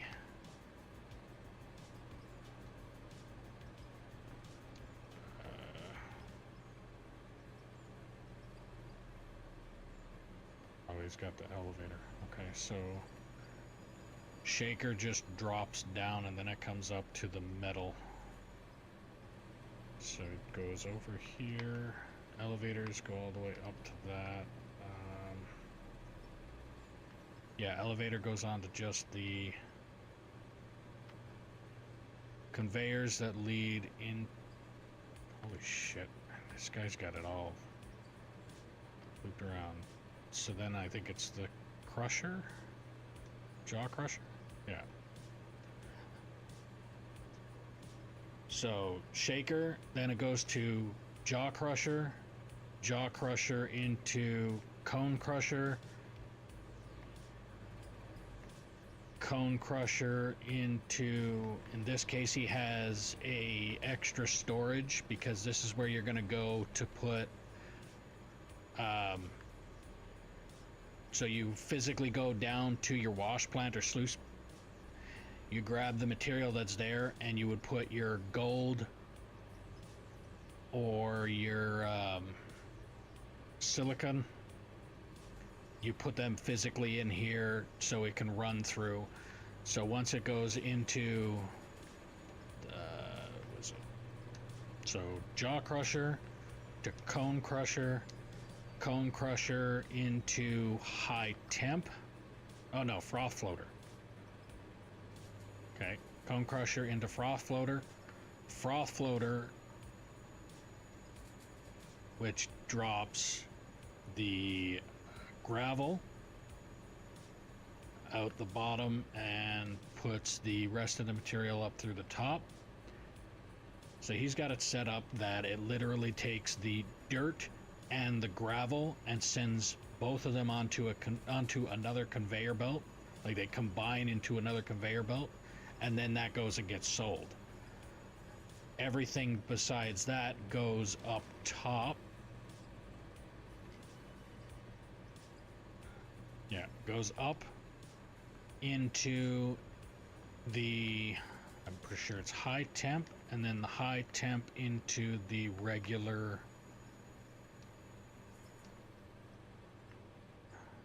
find it here, high temp into the smelter, smelter into bar roller,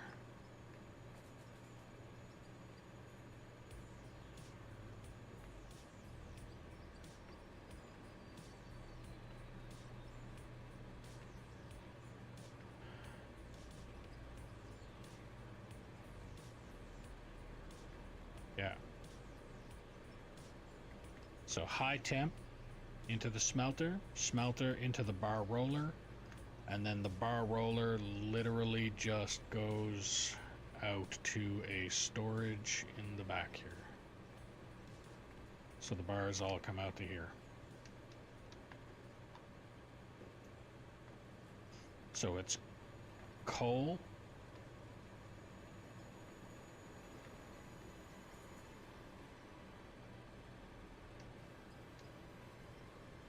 yeah, coal,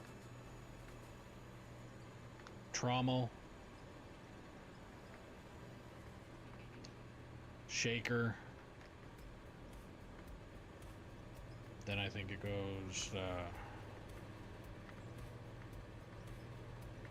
so yeah, shaker, yeah. I hope you caught what I was saying there, because it, yeah, there's a lot. Yeah, so coal, trommel.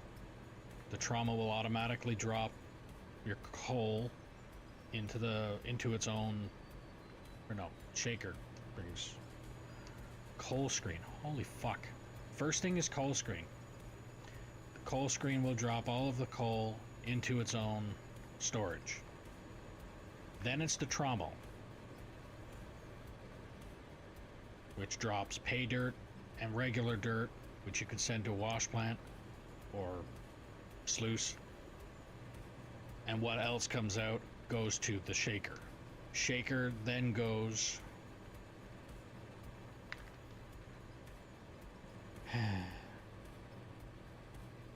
so coal, trommel, trommel to the shaker, shaker to the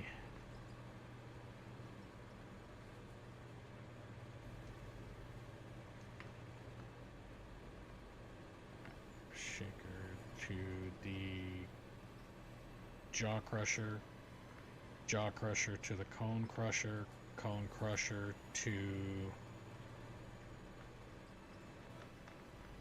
as soon as I get to find it here,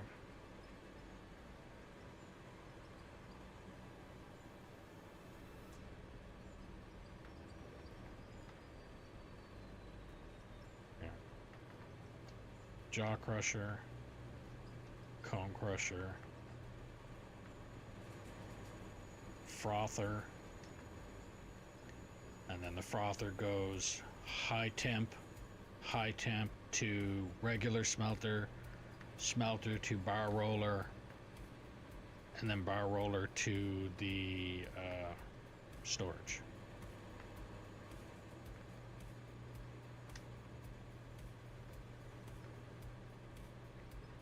I think if I have to go over that a couple more times, then I will have a migraine. Because holy fuck. But just the concept itself is one thing. The way he's got it fucking cluster fucked to shit inside that building to make... That's a 6 times plant, by the way. So everything I just said, he has running 6 different conveyors of said system. So it goes shaker 6 times, trommel 6 times. Like, yeah.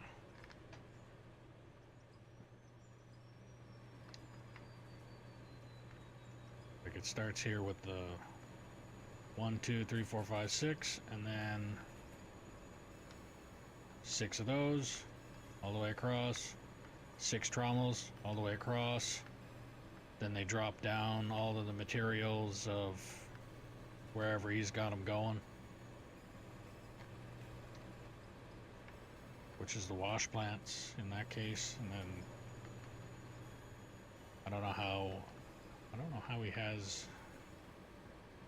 So 2 frothers. He must have some joiners in here somewhere.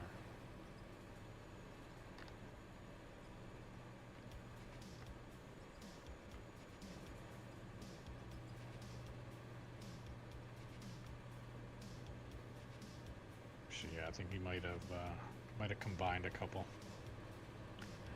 Yeah.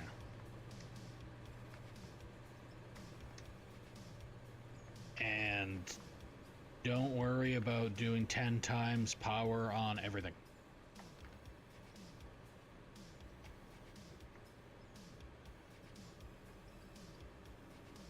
And then, like I said, this right here, this is the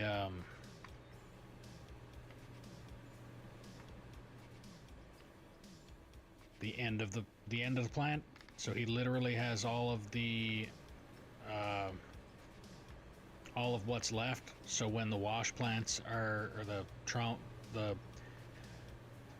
these things, sluice boxes, when they're dumping out the dirt, that goes on a belt and then gets sold.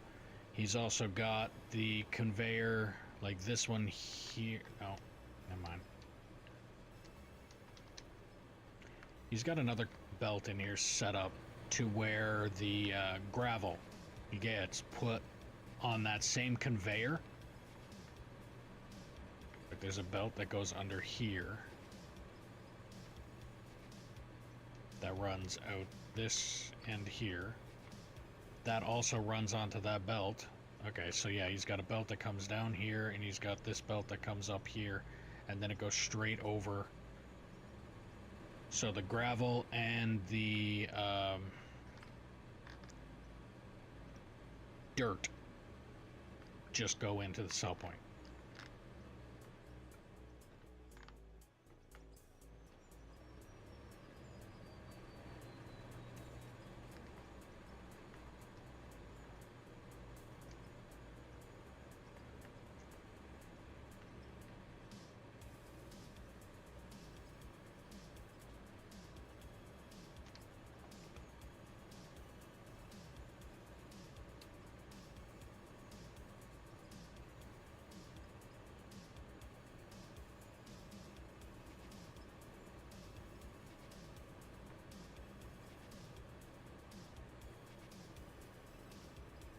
Why?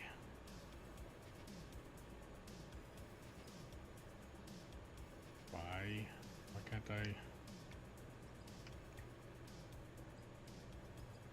Oh, that's gonna annoy the shit out of me.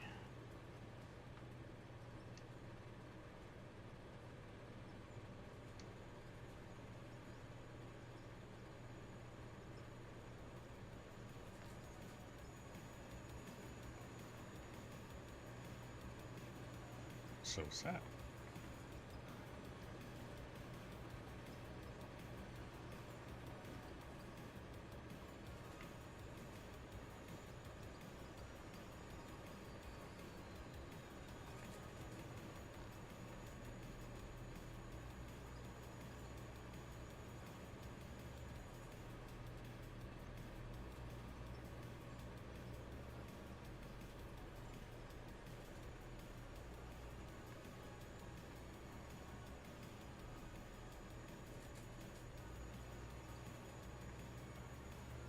did I go this long without noticing?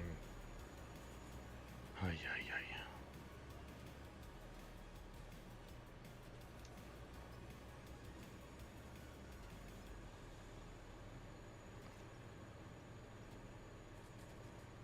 And the guy did a fucking quilt.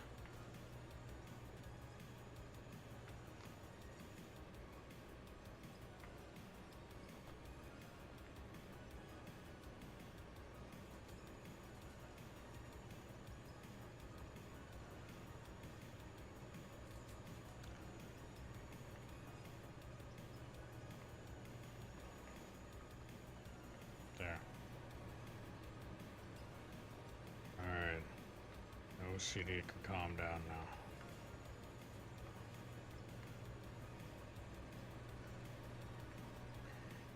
But yeah, to have the entire plant in a 1, 2, 3, 4, 5, 6, 7, 8.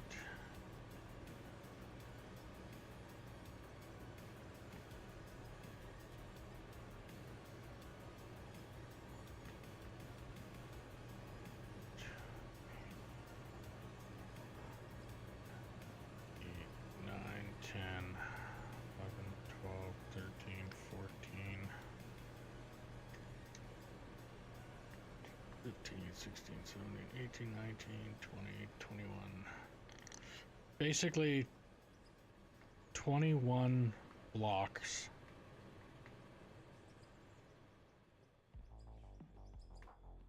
Twenty-one, 3, 5, 6, 7, 8, 9, 10, 12, 13.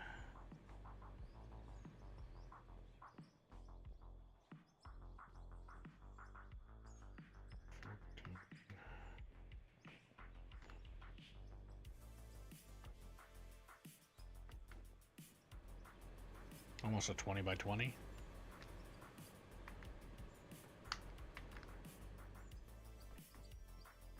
Like a 6 times plant in a 20 by 20 block.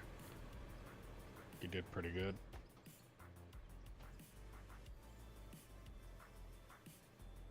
Now this is also a power hog.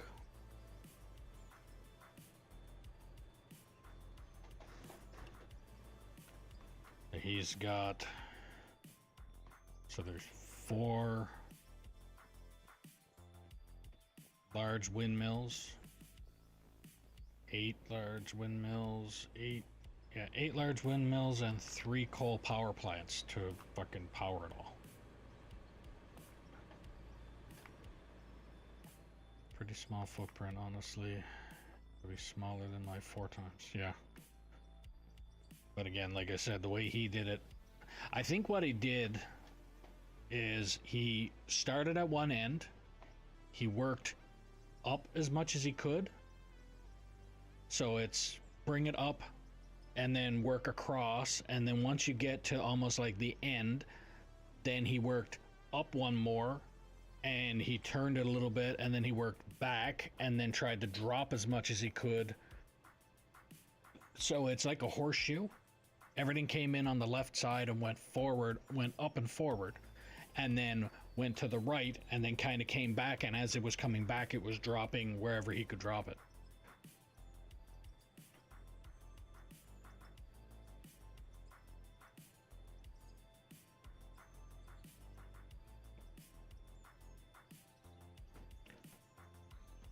But yeah, that's... should probably, actually, once I think about it.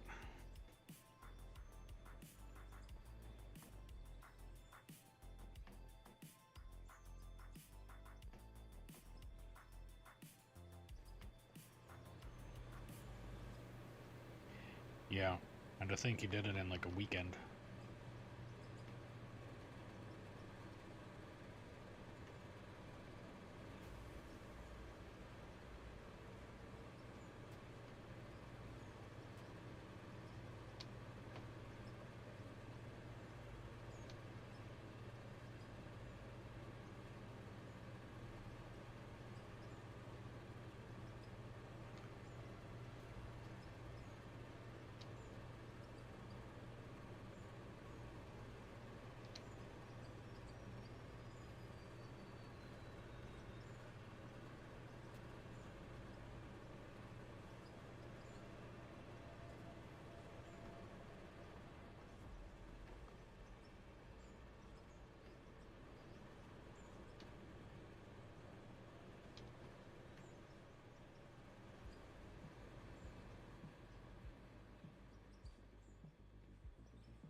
got me thinking now while I'm at it, because I do want to keep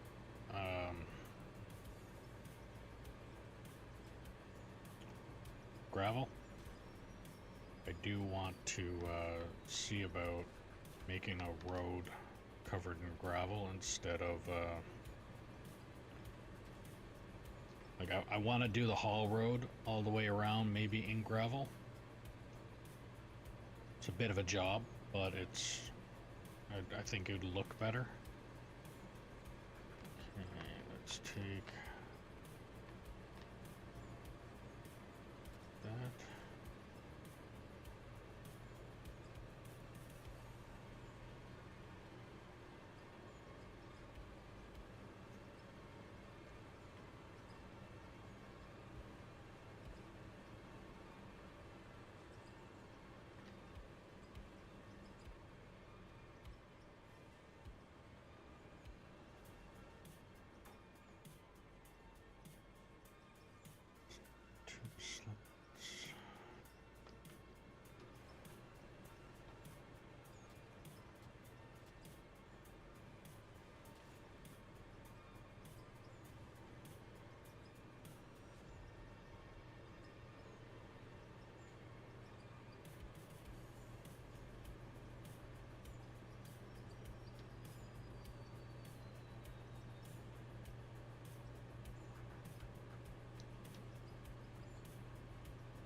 He did it in like literally a weekend. I think it was at the time that I was having the what's it called? Major issue, major malfunction, or major fucking failure, or whatever you want to call them, with the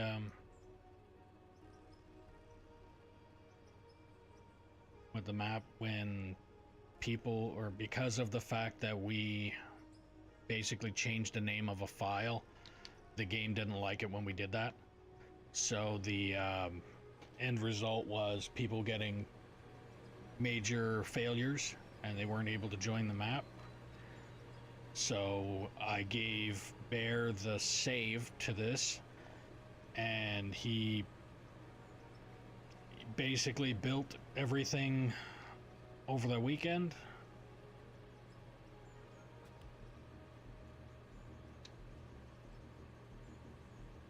And once I came back over a weekend, he had it done.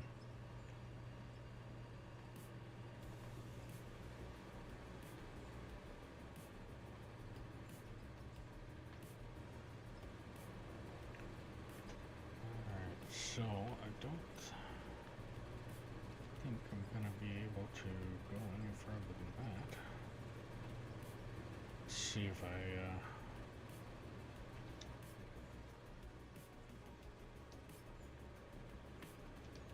just put a chute on that.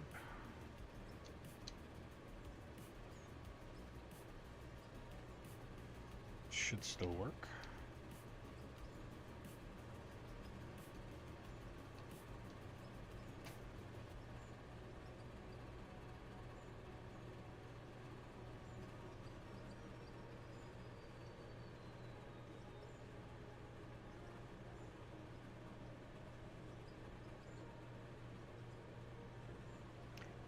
I just can't remember if this fills up, if it's next to an area, is it going to overflow just straight through? Like if there's a belt on the end of it, is it going to overflow into whatever that belt is needing or attached to?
Well, he was also streaming at the time, too.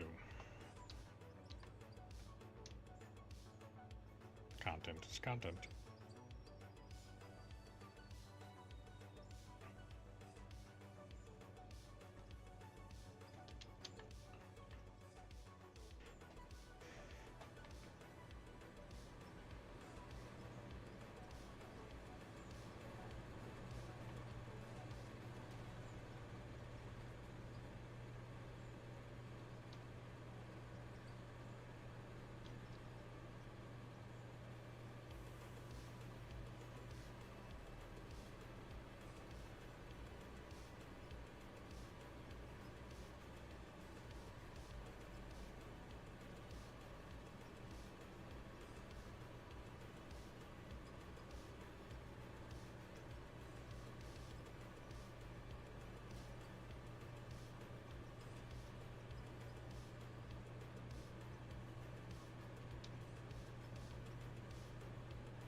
Actually, thinking about that, don't think I need this here.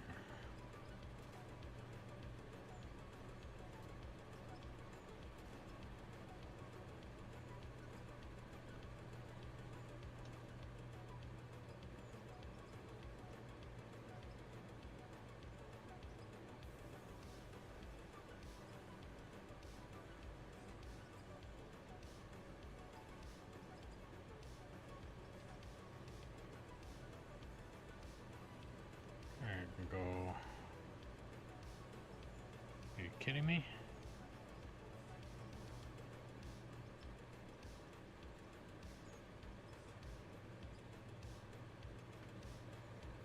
Okay, that works.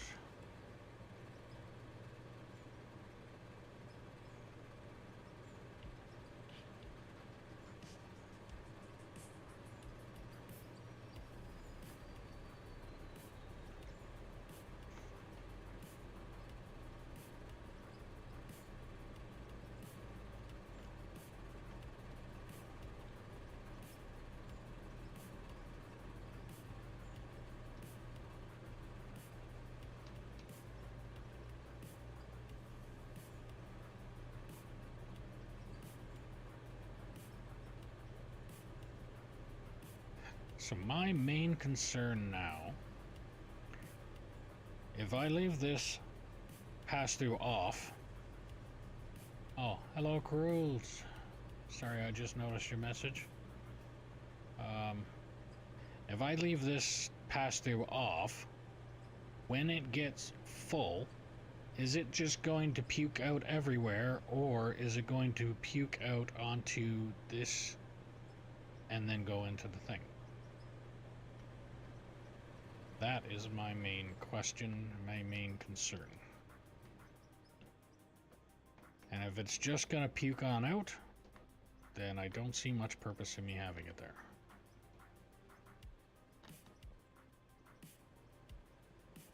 I really wish that that's how they would make it. It's like, if you're gonna have pass-through on,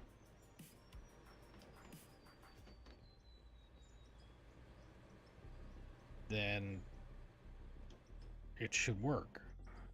If you're gonna not have, if you're gonna have pass-through on, it should just automatically pass through.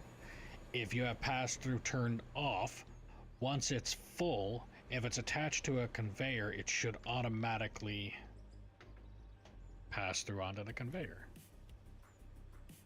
I know it's not the full case when it comes to this stuff, though. And that talking point, I will show what I am talking about.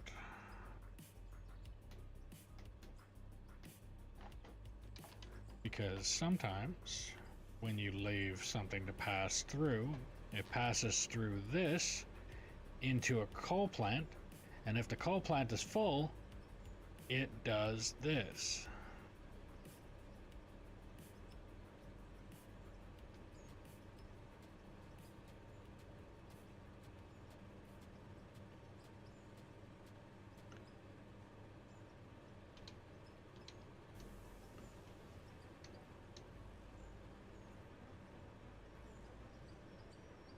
So this filled up, or no, not this didn't fill up. This had passed through, turned on. This was getting filled by this, like it was an auto-fill thing. That's something else too that they need to figure out, I guess, is if you have this on, pass through on, that means you want it to go and fill up what's attached to it. And then once, what you're wanting is, once this is full, this should start filling. I should technically be able to set up 5 or 6 of these in a row. Once the last one is full, the one before it will start filling, the one before that will start filling, and so on and so forth until, and obviously if all of them before that is full, then it's not going to do any more. And what ends up happening in this case is the conveyor actually starts to fill up. But what I would hope when it comes to like this one down here, if I have pass through turned off, once it's full, it should automatically start just bypassing. That's full, bypass, and dump. That's the way it should be. Now whether that happens or not, completely different story. And I have no idea. So what I'm going to do is I'm going to go dump all my trucks. And I'm going to hope that when I'm done dumping all the trucks, I don't come back to a giant fucking mess. Because that's going to take a lot of fucking work to clean up.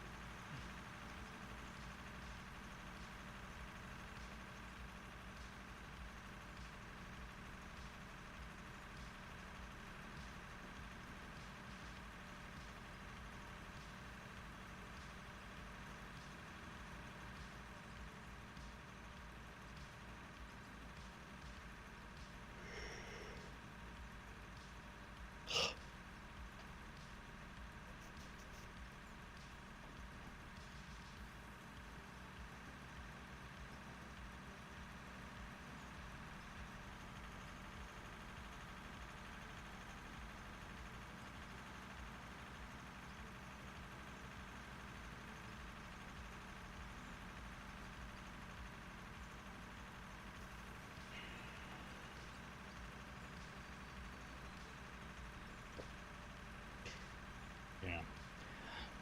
All I know is it makes a giant mess when, actually,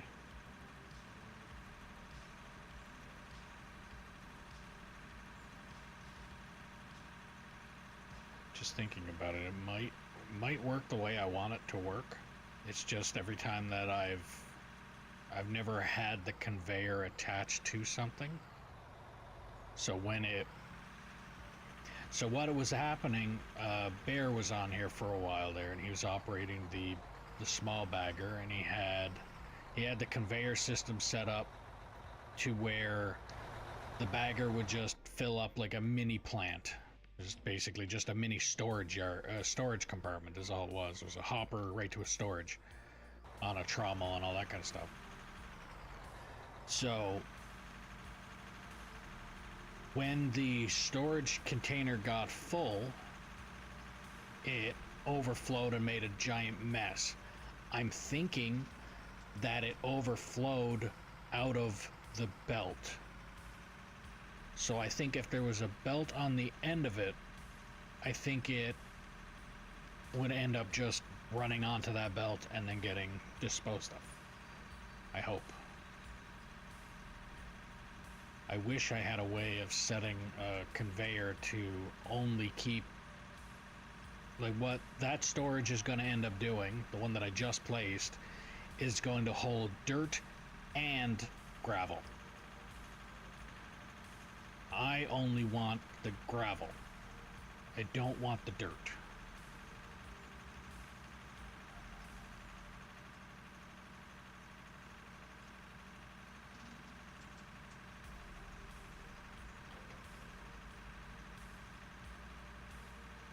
So what I'm going to end up having to do is go in and physically grabbing the gravel anytime that it's there.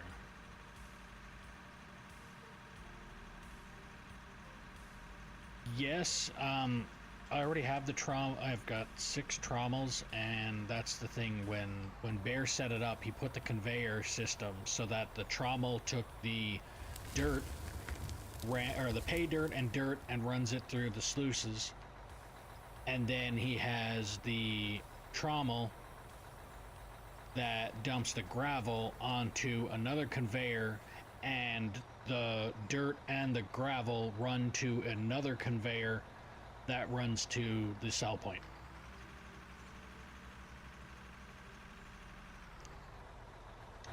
Okay, I just did that. I'm gonna run up and see if the storage gets the... Okay.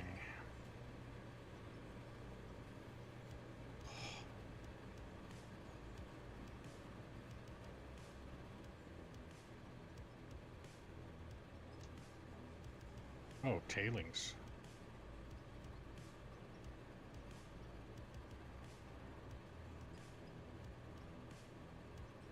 I thought he had... Oh, it's probably also because I don't have,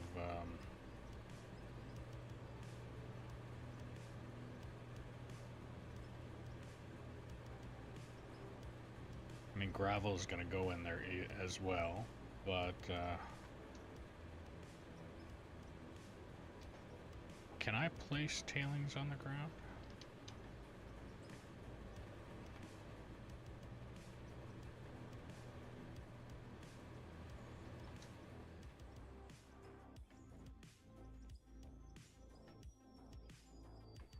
Tailings, okay. So tailings is what I'm going to want to keep.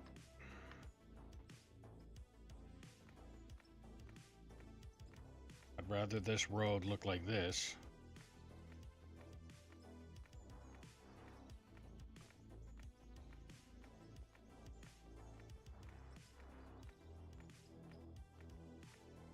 At least tailings doesn't look so valuable as much as driving over all of that coal and the iron and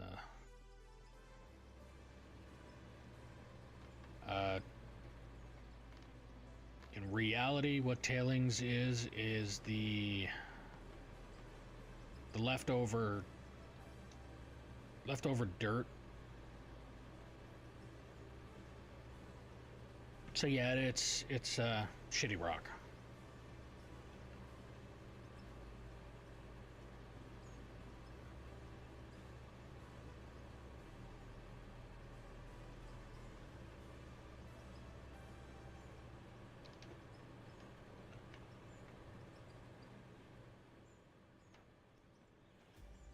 See, most of the time, what well, in the actual process, as far as I know, with oil sands.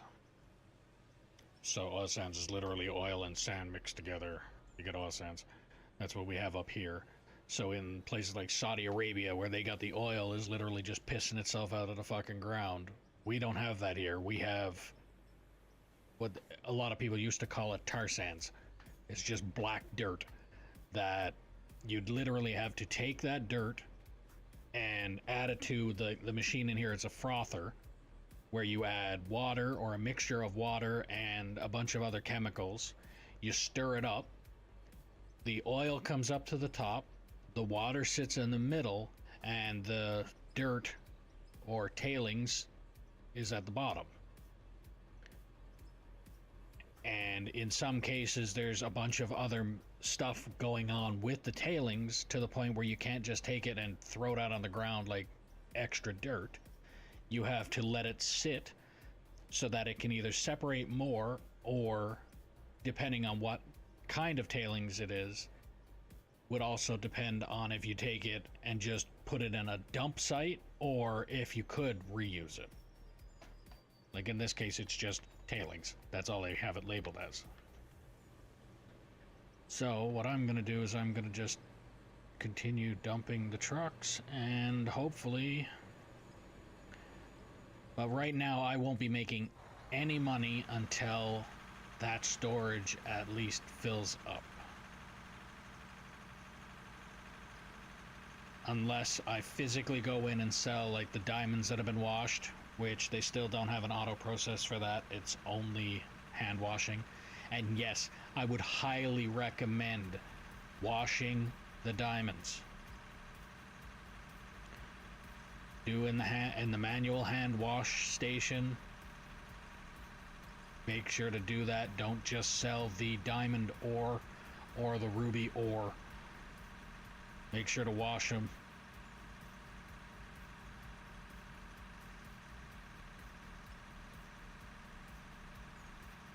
Yeah.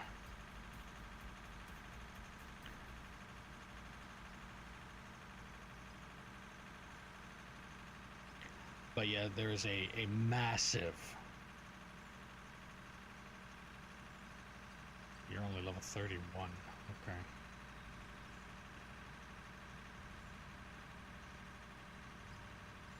Yep, I've been there. I have. The thing is, once you have a... that's a cheaty process as far as I'm concerned.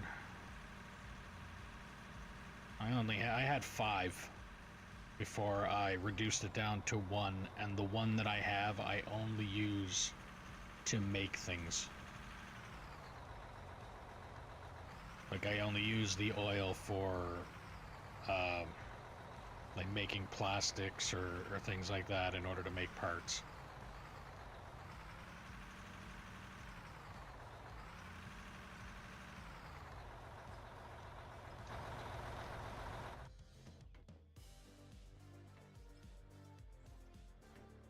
Alright, I will be right back.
Honestly, most of our money goes to steel blocking and conveyor.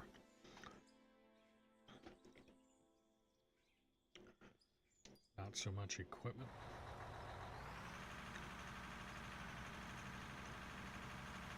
So you run in bagger most of the time or something?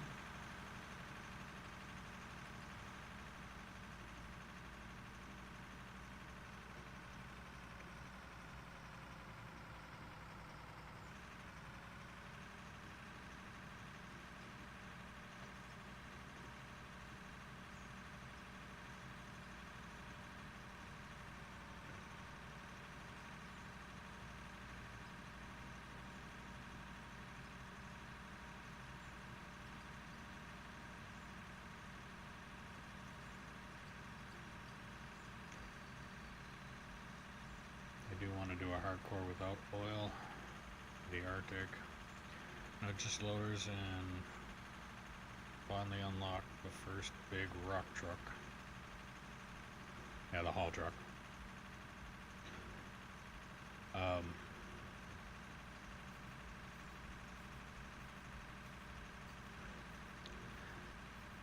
To be brutally honest, the only thing hardcore is your fuel consumption is higher and your loan payments at the bank are higher.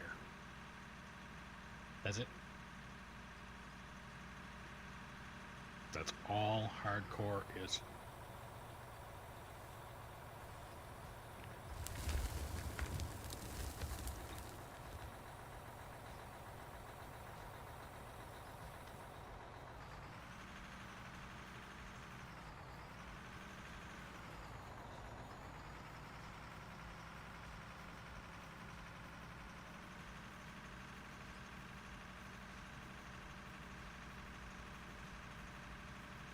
Oh, I think you start off with a little less money, but you are able to, like, I'm able to go in right here. Nope.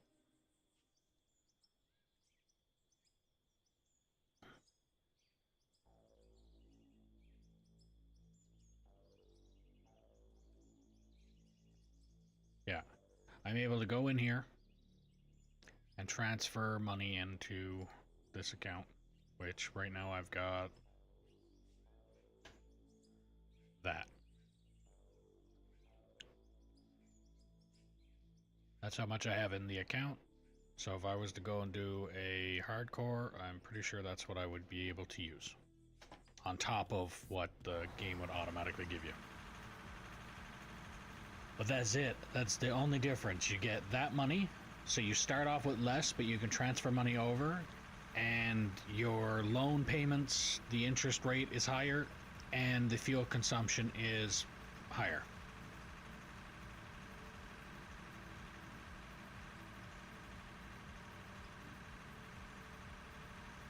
Standard with the 400k start, so yeah, it wouldn't be much different. Yeah.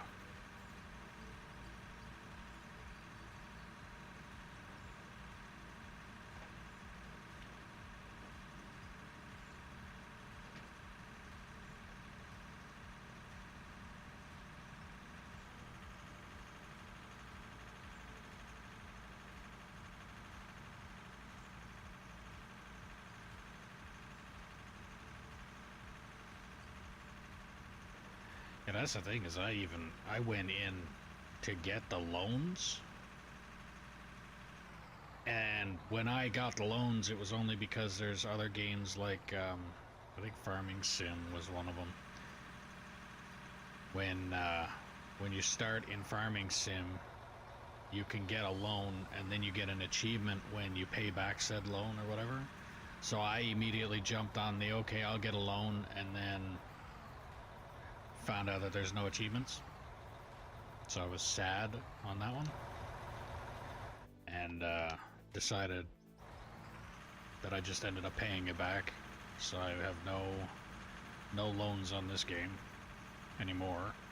But that's pretty much all that was. The only reason I got the loan I didn't need it. I just got it because of the fact of paying it back. As stupid as it sounds.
Most of the time, the way that I used to be what I would call an achievement whore, the way I would do it is start playing the game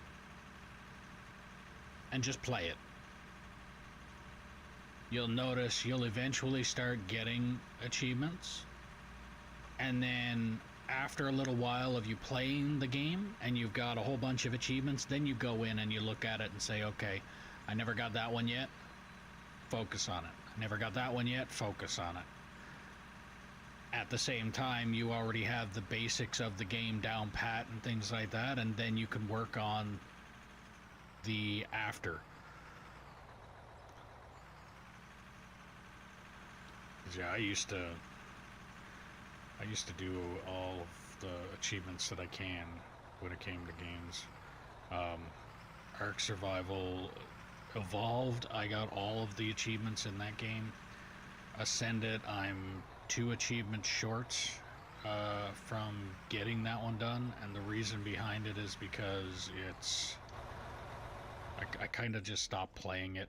The people that I was playing the game with, a lot of them just died off from playing the game, and it turned into just me being online, and I just don't have the patience for that.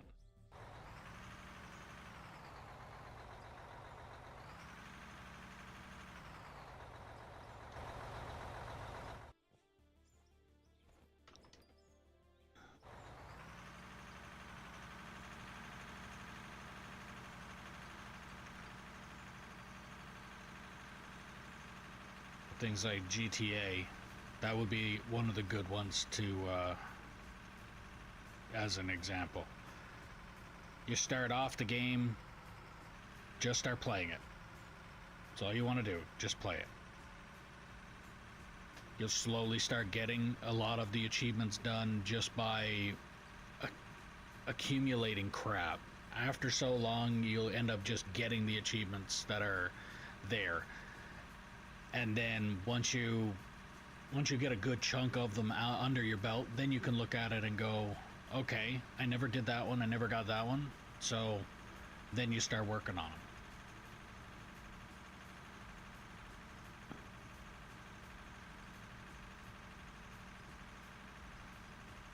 Minecraft, same thing.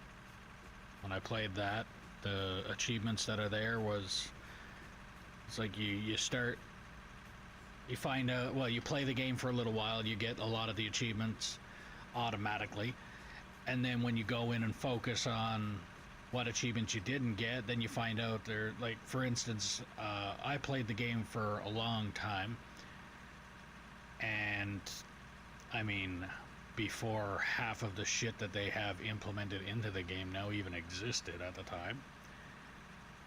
But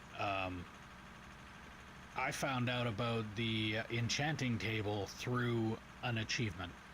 It's like, build an enchanting table. It's like, what in the fuck is an enchanting table? Built it. Got the achievement. Found out that there's a bunch of other achievements tied in with it. Worked on those. Got a bunch more. Same thing. But most of my achievements were on like Xbox when I was playing that. So that's why, another reason why I was focusing on it there.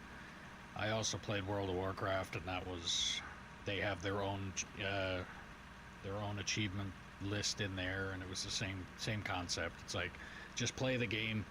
You'll get a good chunk of them just by playing it, and then after so long, then you can go in and focus on what you haven't done.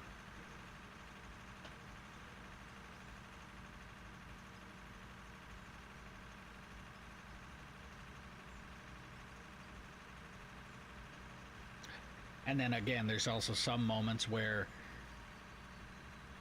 you know there's an achievement for something that you're already working on anyway. It's like, oh, get to a certain level. Like in this game, they don't have achievements in this game, but I think there should be. And I think one of them would be like reaching max level, or getting your first million, buying specific tiers of vehicles. Like, congratulations, you bought this. That kind of stuff.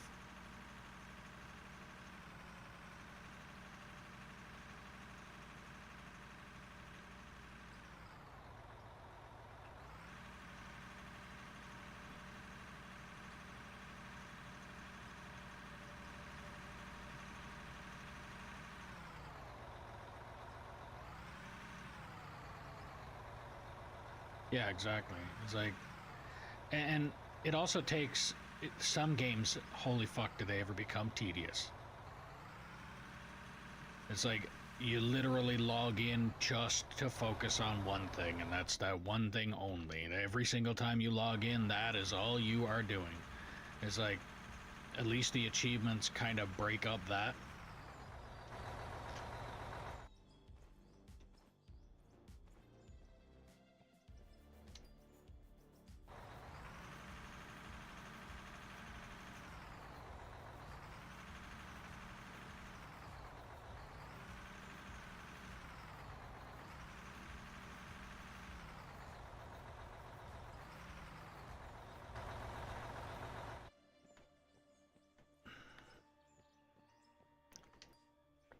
I have a feeling I am not going to be able to park this truck back in there again.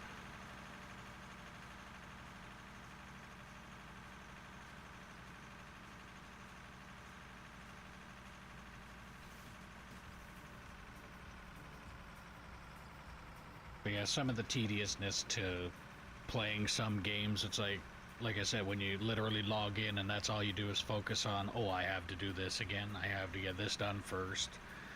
At least with the achievements and stuff like that, it takes that, it makes the game not so boring, not so repetitive.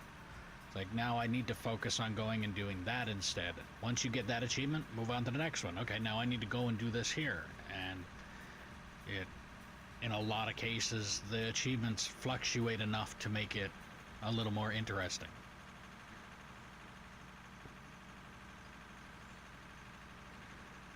And like I said, in this game, I think that they should have like an achievement of reach max level, reach your first million, pay back your first loan, or pay back so much of a loan.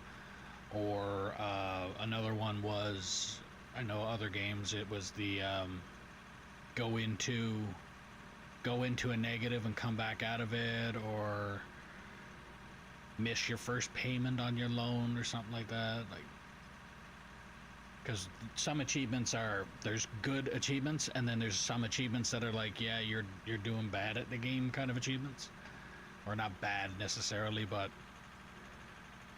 more you're not doing so good yet.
Alright, let's see if I can park this truck in there.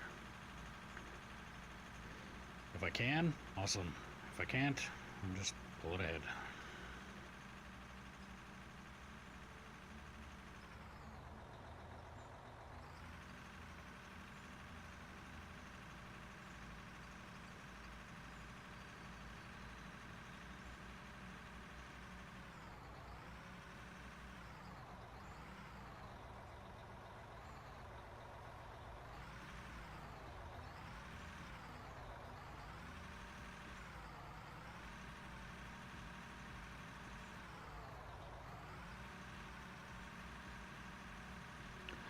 I have no idea. I have never made it.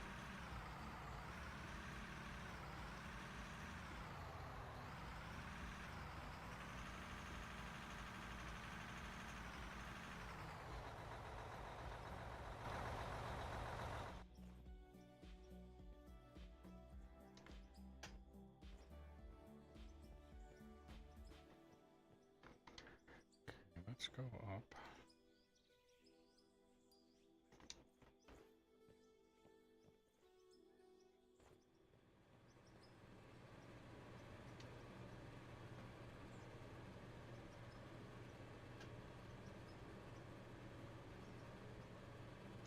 I got a long ways to go. But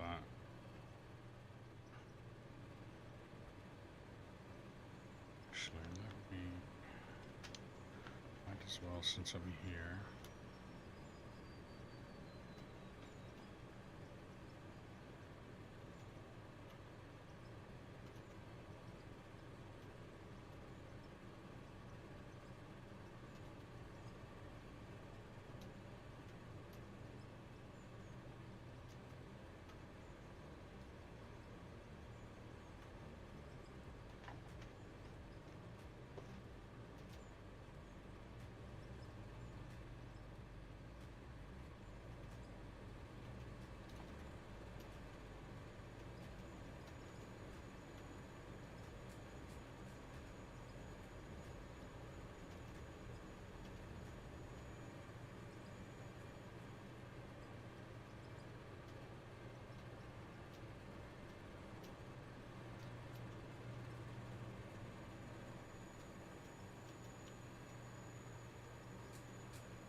think I got a few extra rubies.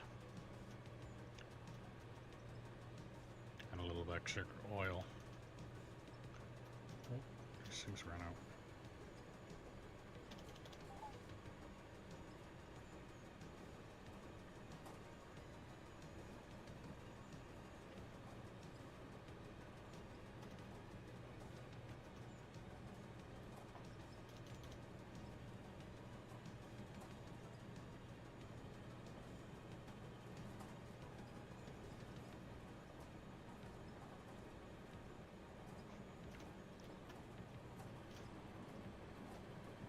That's something else too. If you want to level real quick, run this shit.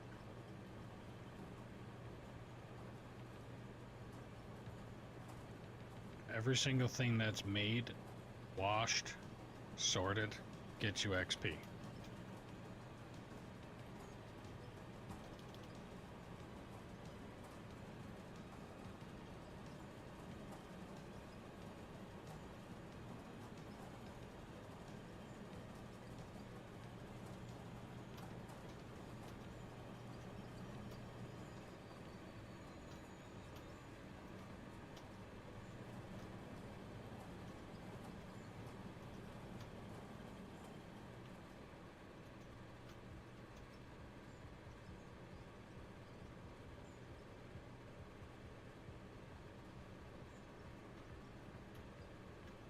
Why is silicon getting put in there?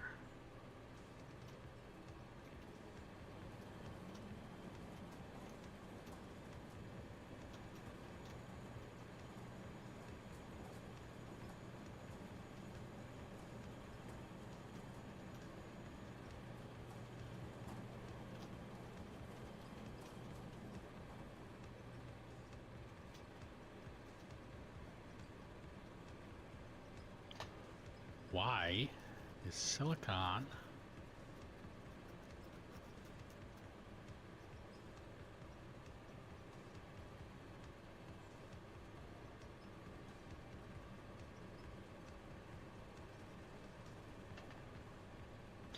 I guess it's a good thing I fucking did that then.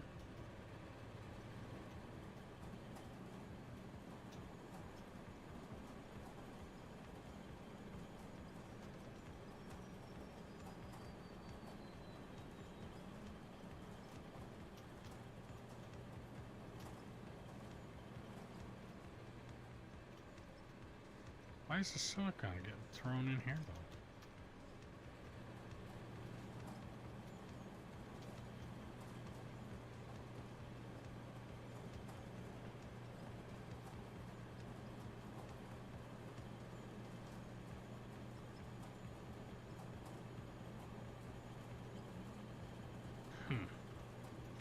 It's weird.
Back to digging.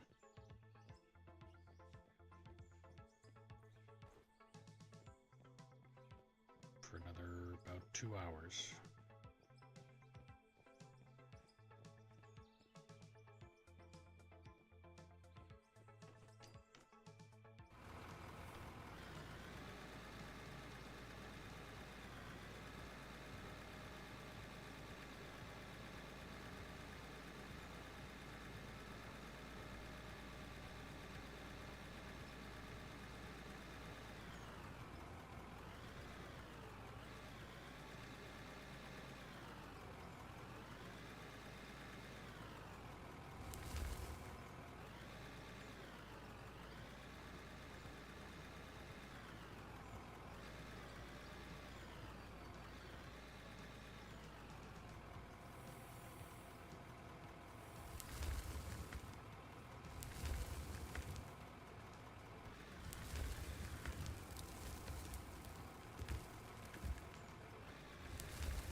I also think uh, the amount of processing to make asphalt compared to the less amount of processing involved to just sell the items that make asphalt, I personally think would be, it's more beneficial, less time taking to uh, to just sell the materials before it even makes asphalt, but that's just me.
If you're new to the stream, don't forget to click that follow button, ding the notification bell, subscribe, do all the things you gotta do depending on what platform you're watching me on. If you're on Twitch, don't forget if you have Amazon Prime, you can link your account and get a free subscription to your favorite streamer, or me.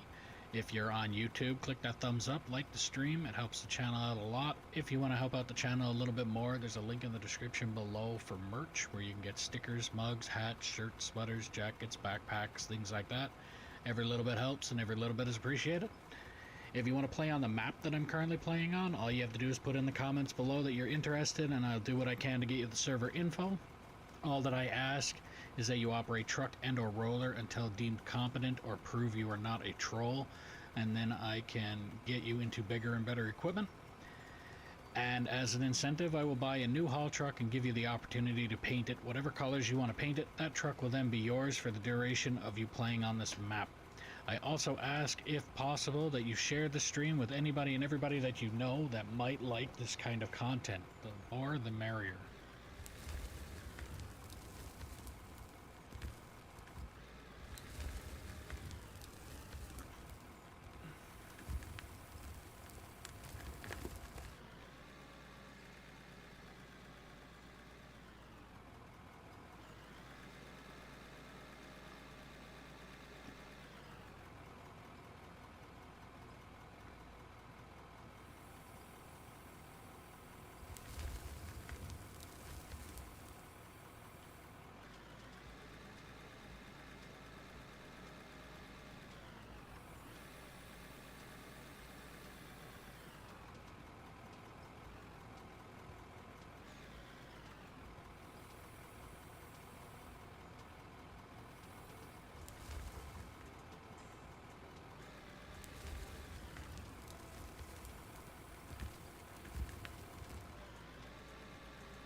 do the same thing I did on this shelf like I did on the shelf just before it. When I am done digging all this top layer off, any spot that has the solid stone, like what I can see there, or anything that I haven't uncovered yet, I'm gonna run across this entire area, plant a whole shitload of explosives, stand up on the highest point that I can see it all, and essentially watch the fireworks.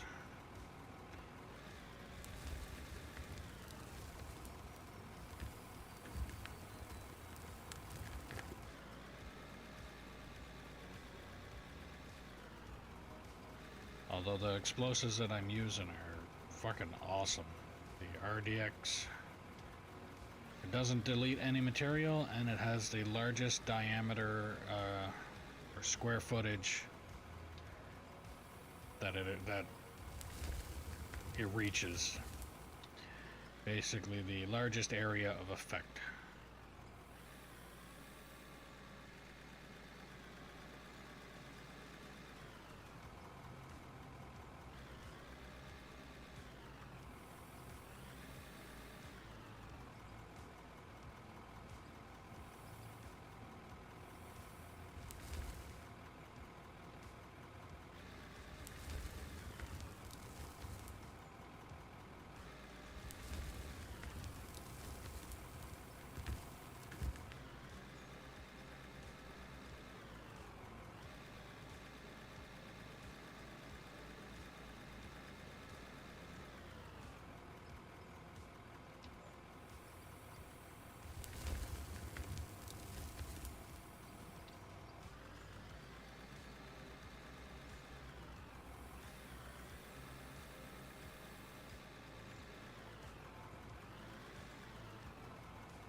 And again, you see how zoned out I got. Like, just digging away. Forgot for a second that I was streaming and everything else, just digging. I lose myself in this game so fast. Forget about everything that's going on in the real world. It's probably why I like this game that much, or so much, is because of the fact that I can do that.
Alright, if you're new to the stream, don't forget to click that subscribe, ding the notification bell, do all the things you gotta do depending on what platform you're watching me on. If you're on Twitch, don't forget, if you have Amazon Prime, you can link your account and get a free subscription to your favorite streamer. Or me, if you're on YouTube, click that thumbs up. It helps the channel out a lot. If you want to help out the channel a little bit more, there's a link in the description below for merch where you can get stickers, mugs, hats, shirts, sweaters, jackets, backpacks, things like that. Every little bit helps and every little bit is appreciated. If you want to play on the map that I'm currently playing on, all you have to do is put in the comments below that you're interested, and I will do what I can to get you the server info. All that I ask is that you drive truck and or roller until deemed competent, and then prove that you are not a troll. Then I can get you into bigger and better equipment. As an incentive, I will buy a new haul truck and give you the opportunity to paint it whatever colors you want to paint it. That truck will then be yours for the duration of you playing on this map. Also ask, if possible, that you share the stream with anybody and everybody that you know that might like this kind of content. The more the merrier.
Once I get rid of this chunk here, this will definitely look way different then. Way better as far as I'd be concerned.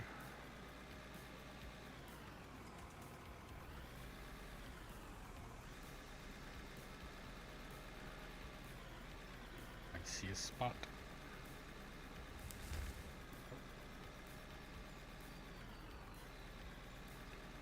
Can't leave them. Stop everything in their fucking tracks. Or on their tires even, depending on what machine they are. Little speck of dirt. It's amazing that that's apparently what's strong enough to stop a machine dead in its tracks.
How's it going, Raptor?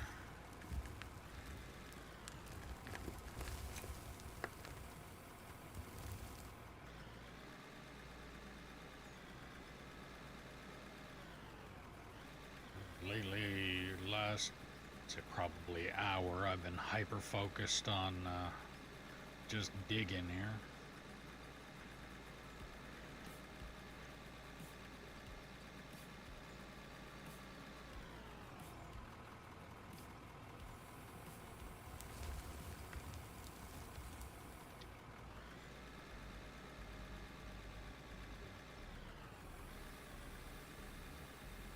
How have you been?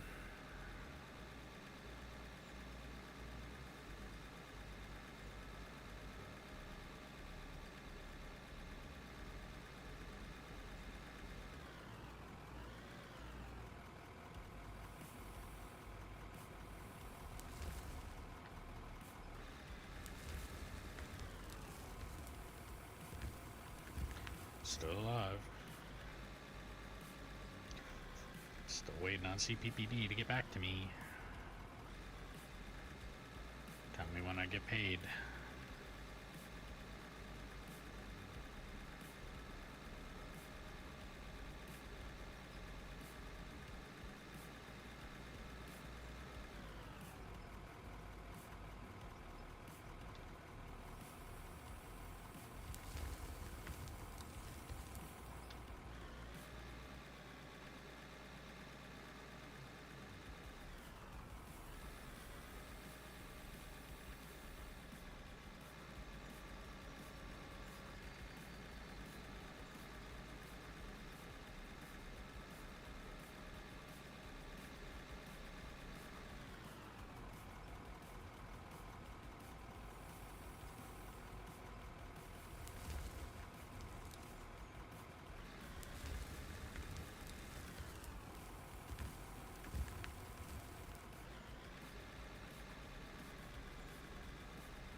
I should be able to get the rest of that little lump that I got over there left into this truck.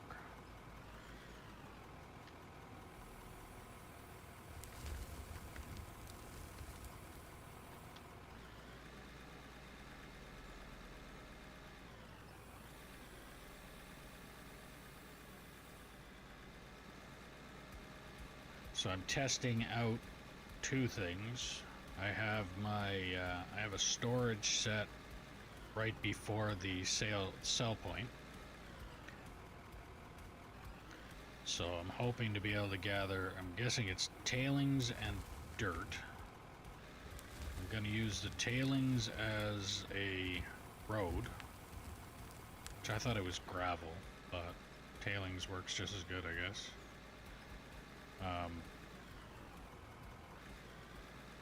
Going to cover up. It'll probably take me a while, but eventually I'll do it. The haul road. I don't know, maybe, does anybody know if the asphalt machine can hold, is it only asphalt that it can hold, or is it whatever you put in it to turn into road?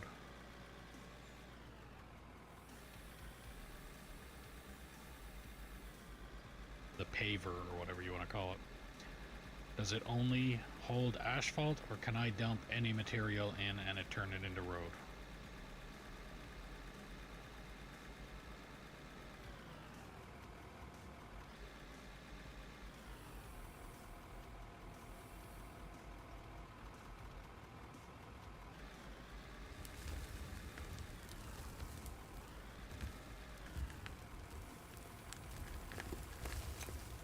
Because if I can put tailings in the asphalt machine,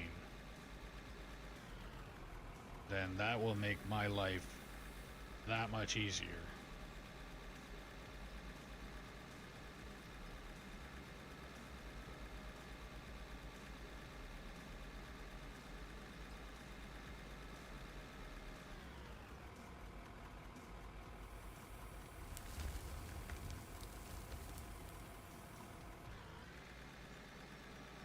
So I think what I might wind up doing is, if well, later on, when I do get enough tailings to do it, I'll go buy the asphalt machine and whatever else I need attached to that. I think I need either need a regular dump truck or the I don't know if the Wiggles will work for that or not. If the Wiggles work, awesome, I have them. If not, then I'll have to buy the actual dump truck and dump the tailings down into that, and I will try and cover up the full haul road that I got here with tailings, make it look a little more reasonable, and at the same time make me stop thinking about how much I want to dig up my haul road because of the fact that it is the rich materials. Reminds me of a site out here where they built a camp right on top of their largest oil deposit, not knowing it until after they had it all built and people have stayed in it for years. Then they find out, it's like, oh, all right, that camp is actually sitting on our largest oil deposit, so now we need to tear it up. Yeah, I think that's what I'm gonna do. Once I get a good chunk of this dug out and dumped, and then I can find out exactly how much tailings I have, then I will see what I can do.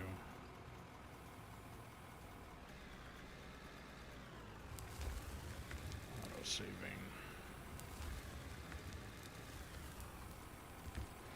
Alright, well, if you're new to the stream, don't forget to click that follow button, ding the notification bell, subscribe, do all the things you gotta do depending on what platform you're watching me on. If you're on Twitch, don't forget, if you have Amazon Prime, you can link your account and get a free subscription to your favorite streamer or me. If you're on YouTube, click that thumbs up, it helps the channel out a lot. If you want to help out the channel a little bit more, there's a link in the description below for merch, where you can get stickers, mugs, hats, shirts, sweaters, jackets, backpacks, things like that. Every little bit helps and every little bit is appreciated. If you want to help out, if you want to play on the map that I'm currently playing on, all you have to do is put in the comments below that you're interested, and I'll do what I can to get you the server info. All that I ask is that you operate truck and or roller until deemed competent or prove that you are not a troll. Then I can get you into bigger and better equipment. As an incentive, I will buy a new haul truck and give you the opportunity to paint it whatever colors you want to paint it. That truck will then be yours for the duration of you playing on this map. I also ask, if possible, that you share this stream with anybody and everybody that you know that might like this type of content. The more, the merrier.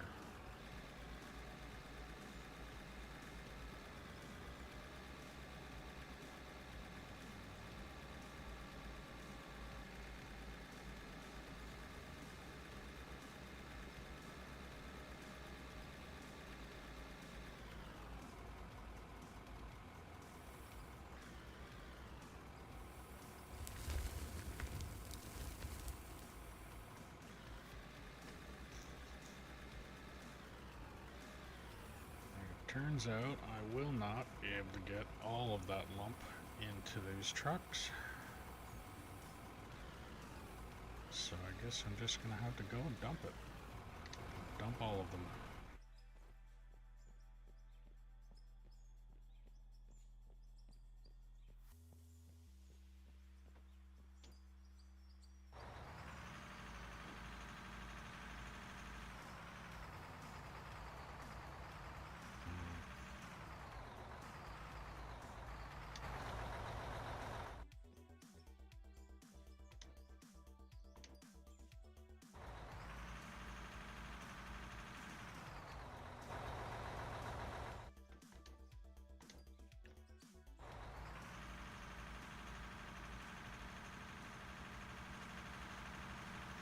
There we go.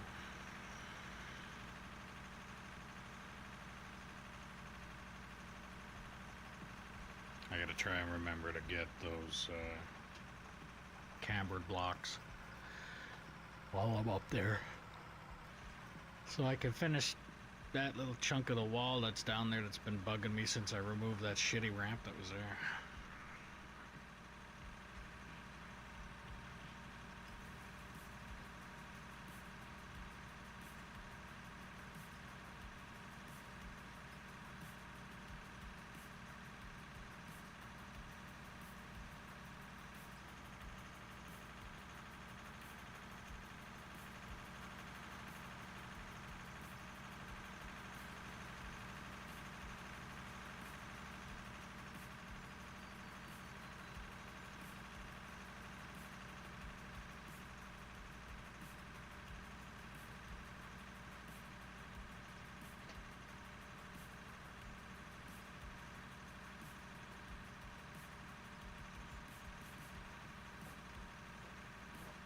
I'm just really hoping that when that storage is full, it doesn't just start spewing out everywhere. I'm hoping it hits that elevator that it's attached to and then just overflows into the fucking cell point. Otherwise it's going to be a giant fucking mess that I'm going to have to clean up, and I'll be pissed.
Like a glove. Even if it might be O.J. Simpson's glove. Still fit like a glove.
Oh.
That looks better.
Got the hogs on the Georgia hunt. How's the mine coming? Mine's going good. Whatever that was that you said before that, I have no fucking idea.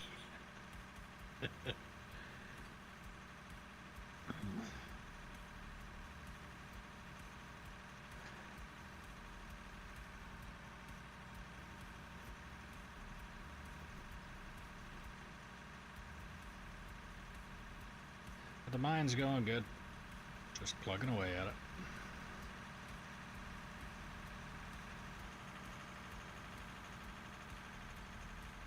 Oh, nice.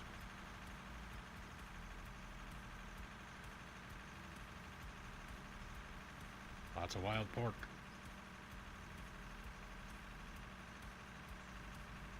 Any reason to not use the baggers is a good one for me. But yeah, as of right now, I am done with the baggers. If anybody wanted to hop on and operate them, I would have no problem with letting them dig away that front north face there. But until I dig down deep into this pit, once I'm done digging down deep into the pit, if nobody actually wants to operate the bagger, then I will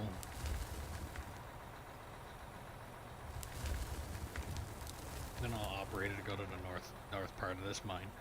But right now I'm trying to clean up and prep this area. So as you can see where the loader is, that shelf behind it, I want to clean up.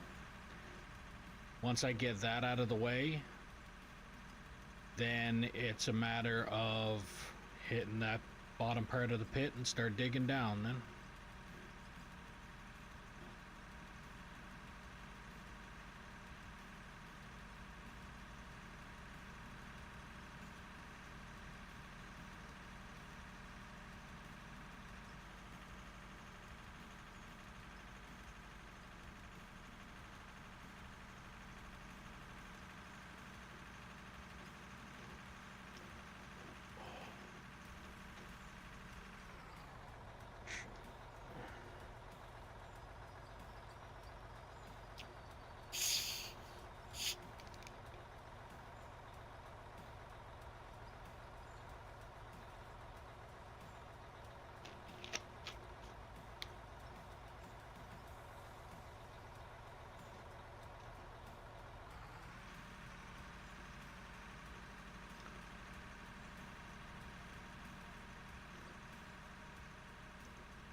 Yeah, so everything that's in between the orange barricades here, that's not at the level of the loader, is what I'm trying to get rid of now.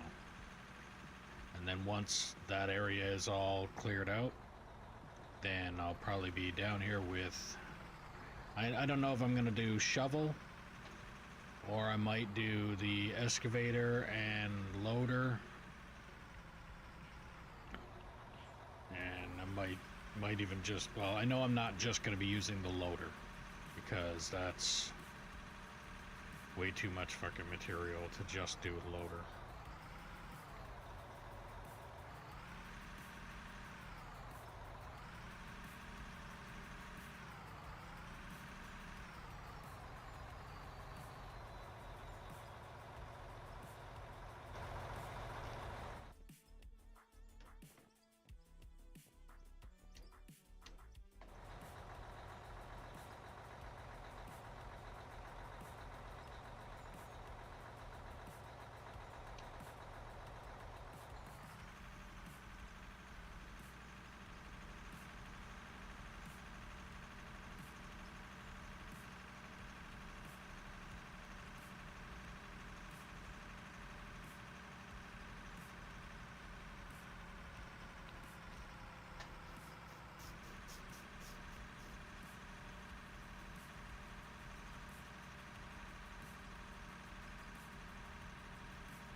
So I think what I might wind up doing here, I'm going to dump this one, and then I'm going to go and check and see how good that storage is filling up.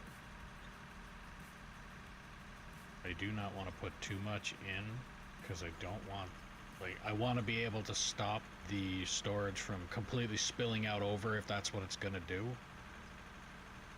I'm really hoping that what ends up happening though is once that storage is full, it just basically goes to bypass, and everything that comes out of it goes on the conveyor and then goes into the sell point. That's what I'm hoping happens. But we'll see.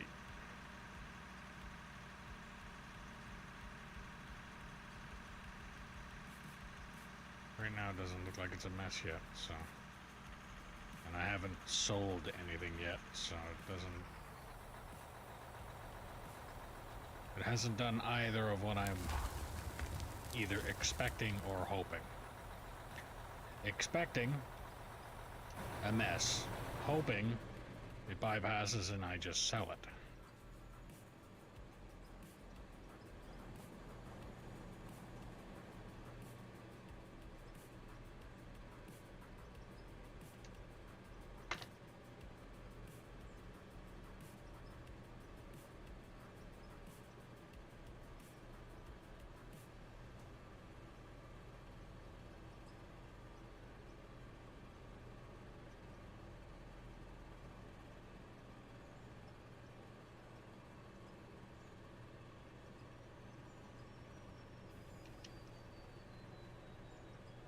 Like I said, I hope it comes out of here, goes into this. Once this is full, then it goes from this into this, and then sells. That's what I'm hoping will happen. I am doubting that is the case of what is going to happen, but I'm hoping that's what happens.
gonna do it just because I'm thinking about it now.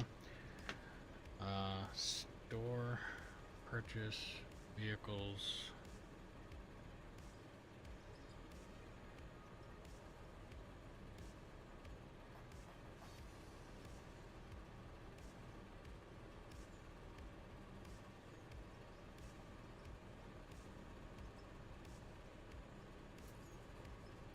Truck.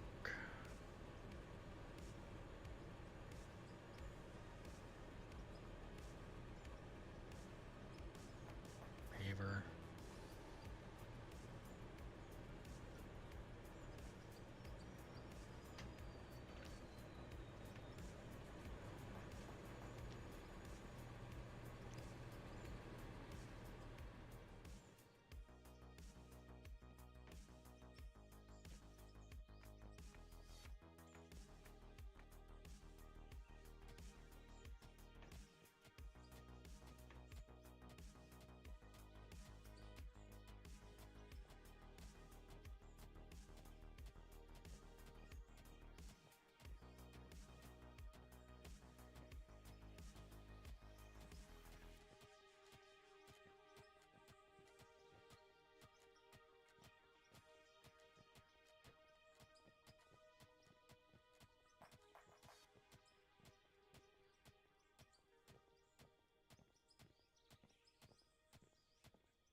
Oh, it's auto-saving.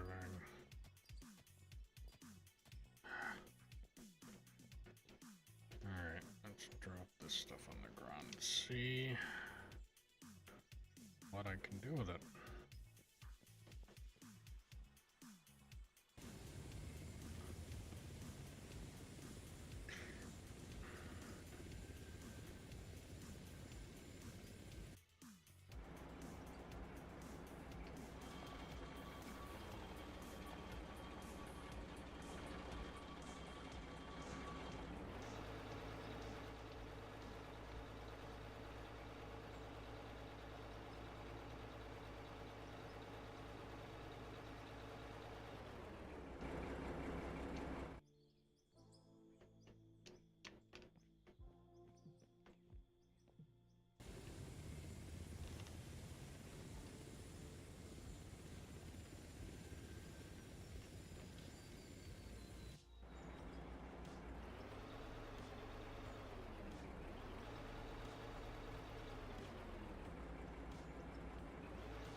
this truck up.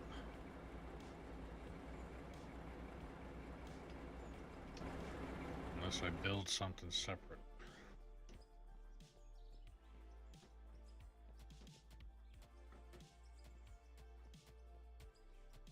Basically a hopper with an elevator and a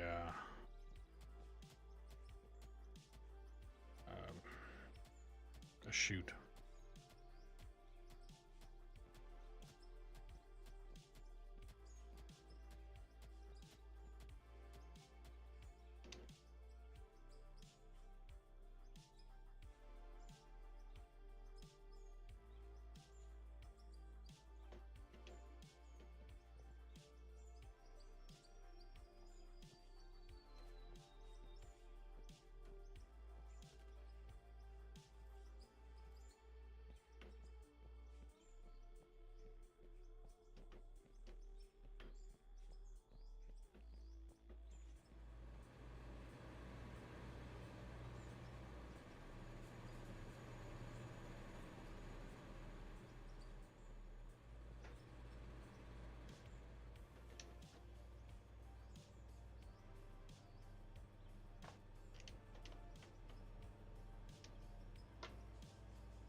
Hopper, power.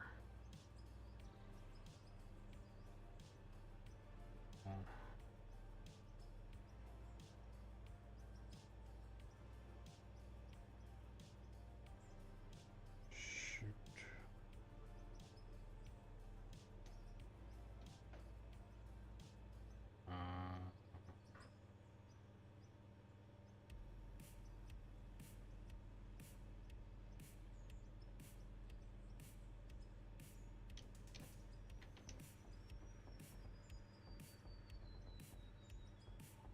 Hopper, two of those, two of those, two of those, cable, and I should probably... Do I have... I do...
Power, 10-time power.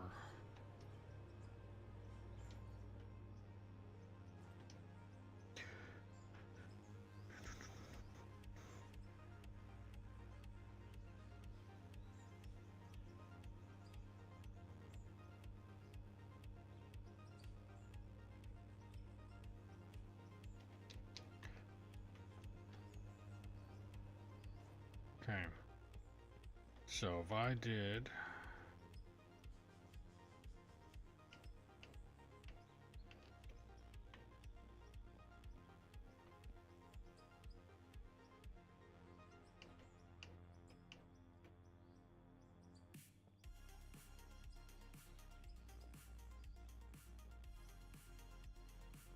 that,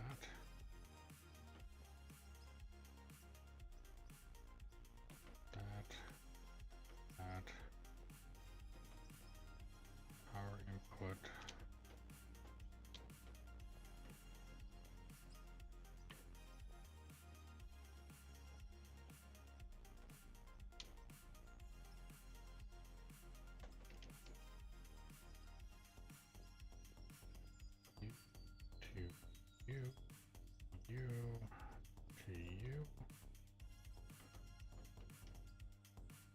This is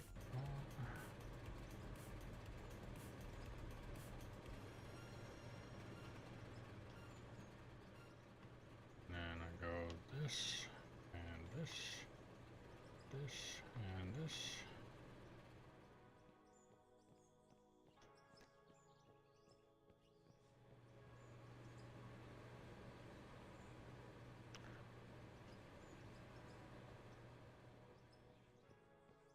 I got a feeling I did not need anything close to the elevator, but I don't know how well the tailings are gonna go into this.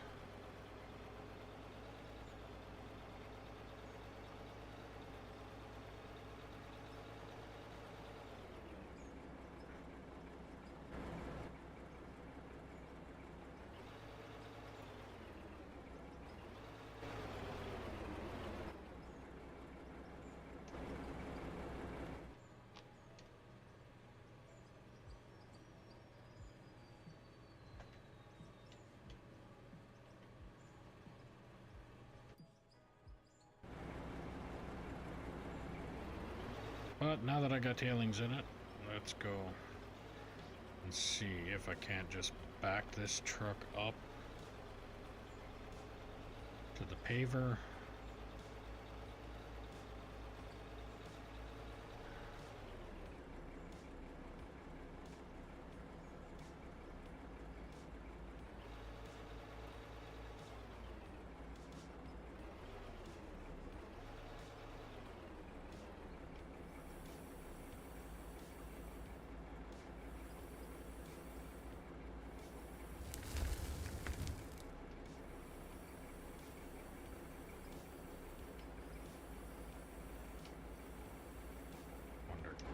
Just push this now.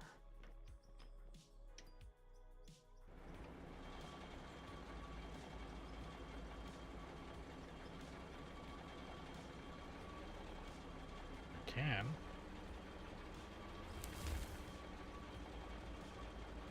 I cannot. Okay. Push the truck out of the way, or move the truck out of the way.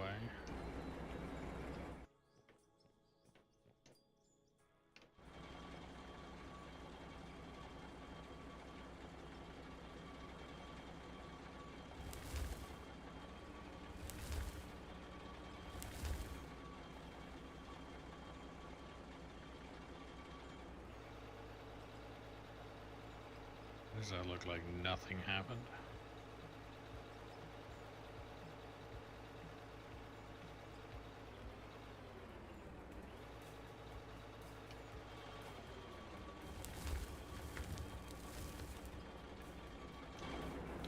Because nothing happened.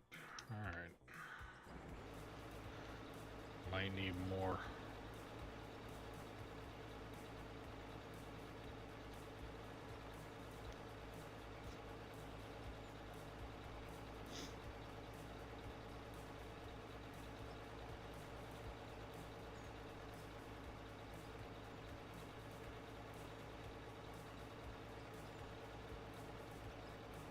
Okay, why in the fuck is this so slow?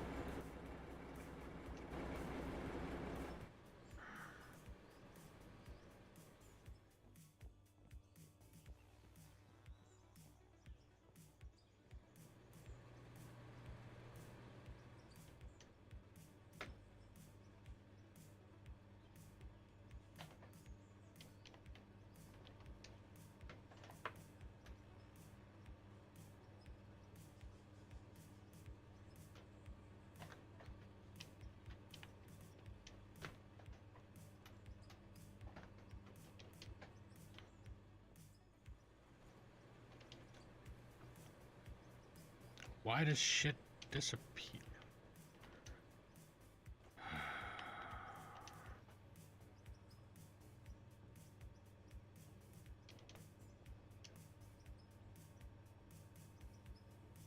pressure washer,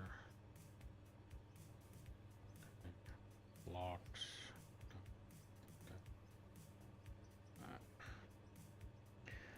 I can put them back.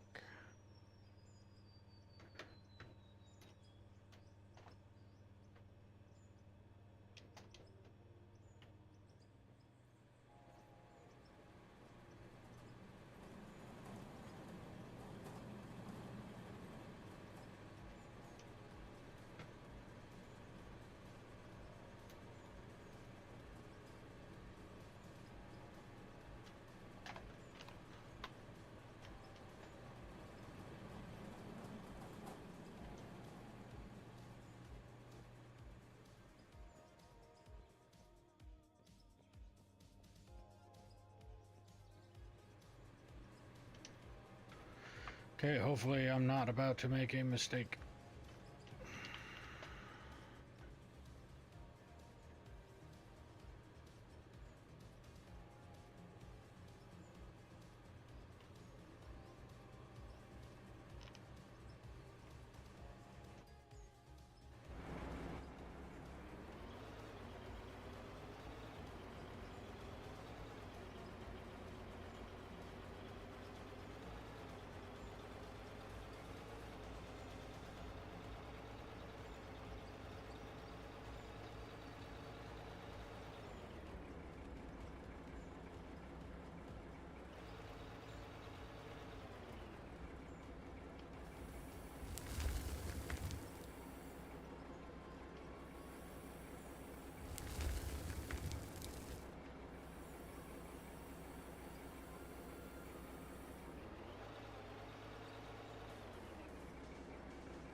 I'm beginning to think it's not going to work.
Let's go drive this up here. I have a little bit of asphalt in the container over there. I'm going to see if that does what it needs to.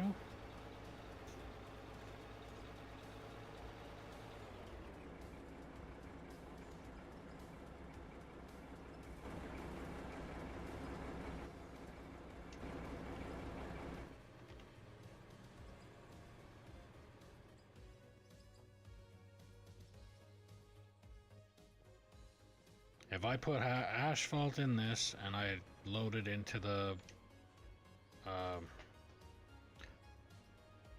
contraption there, if that works, then you can't do this without without asphalt.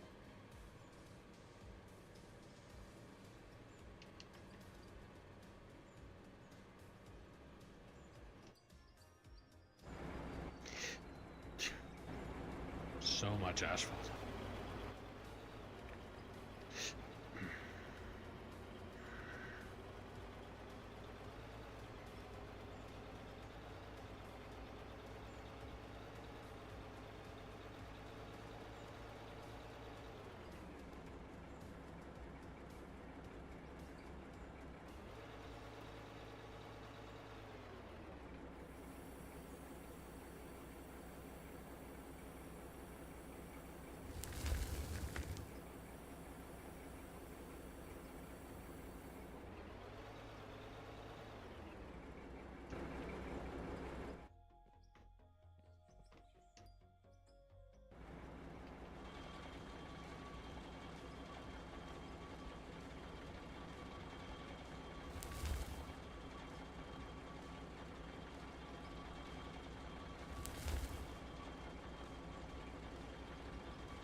Okay, maybe it has something to do with it needing to be rolled.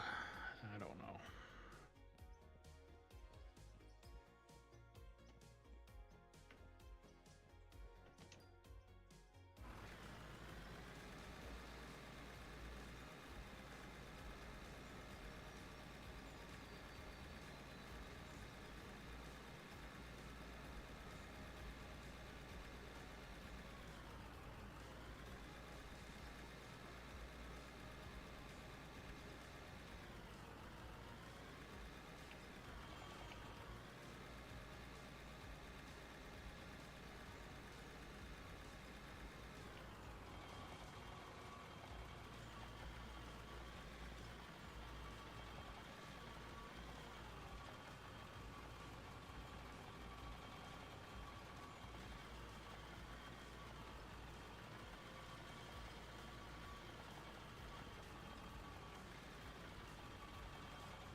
this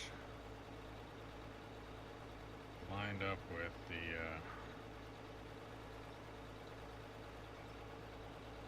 spot that I just rolled.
Maybe I'm trying to lay it out too thin.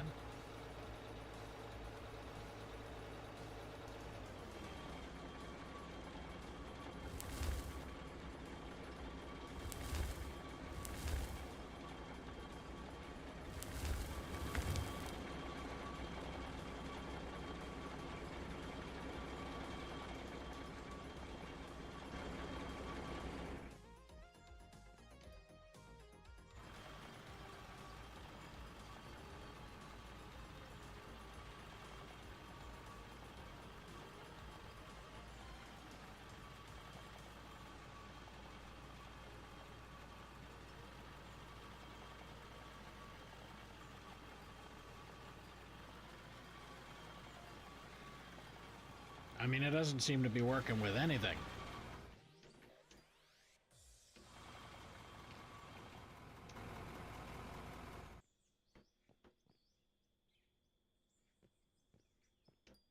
I think I got a better chance of fucking laying it out by hand.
Alright, well, I am going to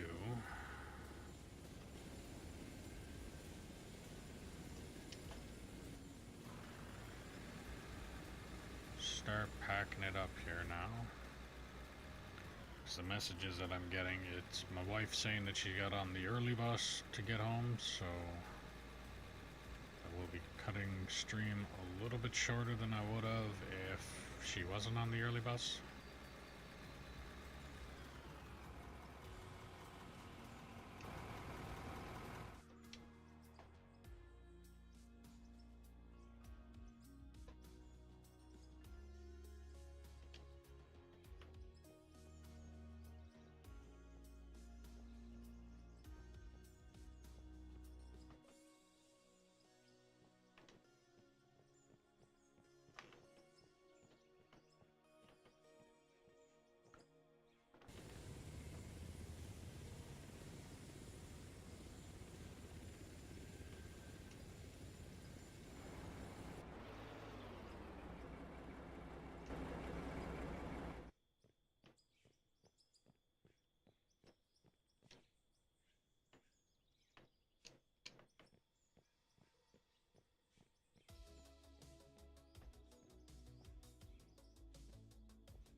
Actually, I should park that thing. Park it over here.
Well, I still gotta put everything away here. I gotta move this truck down here, but while I'm doing that, I might as well. So if you're new to the stream, don't forget to click that follow button, ding the notification bell, subscribe, do all the things you gotta do depending on what platform you're watching me on. If you're on Twitch, don't forget, if you have Amazon Prime, you can link your account and get a free subscription to your favorite streamer or me. If you're on YouTube, click that thumbs up, helps the channel out a lot.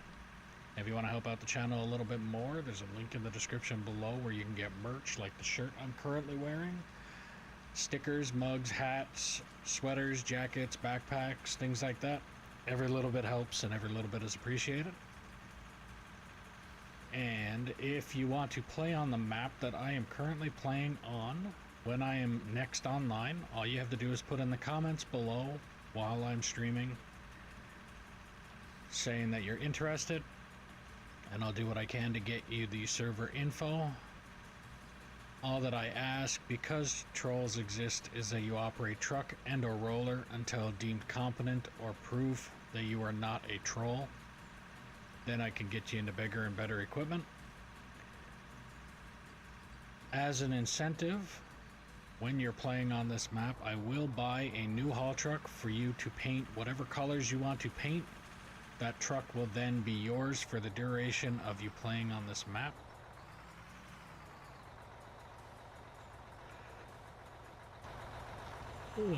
I also ask, if possible, that you share the stream with anybody and everybody that you know that might like this type of content.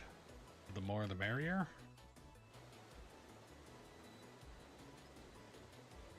I will be streaming again tomorrow at 11 o'clock Mountain Time. For those of you who hates time zones as much as I do, my current time is 7:18 p.m. So as soon as I wash these trucks, I will then be calling it a night. And I have got a big chunk taken out of this again. Seems when I set my mind to dig in a certain area and actually focus on it during the stream, I honestly don't know if it helps with the condition of the truck at all. I have no idea. All I know is it looks better. Especially when I start the stream, this looks way better than, well, I mean, minus that truck. It needs a new paint job. But it looks way better, clean. Especially since, like, I guess the best way to put it, if I'm doing an incentive of if you hop on this map, then this is going to be your truck, then I would rather the trucks be visible a lot better than covered in dirt. So I don't really know if it makes any kind of real difference for condition, but it does make a visual difference. Like I said, I'd rather when I'm about to log in and say, hey, I'm starting this, there's somebody's truck, there's somebody else's truck, and they look at it and say, hey, he's using my truck, kind of thing, instead of just coming in and looking at the trucks and being like, oh, there's a lump of dirt. So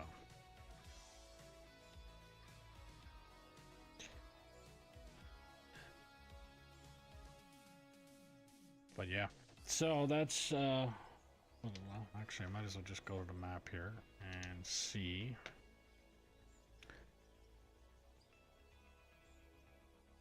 So I managed to set that up, which I don't know. I gotta figure that out because it's gotta be something.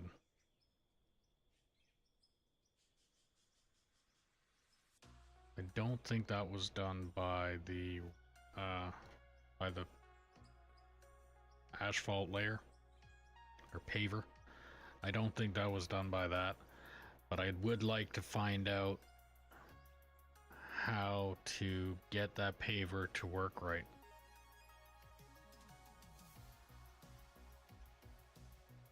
But as of right now, what is going on, I have dug out so there you can barely see. So I managed to get this, came all the way out to here. I managed to dig that area out. This was also up here, led up to there. So I got rid of a good chunk of that material. Tomorrow my plan will be to focus on removing this shelf again. That's pretty much just the focus right now. As soon as I get this shelf part removed and everything on this section is the same height, then it's a matter of going down into the deepest part of the pit and start digging out that.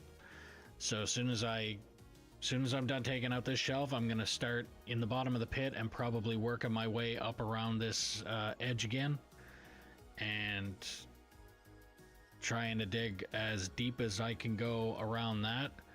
And like I said, what my plan is, because I have this haul road set here, this is essentially a permanent road. Again, that could change later on down the road. I'm not 100% sure, but right now, this is a permanent haul road that comes down here, goes this way, and goes here. This portion right here is where the ramp starts. and it's going to go down. As of right now, it ends here, so you can enter the pit.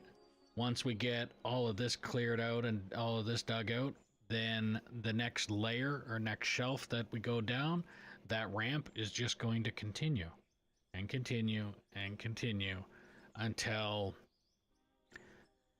I most likely end up getting in the bagger and getting rid of this material here so that I can expand this pit. And once we do that, then I have to get rid of there's an extra layer right here you can see the line of, so I'll have to remove this and whatever leads up to here, because right now this ramp, this comes up here and this is a ramp that comes down onto this, just in case I wanted to get over to that. But if I do decide to, I'll probably just end up putting the bagger down here, dig this all the way up to here, and then, like I said, eventually, if I dig enough to where I think, like, let's say up here is the end of this pit, this is where I'll end the pit, let's say, then this haul road is going to go down on a ramp to whatever point I get to there, and then I'm going to do the same thing as this, so it'll be continue here until I get to, let's say, right here is where this wall ends. So I'll start a turn and I'll do probably a flat spot here, and then the haul road will turn this way, and then the ramp will start going down here. So by the time I'm at, God, I mean, if I keep on going down shelves, each shelf at a time, by the time I get that turnaround point to come down this way, I am going to be really far down on the ground here, really deep, to the point where I'm either going to already know what the bottom of the map looks like, the fog of said map looks like, whatever somebody was saying, that once you dig down you get to fog. So I'll see either the fog or I'll see however far deep I can dig down or whatever, most likely by the time I get to that turn. I'm debating on if I should, though, if I should start doing, like, if this is the tier that I'm sitting at, maybe I should leave a flat spot here for this ramp, leave a flat spot, and then start the ramp going down again to the next shelf. Because I'm pretty sure if I keep on going with the ramp like I'm going, it's gonna take forever for the truck to gear up on it.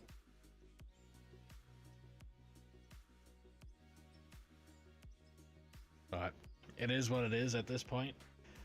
Like I said, right now I'm pretty much, I've got a lot of digging to do before I even get close to going down another shelf in the pit. I still have all of this to remove, and I should probably focus on removing all of this over here as well before I really expand out. But at the same time, I do still have the ability to remove this material here and dig down into this pit and remove all of the material back here again before I even really have to focus on any of this over here. So that's quite a bit of work already right here to worry about before I even have to think about what I'm going to do on this end. But I do think I'm going to probably stop this pit alone. I'm probably going to stop it probably up around here somewhere in this region.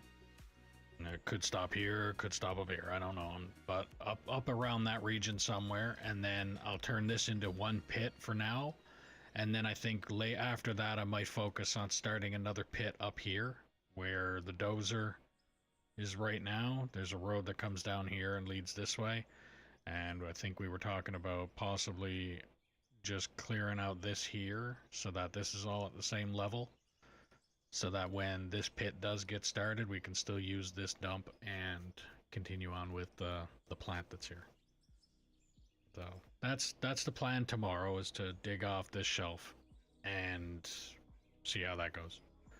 So 11 o'clock Mountain Time tomorrow, and until then, have a good one.